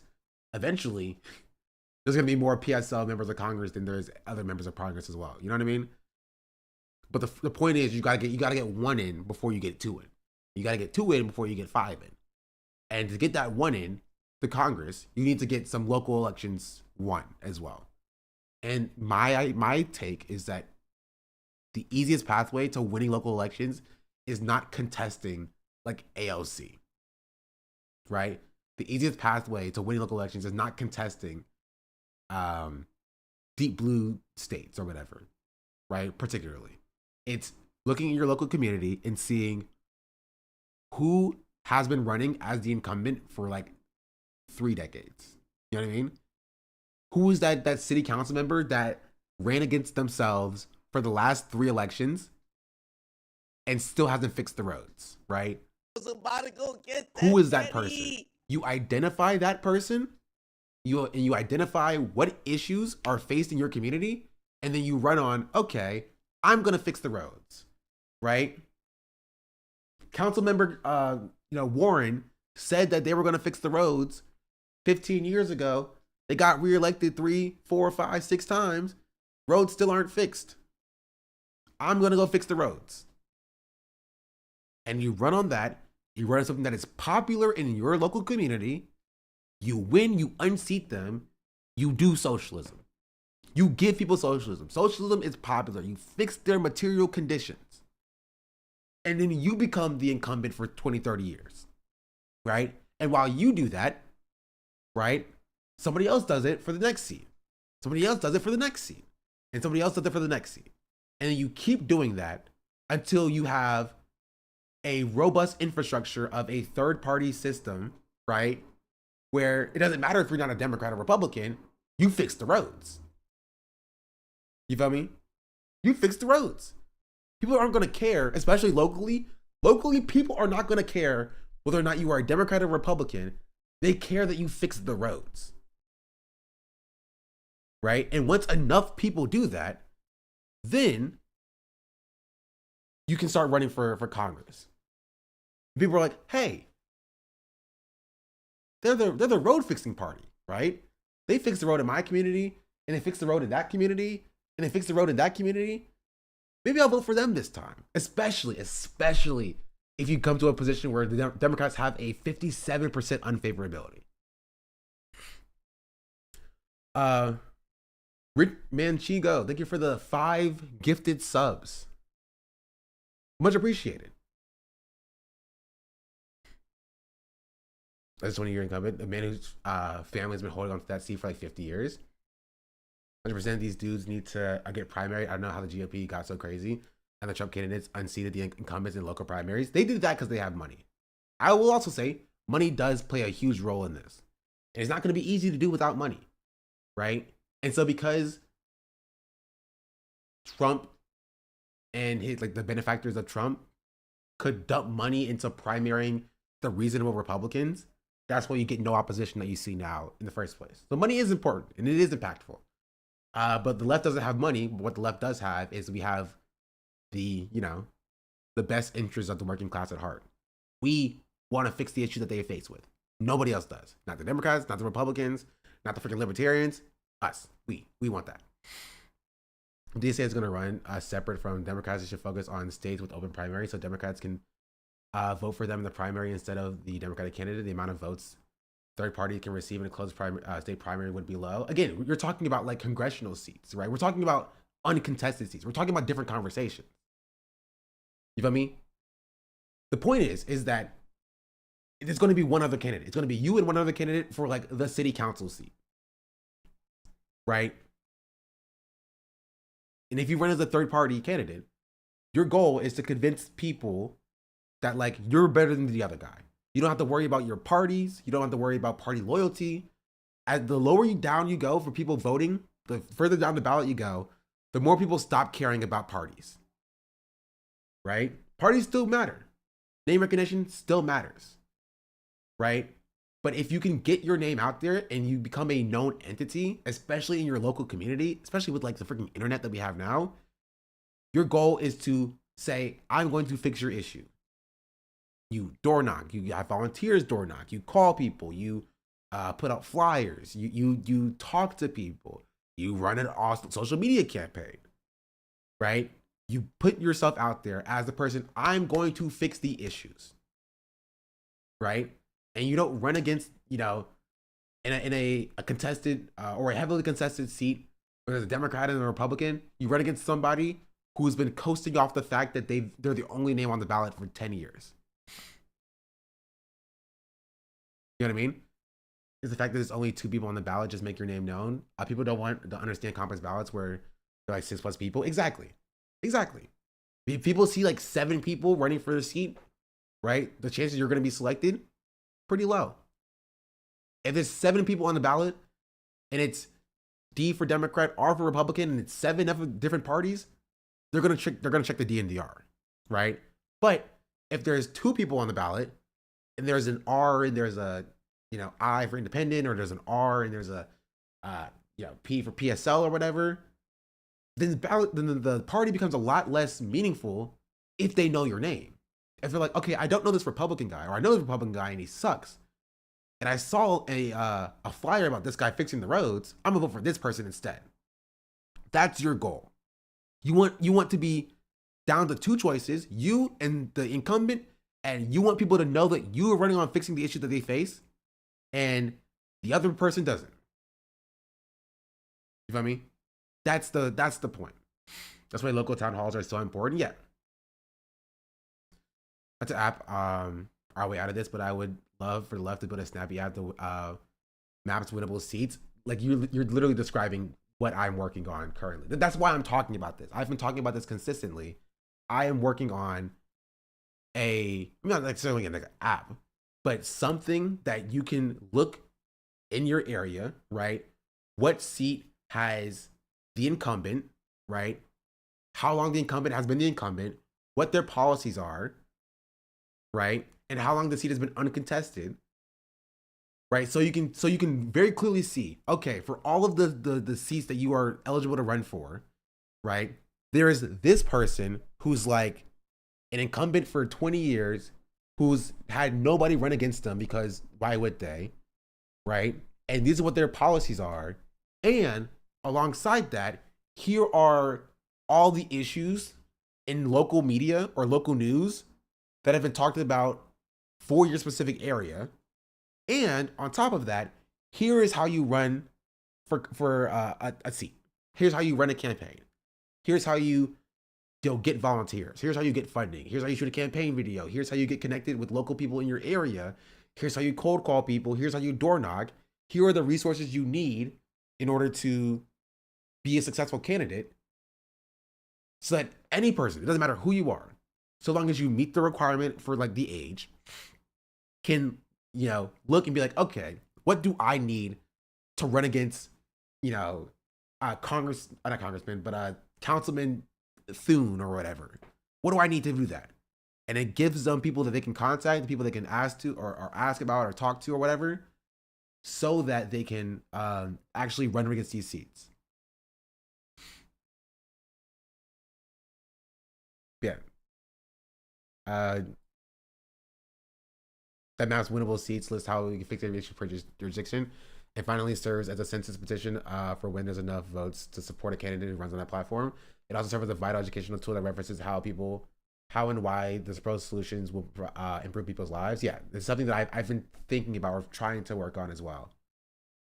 I'm talking about it like a lot on my stream, but it is something that I'm working on the back end. Person Democracy Org that does really well in New Hampshire. They put out progressive endorsements for small town down ballot races. I also take advantage of the existing momentum from the multiple local / state races where I am are won by people who are pro-Palestinian and because they were protests on the strike lines that help spread the message and help them win. It drives me crazy that there's so many local third-party candidates in my area that don't even have a website to show what they're about and what their goals are. It's so easy to make a fucking website. Exactly. It's like how to make a website, how to shoot a campaign video, how to just get on social media. We're in 2025, big 2025. Get on social media, right? Get on Facebook, start a Facebook group. Old people are on Facebook, they love Facebook, right? You get into your local community and you talk to people, you call them, you knock on their door, you leave flyers, right? How do you design those flyers? How do you craft policy? How do you make a policy page on your website? How do you make sure people understand what you are about and what you're running for, right? How do you find volunteers? Like, how do you fundraise? Like, stuff like that. There's so much that people don't know, and because people don't know it, it's very scary. It's very scary to like run for office because, oh, I'm going against the Democrats. They have $1 million. You know what I mean? Oh, I'm going against the incumbent. They have the name recognition. It's very scary, right? But making that a little bit less scary so that more people are able to do it is how you build power from the ground up. This is what grassroots power is, right?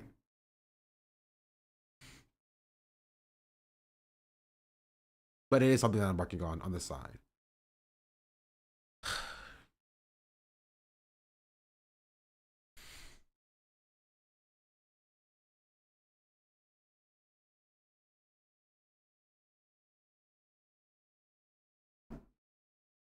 Also, I need the people to call Republicans weird. That was great. True. That was great. More people need to call Republicans weird.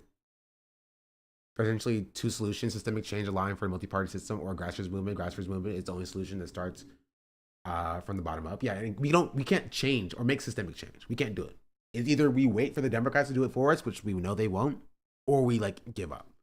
However, if we do the grassroots movement in order to just get a little bit of power, and then once you get a little bit of power, a little bit of leverage, you just keep pushing and pushing and pushing until you make that systemic change, so that this wouldn't be an issue in the future, right? But so long as we see the system as it currently is, and we're like, okay, we see the system as it currently is, and we're not going to do anything to change it. We're just going to sit back and be like, oh, well, they just have the money. We can't do anything about it, right? We must wait for like the Vanguard Party to come save us, instead of like, hey, why can't we be the Vanguard Party? You know what I mean? Why can't we be like the third party infrastructure? We're waiting for like the third party infrastructure to be different. We look at the election and we're like, we need a third party. Why can't we be the third party? Right? We're waiting for somebody else to come through and save us and be like, we are the third party. We're going to protect your rights. Why don't we just be the third party? Why can't we make the own third party instead of waiting for other people to do the third party?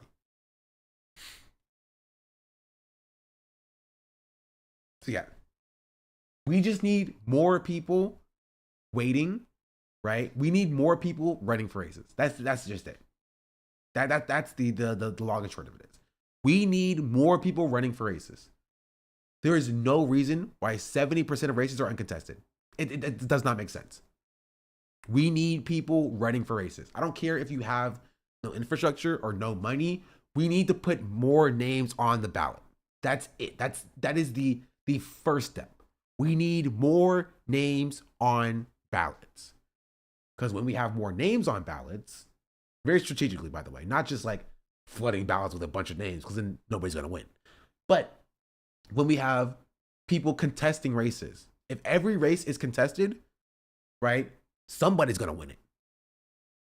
Right? And then we get one seat. Once we have one seat, we have 2 seats. Once we have 2 seats, we have 5 seats. Once we have 5 seats, we start to grow and grow and grow, because the Republicans suck and the Democrats suck bad. Right? There's momentum here. And we can wait 4 years and do the same song and dance again, where we expect the Democratic Party to save us. Right? Where we have like people like Olivia Giuliana running for office, and you're gonna be forced to vote for them. You either vote for Olivia Giuliana or you vote for I don't know or Aiden Ross. You know what I mean? And those are your choices in 10 years. In 10 years, you either vote for Olivia Giuliana or Aiden Ross. If we don't get ahead of it now. And I don't like those choices personally. I'm not a fan of those choices. I would rather have somebody else on the ballot than to have Olivia Giuliana and Aiden Ross. I'm gonna be real.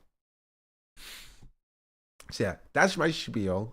It's my monthly or my freaking weekly at this point. My weekly spiel to like contest races and build third-party infrastructure. And I'm gonna keep yapping about it, because I will just keep yapping about it, because I do think that it is crazy that 70% of races are uncontested.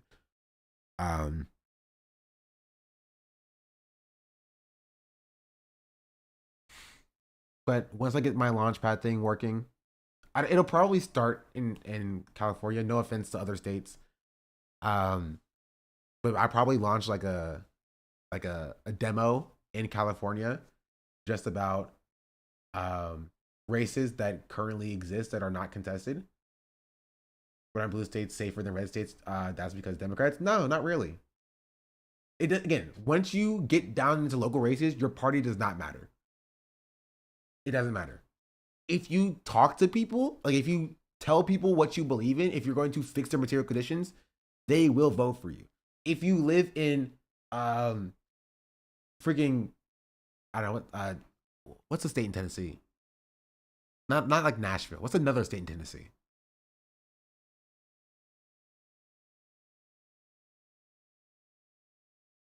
Chattanooga.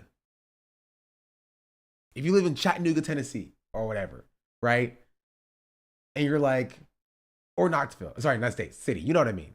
A city in Tennessee. Knoxville, Tennessee. And you talk to people, you're like, what issues are going on in Knoxville, Tennessee? What issues are happening? And you talk to people and you find out what issues that exist. And you're like, yeah, dog, my issue is that, wages haven't increased in Knoxville in freaking 30 years. You thought Chattanooga before Memphis? I'm trying to think of not like what I know, you know what I mean? Lesser known states. Memphis was my number one. I went Memphis, and then I went Nashville, and then I went Chattanooga. You know what I mean? I was like, okay, I'll go to Chattanooga instead. Yeah, I meant lesser known cities, not cities that are like, population centers per se. Or like, the capital of Tennessee. It doesn't really matter. The point is that you go to a city, you go to a space where people are, and you talk to them about their needs, right? You talk to them about the needs that they are faced with, right? If the potholes, right, suck, the roads aren't fixed, and you realize that, hey, City Council of Knoxville, Tennessee, the councilman of the first councilman seat, has been there for 30 years, the roads still aren't fixed. I'm going to run on fixing the roads. And then you build infrastructure, right? You talk to people, you door knock to people, you say, hey, councilman, who's the councilman? Let's see.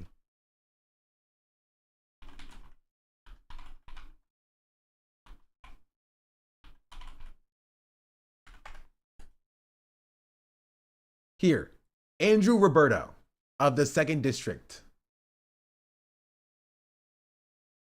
Right? Elected in 2017. It's been, what is that? Gosh darn, 8 years. It's been 8 years since he's been in office. And you're like, hey, it's been 8 years since this person was elected to the 2nd District's city council. He has not fixed the roads yet. I am running on fixing the roads. You know what I mean? That's what you do. You figure out what issues exist in your local community, which you probably already know, right? You probably know this. You live in these communities.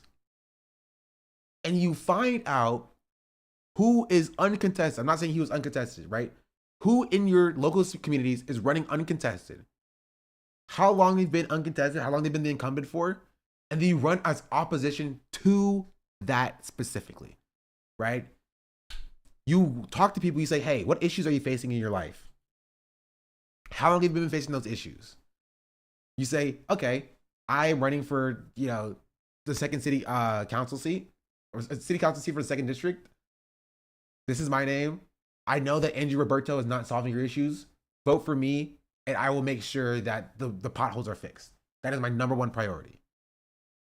And you talk to somebody else, and you say, don't you hate the roads here in Knoxville, Tennessee? And they're just like, yeah. And like, well, I freaking, whatever your name is, am going to fix the roads. I'm running on fixing the roads. And you might not win. You feel me?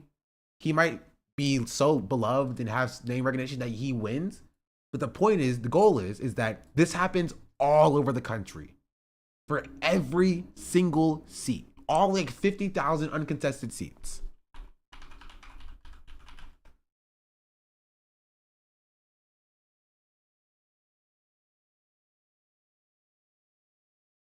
So sorry, 25,000.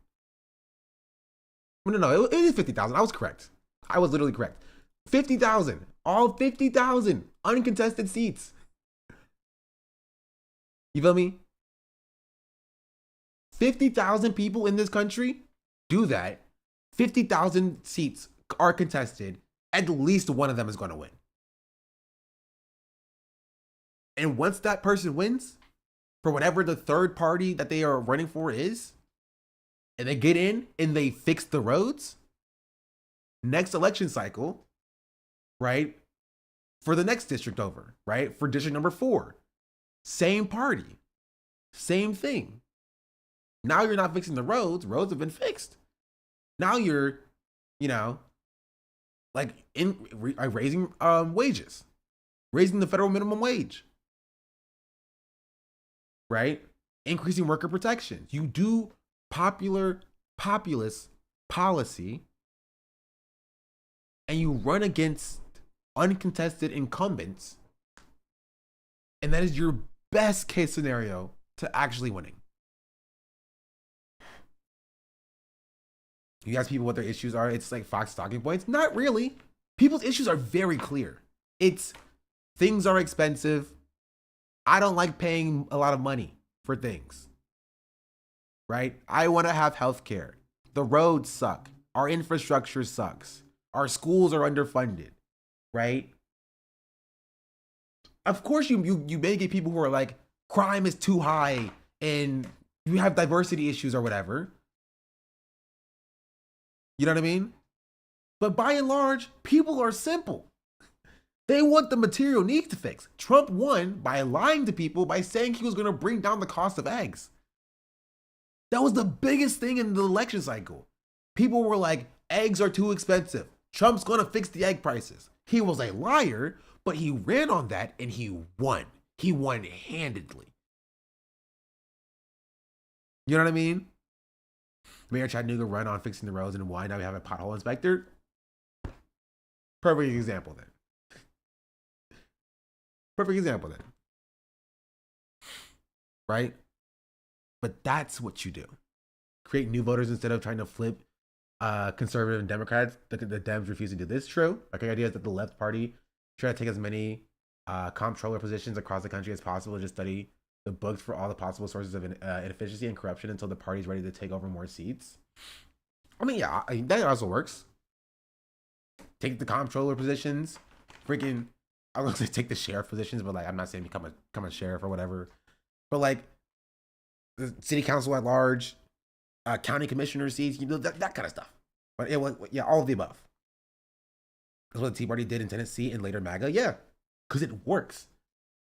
You have to start grassroots. You start low, and you work and you build power. You build power and you build, because this is what MAGA does.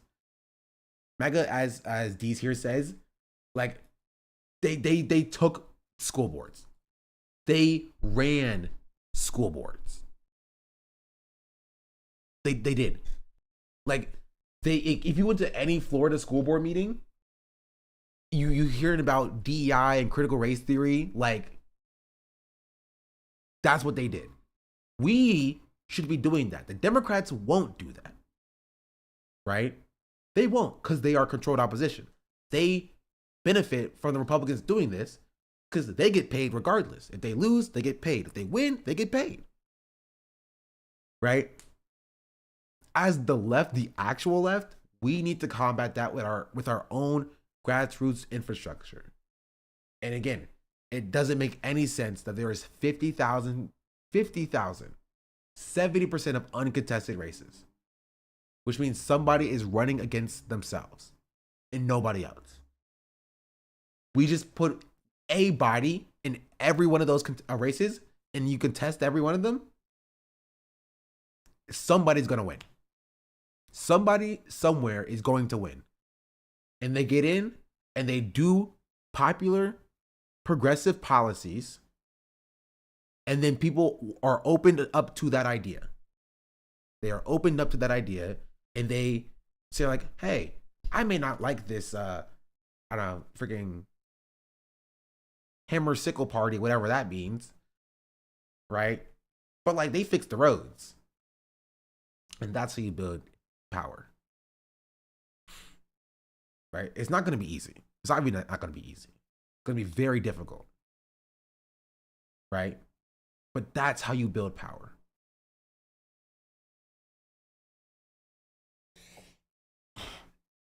The thing is that it needs to be done and keep pushing and never stop. Yeah. And this is, in theory, what the Green Party should be doing. But the problem is that I think the Green Party has 12 elected members of office across the country. 12. Like, look at this. Sorry, 160, not 12. 0 seats in the Senate, 0 seats in the House of Representatives, 0 seats in the state governorship, 0 seats in the state's upper chambers, 0 seats in the state's lower chambers, 0 territorial governorships, 0 seats in the territorial upper chambers, 0 seats in the territorial lower chambers, and 160 seats out of 500,000 of other elected officials. This should not be the case. It shouldn't. I wonder how bad the uncontested percent is for off-year elections. A lot of local elections are off-year elections. It's not great, right? It has 2023 here as well.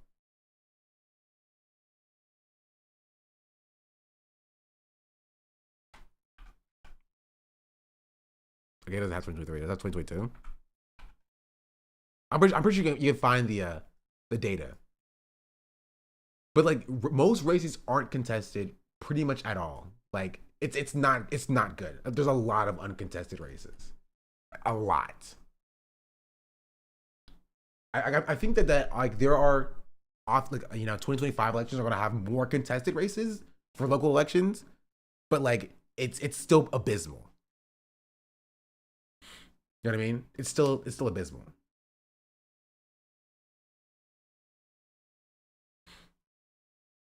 Isn't that great? Says it uncontested seats are for judges. Is that evidence on that? Like the exact number?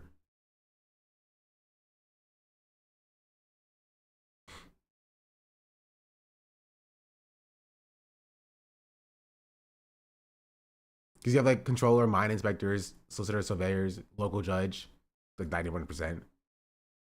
City council is 65% uncontested. You know, county commissioner is 64% uncontested. Board of elections is 57% uncontested. Public service commissioners 52% uncontested. Like it's still not good numbers, right? Some are 0%, are fully contested, right? But like,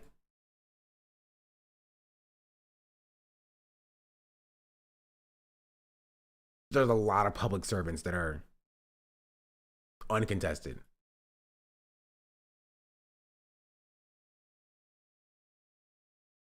It's important to mention this is a long game. The problem with these jobs are trash pay. Most people would be taking a pay cut to run. Not necessarily. Like, because like that's not necessarily most people, especially if you talk about like young people. Like, if you get people as soon as they're able to run. The goal is that, again, these are still public servants, and you do it because that's how you build power. That's how you get people bodies in spaces, right? And that somebody needs to run for them. Somebody needs to do it. And if people understand that, like, if this is how you build power, you know what I mean? Then I think they'll do it. You feel me? But most people are like, oh, I just need to run for Congress, and that's how I'll do it. And they run for Congress, and then they lose inevitably, because of course they do. Right? There should be a push for some sort of education about what these seats do. Most of the people don't know what controller is, for example. Yeah.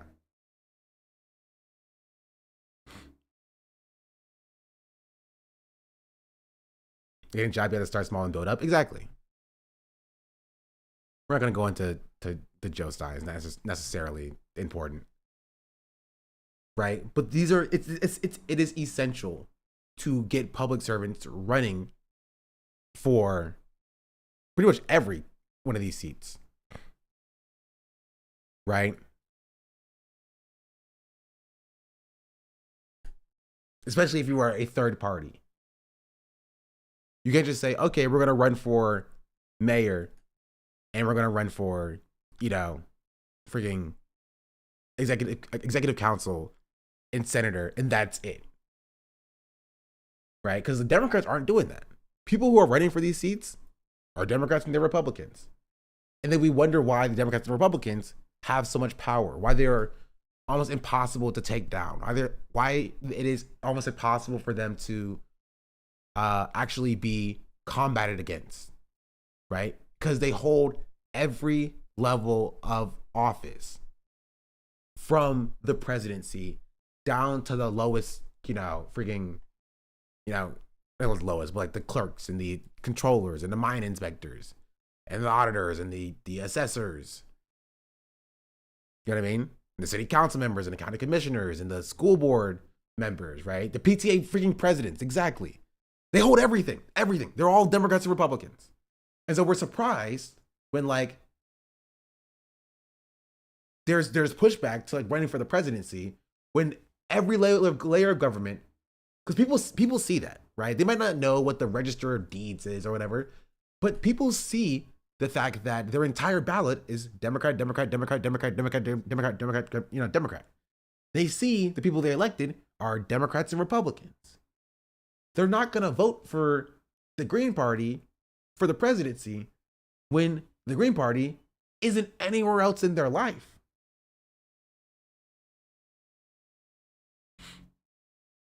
You know? I went to a local PTA meeting here. They're holding special meetings about a school shooting that took place by black white nationalists. Do you think the U.S. would benefit from a parliamentary system? 100%. I think pretty much any change to the current electoral system would be a positive, right? But like, it just is not going to happen, unfortunately. Anyway, I got super off topic from what we're talking about.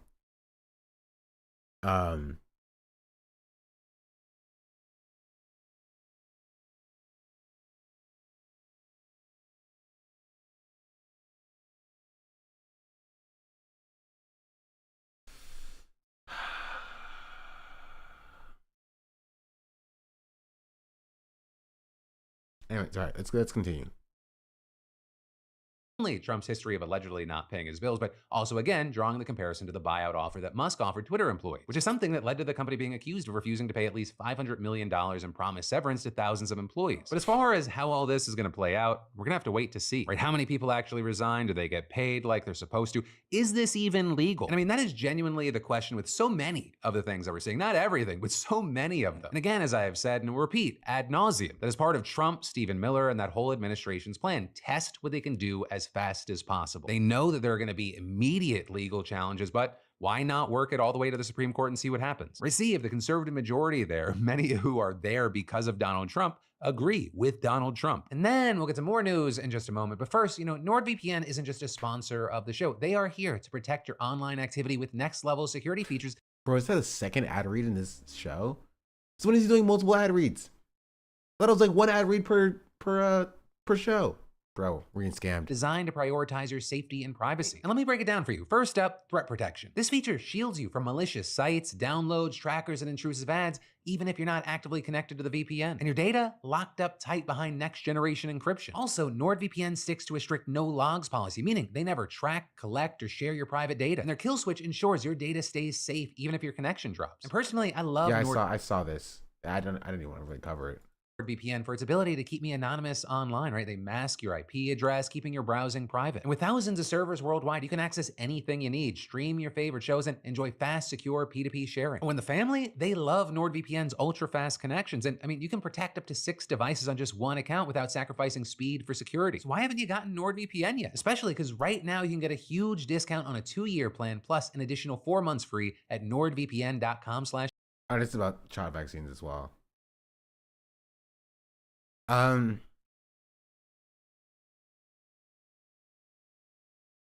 time is it? Bro, it's Thursday. Chat, I can't wait for Friday. I have a meeting today.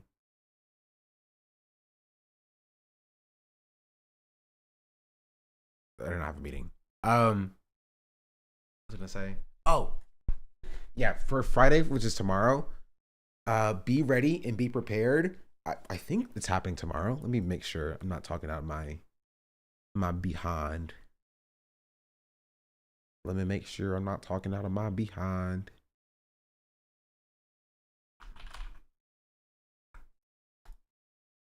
Here, watch this while I wait. /Phil. That's nordvpn.com/Phil or scan the QR code. It's risk-free with Nord's 30-day money-back guarantee. But then, getting back to the news, we need to talk about how 1, childhood vaccination rates are plummeting at an alarming rate, and 2, experts are now saying that it is a matter of it does start tomorrow. Okay, it is tomorrow.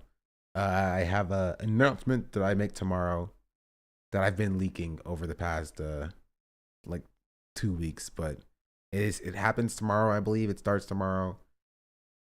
So look out for that. It'll be super sick and awesome and amazing. I hope the nuke comes out tomorrow because, man, it'll be fire for what's happening.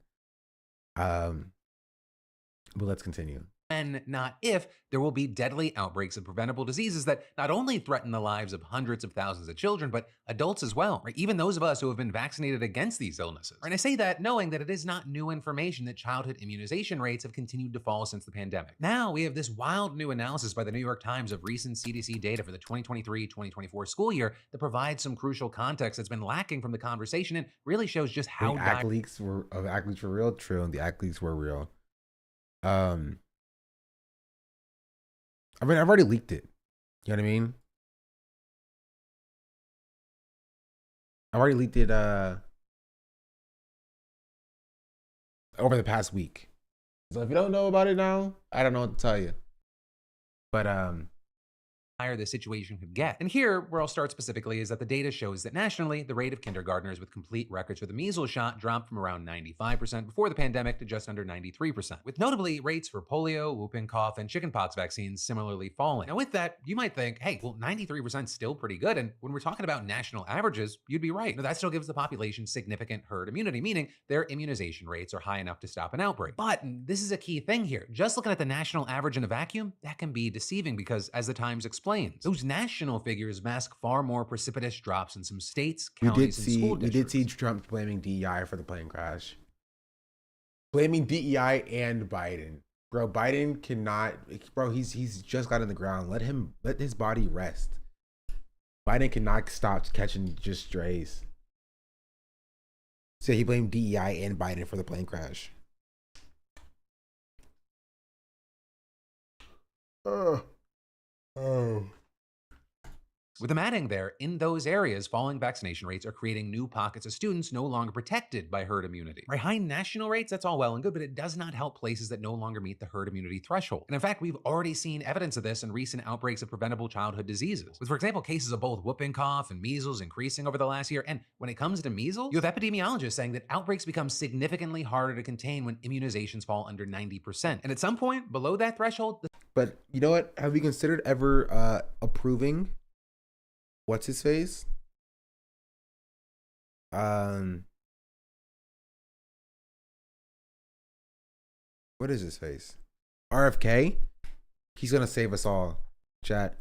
RFK is going to save us all. The spread of measles becomes essentially inevitable if the disease is introduced in the community. And part of the reason I'm flagging measles specifically is because the Times found that there are thousands more schools where the vaccination rates have now fallen below 90% compared to just 5 years ago, which means that it is now estimated that there are 280,000 kindergartners without documented protection against measles, which is an increase of roughly 100,000 kids since the pandemic. Now, with all that, as far as why we're seeing these trends, one of the main factors appears to be an increase in vaccine exemptions. Where you see, normally, families need to show that they're... Like... religious exemptions, like more people are just being like, yeah, no vaccine for my kid. Kids have received the normal schedule of childhood immunizations before they can attend school. But families who opt out of those shots can receive exemptions from schools for medical, religious, or other reasons depending on state and local laws. And according to CDC data, during the 2023-2024 school year, the number of kindergartners who had exemptions for one or more vaccines rose 3.3%. I mean, that is literally the highest that's ever been reported. And very notably here, the analysis from the Times found that, quote, the shifts in exemptions mostly fall along political lines. What? The Times finding that the number... That's crazy that Republicans are more likely to get vaccine exemptions? No, I don't believe that. My mom was a big RFK head when he started running. I kind of talked her out of voting for him, but she still claims to agree with him that the people being unhealthy. I'm like, Mom, do you really think the items based on deregulation is going to make us healthier? Maybe, who knows? Maybe your mom is onto something. Putting polio on my 2025 bingo card. I hope I don't get polio, bro. Of students with exemptions increased on average in states that went Trump back in November, growing everywhere except West Virginia. And that is exemptions rose in only a few of the states that went for Harris, largely staying flat or even falling in most others. And you know, that makes sense because polls have largely shown a new growing partisan divide on vaccines since the pandemic. With seeing, for example, a Gallup survey back in 2019 saying that 67% of Democrats and Democrat leaners said that the childhood immunizations were extremely important compared to 52% of Republicans and Republican leaners. 5 years later, while the enthusiasm only fell 5% for the Democrats, it absolutely plummeted for Republicans, dropping to just 26%. And so now, according to polling, 1 in every 3 Republicans actively believes that vaccines are more dangerous than the diseases they were designed to protect. Beyond that, 30% of Republicans think that vaccines are more dangerous than the diseases that they were designed to protect.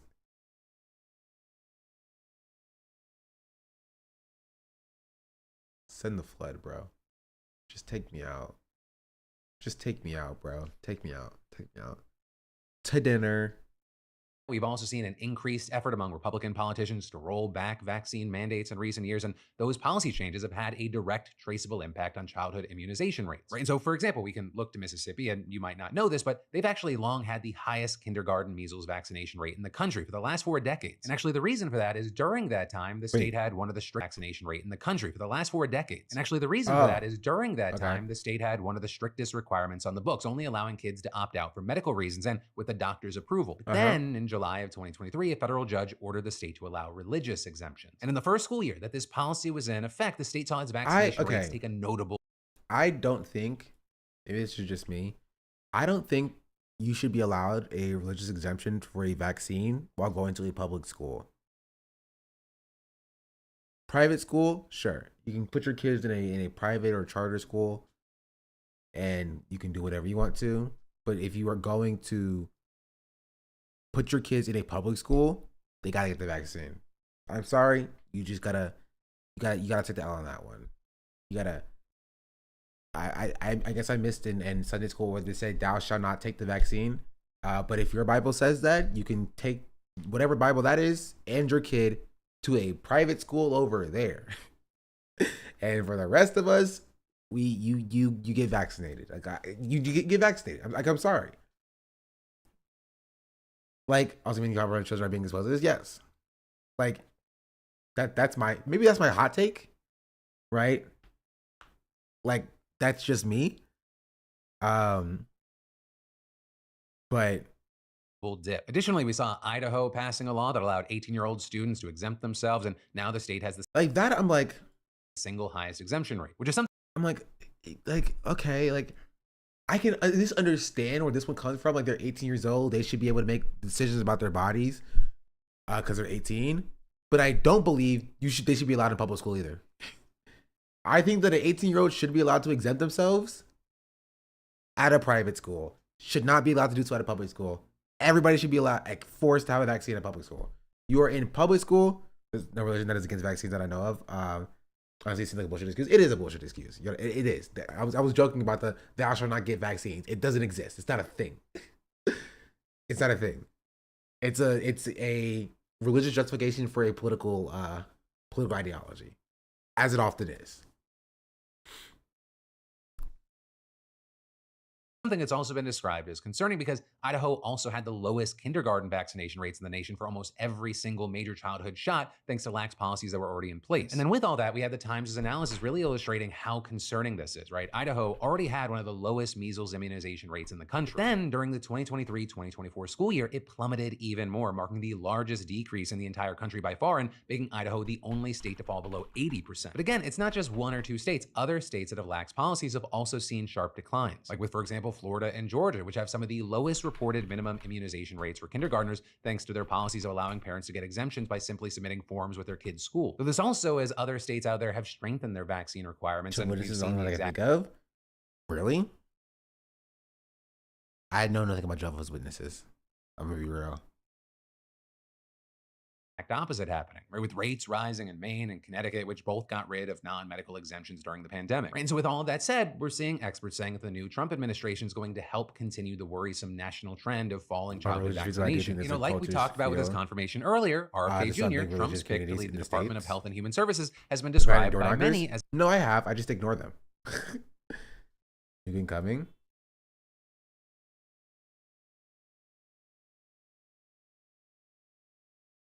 Stop. He's not going to wait for me to go off the stream.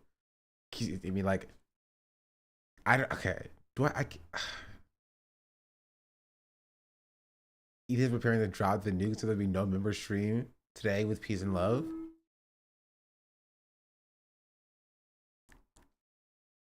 Like,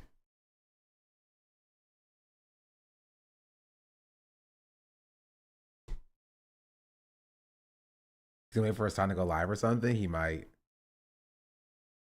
I mean, it's still dropping in like 6 hours, and I'll watch it tomorrow. You know what I mean?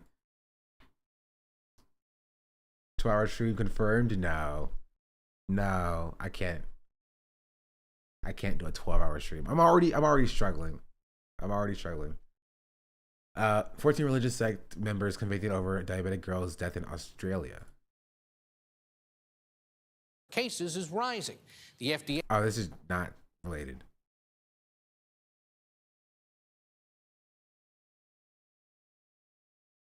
Yeah, that's not fully surprising. Turns into a drinking game. You want me to die? As a vocal anti-vaxxer. So you have many saying that if he's confirmed, America would be installing someone who backs unscientific. No. Yeah. Don't get it twisted, chat. Don't get it twisted. He calls it a nuke. I'm not saying content nuke, right?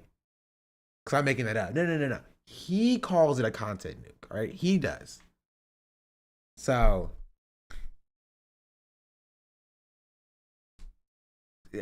I'm just calling it what he's calling it, okay? And disproven claims about immunizations to lead our key health agencies, including the ones that govern and regulate national vaccine policy. Now, also, very notably here, experts have said that they do not think that RFK Jr. would have the power to take some of the most extreme actions, like banning certain shots or taking them off. Wait, why is Kalouie saying Sean on kick? Also, why is Kalouie in freaking YouTube chat? I don't even think he's typed in Twitch chat today. market entirely, with RFK Jr. also claiming that he has no intention of doing that. He also notably can't abolish vaccine mandates like the ones that require kids to get certain immunizations before attending school, right? Because those are actually set by state have you already talked about it? So I'm just tuning in. Yes, we talked about it already. Basically, okay, how do you explain this? How do you explain this? How do you explain this? How do you explain this? Oh, you know what? Here. Someone sent me a link. And I put it somewhere. Here.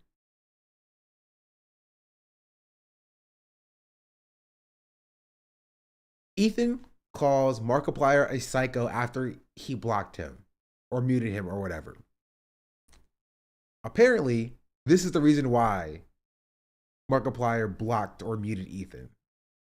Somebody sent it to me and I don't know what this is or what this is about. So let's just see. No, but the most uncomfortable thing I've ever saw on Twitter was a tweet from Ethan Klein of H3H3. And I'm sorry for everyone that is reminded of this tweet, but it really existed, which was a GIF. And he said, every time Hila is ovulating, and it was a GIF of someone filling donuts. I think Boston cream donuts. I'm just like, why? Ooh. Why would you do this? Why? And I'm just like, Ethan just wanted everyone to know he's hitting that. And man, he has been muted ever since. Really? That's it?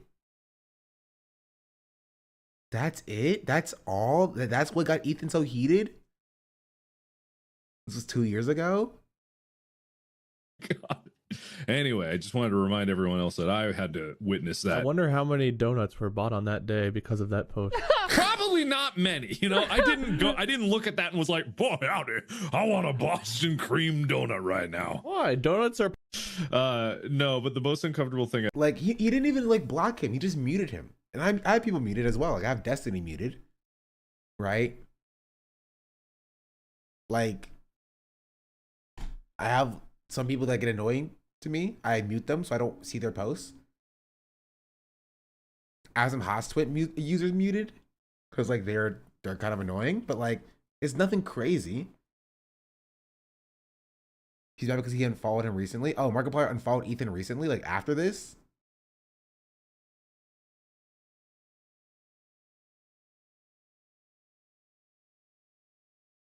You know, on a rant in that video you were looking at, called him psycho, etc. All over, I guess this, and the fact that he unfollowed Ethan. I honestly hope that I kind of hope Ethan keeps watching other popular, more beloved figures in his space so he gets more isolated. I just wish he'd just stop. You know what I mean? I hope for the best of people, and I hope the best of him that he just stops. So that's my take. That's the Ethan Klein stuff. Ethan got mad at Markiplier for muting him. Therefore, he went on a rant calling him like psychotic or a psychopath. Cringe. How did people not seen this guy? I never heard of him. How did people not call him out for faking this voice? It is so fake. And by the way, I'm gonna go on record right now and I'm gonna say the same fucking thing about Markiplier. He fakes his voice from the beginning. That is not what he sounds like. Find a video of him younger. I haven't, but I'm telling you I'm right. Ethan is totally correct. Markiplier does fake his voice. Unlike me, I don't fake my voice. My voice is totally exactly like this. And always was like this and always will be like this. This is my normal voice. So, yeah. OG Pirate Software is back is crazy. That's crazy. That's wild. I was amazing. Kind of awesome. Thank you. Numbers actually got lighter with age. Yeah. Some would say I have to like raise my voice up just so you guys can understand me better. So if I go back to my normal voice, it's gonna be hard to hear me. It's kind of difficult to understand me with my normal everyday voice. You know, that's just how it is. That's just how it is. What does concern you?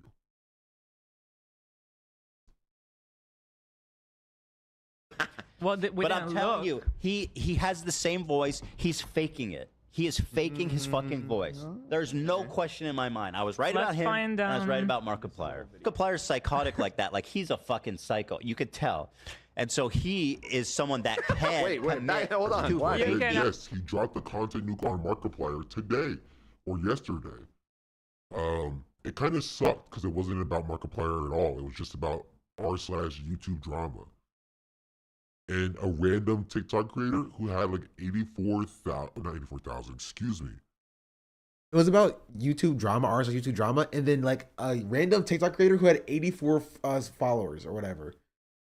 And Ethan was like, I'm not going to be too mean to her because she has 84 followers, and then proceeded to talk about her for 30 minutes. Ethan, never change. Or please do change. Actually, I'll take it back. His voice. You can just tell. You can absolutely tell. Thank you for backing it. So he is a psycho, and he is capable of doing something that extreme, of faking his deep voice for like 20 plus years. He annoys me because it's just because of his voice, and because people like him and nobody else sees it like I do. And also he unfollowed me because I fucking tweeted a green pie. There's the truth. I was gonna point you in that direction. I'm not the only one. Yourself. Listen, I'm not the only one. I know there's Markiplier haters out there. There's probably a couple. Join my new snark. Anyway, he goes on. That's why people are mad at Ethan, because he went at Markiplier. That's pretty much it. Markiplier is not going to respond. It's not like the most consequential thing. But that's the full breadth of the drama. Now let's get back to vaccines. That's fun. And a lot of kids are dying now because of vaccine exemptions. Love that. This also has you have people saying there are a number of ways he could still do serious damage. Or with things like, for example, influencing the guidance. Markiplier drops a content nuke on age 3. Vaccine schedules issued by the CDC, which is part of HHS. Because while states set their own mandates, they rely on that guidance, as do insurance companies determining which vaccines to cover. And in his role, Kennedy would have the power to stack the external committee that advises the CDC on vaccines with what's been described as his anti-vax allies that could then change the childhood immunization schedule, including by removing some recommended shots entirely. Now, with this, Kennedy did say in his first confirmation hearing that he supports the current childhood vaccine schedule, but still some public health experts have expressed concerns that health authorities, especially in red states, will follow a CDC that is skeptical of vaccines. Which of course is a move that could lower the childhood immunization rates in Republican-led states even more. Additionally, because Kennedy would oversee the FDA, he could also request a review of every Bro, it would be so funny if he guts the FDA too. FDA, one of the few instances of actual good government oversight. You have the FDA and the NLRB, one of the few government agencies that actually does a very good job of actually sticking to some level of morality. And then there was like, gut them both. Just get rid of both of them. One of the few government entities that are not based on like obscene levels of violence. No funding. Vaccine that's been approved by the agency and subject them to new requirements. And very notably, because many shots are paid for by the federal government, he could direct Congress to pull those funds, cutting off some of the most at-risk children from access to even the goal of cutting vaccines. Well, he's anti-vax. He's like, no vaccines. I love that. But also, he monetarily benefits if vaccines are called into question. Right? He has what Elizabeth Warren was questioning him on. He has or had a lawsuit against a vaccine manufacturer or a pharmaceutical company that would pay out based upon whether or not he won the vaccine or won the lawsuit or not. Shot. And if you're thinking, well, there's no possibility that Congress would actually do that, I mean, Trump himself has literally threatened to defund schools that require vaccines for students. And also, beyond that, you have some concern about defund schools that require vaccines for children. What is this world we live in, dog? The symbolic impact of installing someone like RFK Jr. as the highest ranking health official in the country. For example, The Guardian reporting beyond policy actions, experts warned of the power of rhetoric, saying the mere presence of a federal official who is skeptical or outright hostile towards vaccines gives the opposition more credibility. It's an argument that by tapping RFK schools, Jr. that's for all this public position, schools, yes. He's going to defund all public schools. Private schools, religious schools, charter schools, they're fine. But public schools, they're defunded. or the private schools that require vaccines or immunization. Some don't, but yeah, mostly public schools. Not only is Trump giving him the biggest possible platform, he's also allowing him to set the tone for the administration and the Republican Party as a whole. With that, we've seen one former CDC director saying, when we're talking about the top health official in the country, the stakes here are incredibly high, saying a lot of damage is possible. The Secretary of Health has a life or death responsibility, and if unscientific statements and decisions are made, if agencies are damaged, if public confidence is undermined, then you can get spread of disease. And of course, also the risk of that. The racism is so powerful in the United States will literally turn the communities into the Mad Max post-apocalyptic hell. And then they continuously destroy the communities, but at least the immigrants are in inner cities will learn. I mean, if the take is like Republicans don't care about their constituents, even though the white ones in like rural areas. That's true, they don't. I don't think they pretend to care about them. They just say, hey, we don't care about you, but we really hate the immigrants, and you should hate the immigrants too. And they're like, yeah, we hate the immigrants. Instead of being like, hey, why don't you care about me? You know what I mean?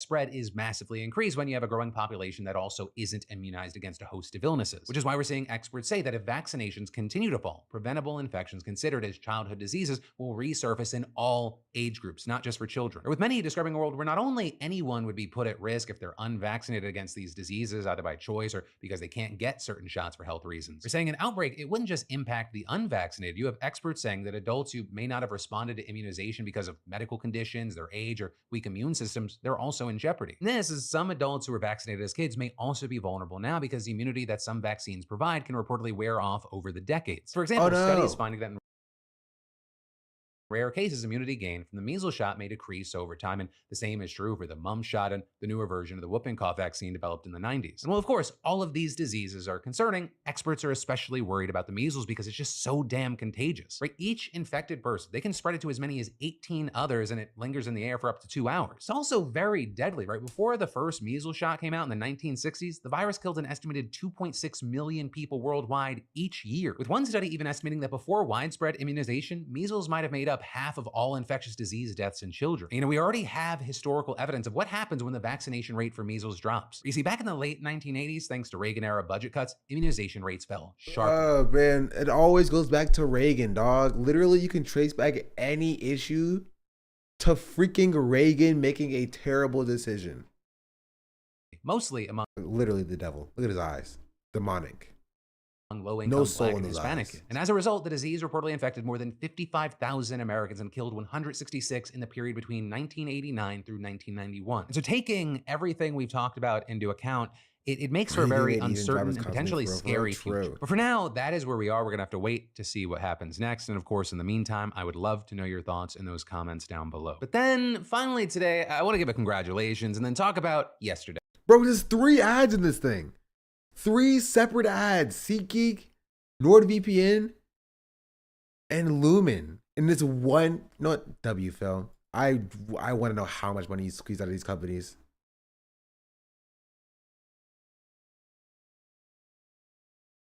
So it turns out there's this one weird trick to lowering the federal budget. The president can just refuse to spend everything.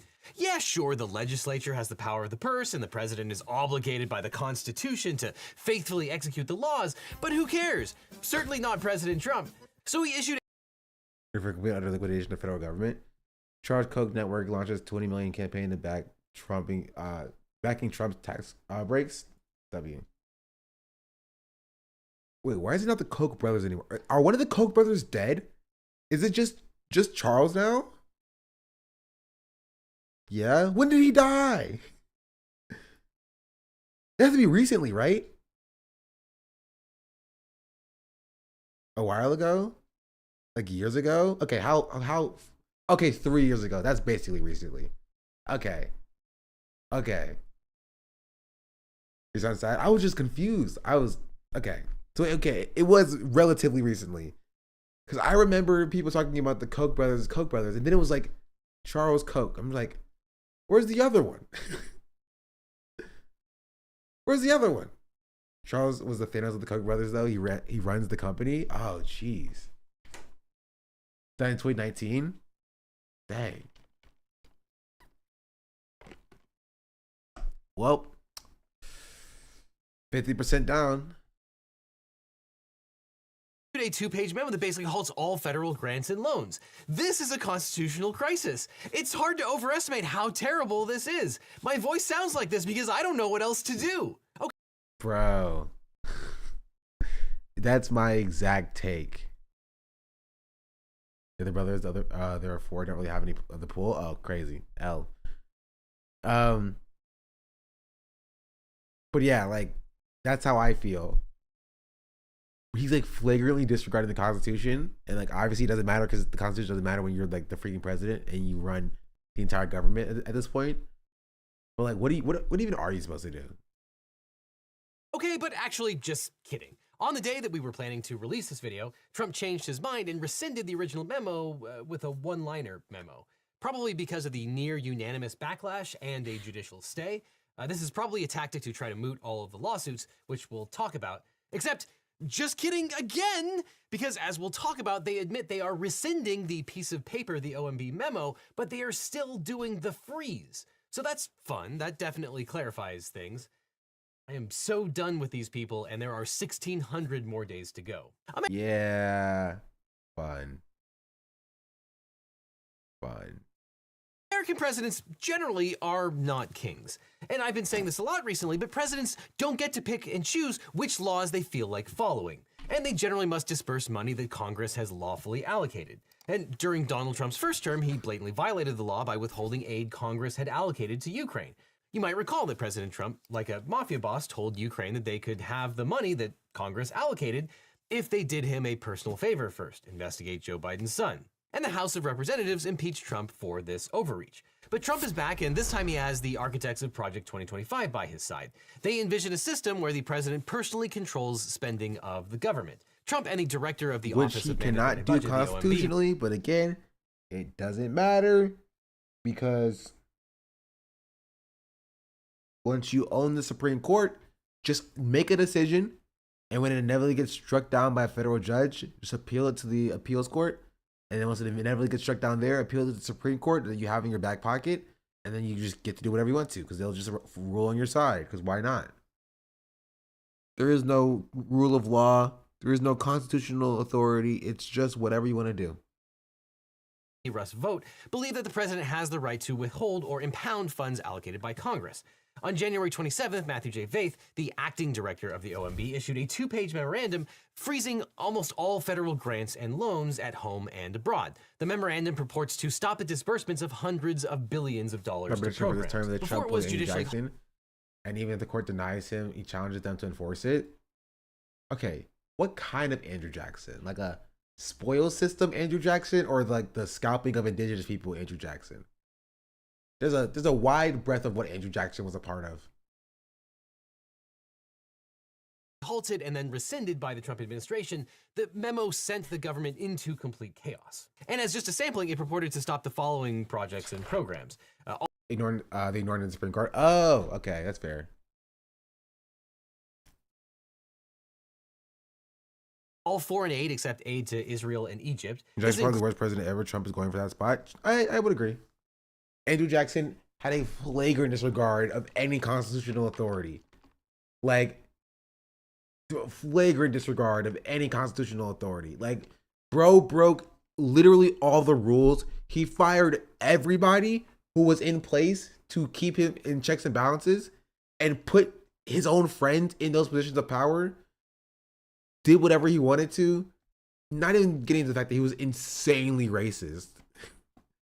Like, bro did crazy stuff. That's the one thing I took from A-Push was the spoils system, was the spoils bargain.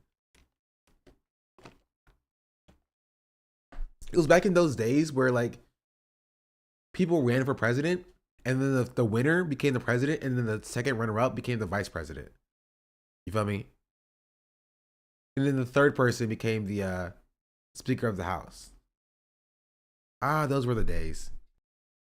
Those were the days. The Trail of Tears, the Supreme Court ruled in favor of the natives, and he challenged the court to stop him. He's like, if you enforce this ruling, send your army. When did that stop? I think after Andrew Jackson. I legitimately think after Andrew Jackson. I'm telling you, bro was a menace. Bro was like a crazy person. Like, he was insane.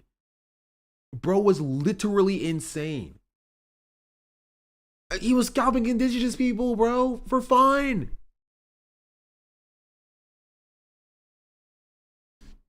And he claimed to beat up a ghost or some weird stuff. Probably.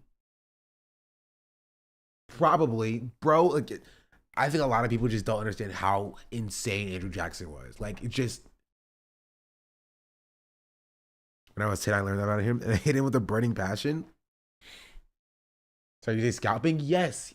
Andrew Jackson was a former, like, general in the like, you know, the Union military. It wasn't called the Union then, but like the Union military, essentially. And he, like, led, like, crusades into, like, Florida, right, to the indigenous people who lived in Florida, and, like, would, like, massacre them and scalp them and stuff. Like, he would, like, go above and beyond even what was, like, normal at the time, which was not very humane. And even people, like, in his circle was like, Andrew, you're kind of being insane. You're kind of being crazy. Like, what are you doing? He was just like, I get to do what I get to do. You feel me? Like, bro, I can't.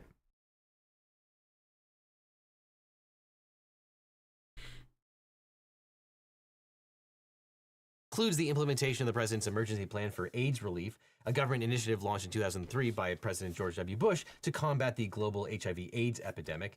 PrEPFAR is one of the most significant and impactful international health programs ever implemented, and it saved lives all over the world. He should be And the considered Trump organization had instructed but here we are repeating history. Yeah. Organizations in other countries to stop dispersing HIV medications purchased with U.S. aid, even if the drugs had already been obtained and are sitting in local clinics. And missing even a few doses of an antiretroviral medicine can have life-threatening consequences. Additionally, money for Head Start, SNAP, WIC, Medicaid, and other domestic programs. The federal government warned Head Start that its money may come late. Like, Andrew Jackson, like, again, I know this is about a very serious thing about, like, the OMB fund freeze, but, like, Andrew Jackson was historically just a uniquely bad and evil person, bro. And, like, Andrew Jackson was, like, #1 most horrific president, followed very closely, probably not even that closely, by Thomas Jefferson and George Washington. Like, they're kind of battling out for the #2 slot, right? And then followed by, you know, a bunch of other people, right? You can argue Trump is pretty high up there, when contextualized into, like, wider society. I would say Reagan probably #3. I'd bump down Thomas Jefferson briefly in the context of the society you live in. Obviously, slave owners are, like, you know, probably worse than, like, Reagan and Trump were, but in the context of society and the legacy that they have, like, Reagan was, like, notoriously bad for how bad things are now. I don't remember much about Andrew Johnson, honestly.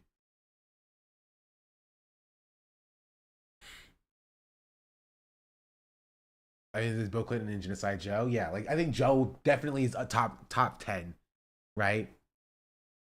Which is kind of crazy that Joe Biden is, like, hits top 10 for how bad. Oh, Andrew Jackson for Reconstruction. Okay, yeah, okay. Yeah, you're right. Bro, none of these people were good. They were all bad. All of these people sucked. Like, where's Andrew Jackson? Andrew Jackson's #1. Andrew Jackson is #1, like, #1 bad. Like, I don't even think this is particularly close. He's really bad. Really bad. Have you ever had a good president? Define good. In impact, JFK was chill. FDR was chill. I think FDR probably better than JFK.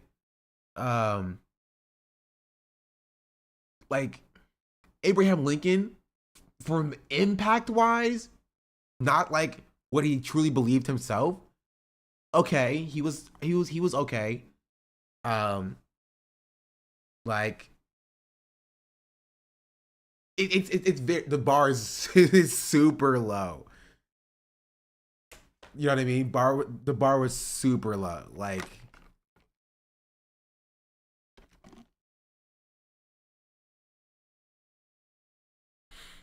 so hey, what about Cuba though? Again, we're talking about in context to like people who like literally scalped indigenous people being like the worst. Comparison, JFK is not that bad. You know what I mean? Like, I would even go as far as Jimmy Carter is also not that bad. Like, when you talk about how bad people get, like, it can get really bad. They can get really bad. Again, not saying any of these people are good. They're still U.S. presidents. You feel me? But like, oh, jeez, the freaking Louise. JK's defense, he was super pissed about the Bay of Pigs. Okay, but like, still, you know what I mean? You know what shitty, but he might be one of the least bad, yeah.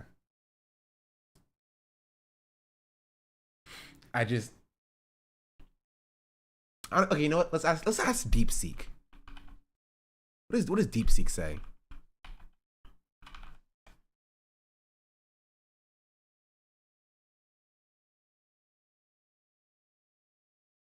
Well, it's broken. Also, why is his eye here? What do you mean by this? What does his eye mean? It means China is watching us?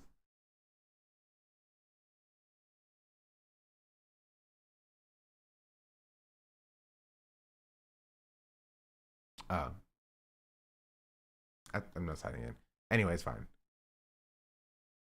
Chris Murphy. In the first week, Trump has removed 7,300 people. On average, Biden was removing 15,000 people a week. That's Biden. 72% of ICE arrests were criminals. Under Trump, it dropped around 50%. Trump is removing less people and less criminals. These guys are terrible at everything. Okay. There's a point to be made with this, right?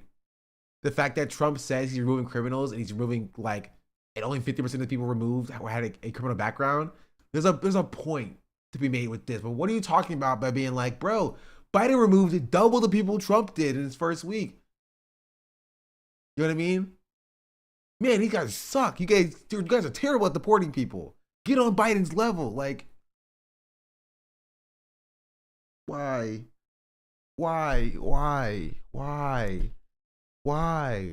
Like, talk about this. Talk about this and only this. Talk about the fact that Trump says he was deporting people with a criminal record and that he's catching a lot of like collateral arrests. And he's deporting people that don't have criminal records. Okay, that's good. That will wake up people. That will get the liberal base galvanized against Trump. But being like, he's not deporting as many people as Biden. Also, with 72% of flex, yeah, he's flexing that like 72% of the 15K a week were criminals. Which again, I don't think they should be deported regardless, right? But like, at least just focus more on this. Don't be like, Trump is removing less people, therefore he's bad. Trump is removing less people and less criminals. These guys are terrible at everything. Bro, if this is my opposition party, just shoot me in the back of the neck with a tranquilizer so I can go to sleep and wake up in a different reality. Please.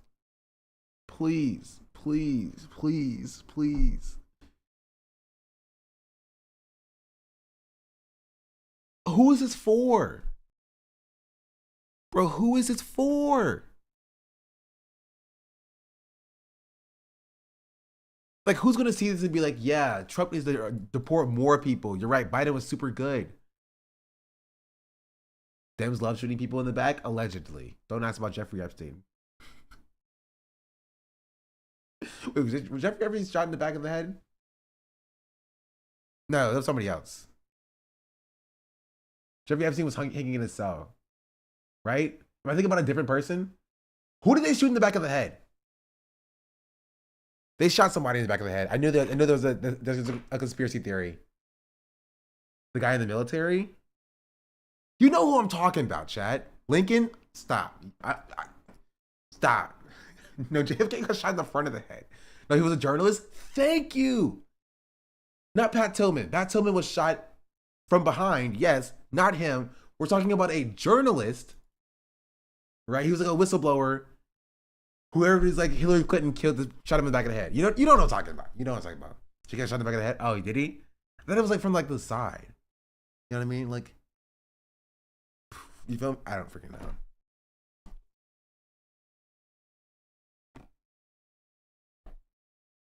The guy who got double tapped, won the CIA award for journalism. I just know someone got shot in the back of the head. Okay, not Jeffrey Epstein. Jeffrey Epstein got hung in his cell. Or hung himself in his cell.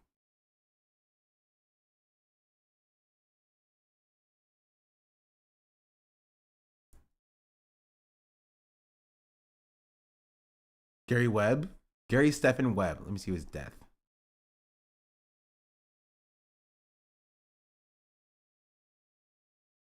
Death. Webb was found dead in his Carmichael home on December 10, 2004 with 2 gunshot wounds to the head. Exactly. His death was ruled a suicide. According to the description of Webb's injuries in the Los Angeles Times, he shot himself with a .38 revolver, which was placed near his right ear. The first round went into his face, next to his left cheek. Coroner concluded the second shot hit his artery. Unless the papers said died of suicide. It's unusual for the suicide to have 2 shots. It was done in the past. Maybe this one wasn't it. Same thing though. Same thing. I don't know how you do 2 shots of suicide. But they said it was possible. You're thinking of Seth Rich, am I? Bro, okay. The CIA has to stop killing people. Please, can the CIA stop killing people? Just maybe.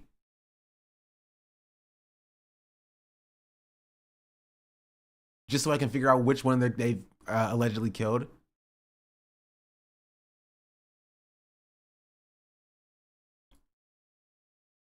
Murder of Seth Rich occurred on July 10, 2016 at 4:20 a.m. in Bloomingdale neighborhood of Washington, D.C. Rich died half an hour after being shot twice in the back. The perpetrator was never apprehended.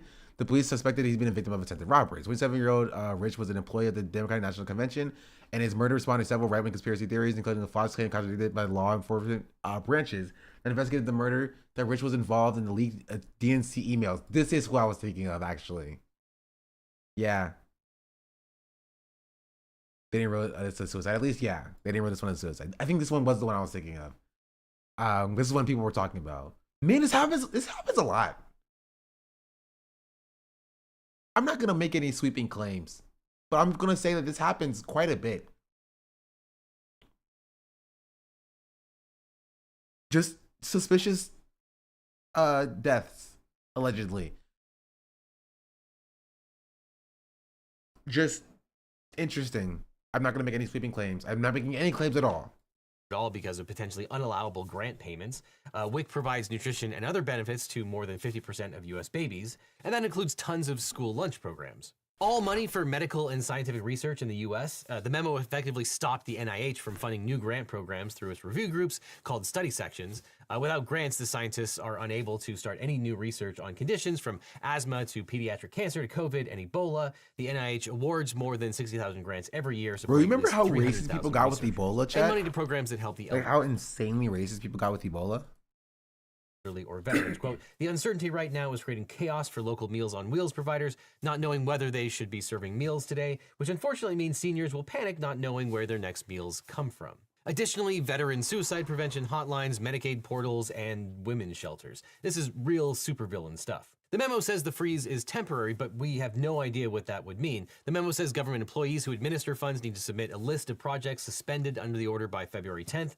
And in true Soviet style, the memo orders the agencies to assign a political appointee to track the federal spending. And as we'll discuss, it's all for explicitly partisan reasons. Now, luckily, the memo excludes funds the government pays directly to individuals like Social Security benefits, and the next day they clarified it shouldn't apply to things like Medicaid, but the damage had been done. The original memo states that during their assessment, all federal agencies, quote, must temporarily pause all activities related to obligation or disbursement of all federal financial assistance and other relevant there was no agency carve out in the memo for like Medicare or like personal or payments, things being paid out directly to individuals. And so of course, like these portals were cut off, and people were left stranded because like there was no carve out for them.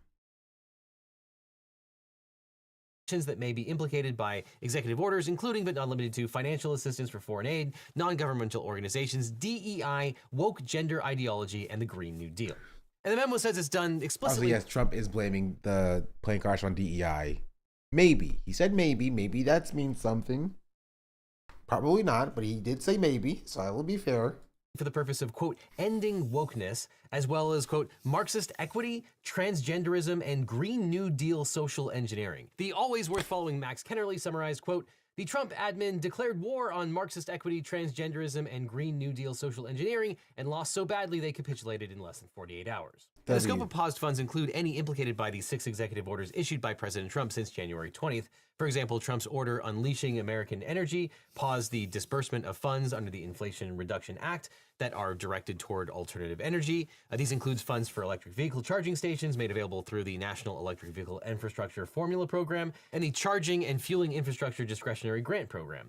Trump's order, quote, ending radical and wasteful government DEI programs and preferencing provides for termination of all equity-related grants. This order would stop a wide range of grants and research projects connected to universities and federal agencies. The executive order, quote, protecting the American people against invasion, targets sanctuary cities and directs the Attorney General and the Secretary of Homeland Security to review all contracts, grants, or other agreements providing federal funding to any organization supporting or providing services to immigrants without legal status. Trump's order on enforcing the Hyde Amendment purports to end the use of taxpayer funding. This goes on for so long. I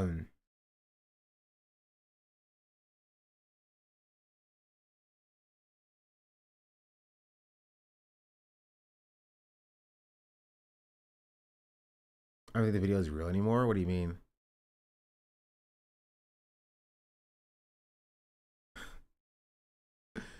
What? I thought the nuke was dropping today.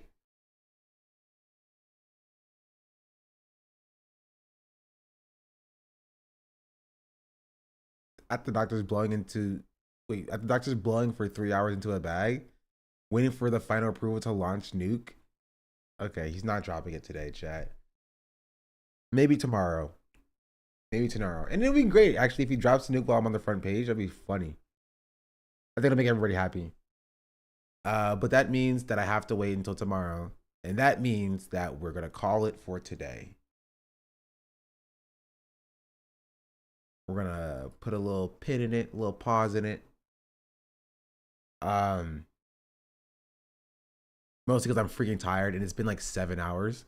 Okay, it's been 6 hours. But I feel tired. Can you push in the please push him to send it? Why is he being soft? Listen, maybe he'll just like, maybe it won't drop. It'll be kind of funny if he doesn't. To be fair, it would actually be the first funny joke that Ethan does if he just doesn't drop the nuke, you know?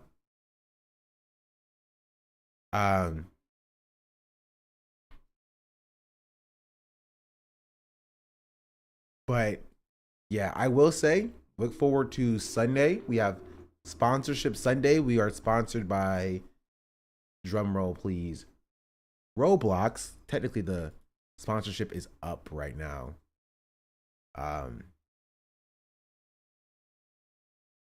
And we will be streaming Roblox on Sunday. And so if you're going to download Roblox on your phone, don't do it until you use my link. But that is later, not today. That's Sunday. So it's supposed to be the last sponsor Sunday. It's supposed to be Roblox, but it didn't allow me to start it because for some reason, I don't know, it was weird. He heard you say you're gonna be on the front page. Gonna drop it as soon as you go offline. Yeah. Can't wait to not have to hear my history after this.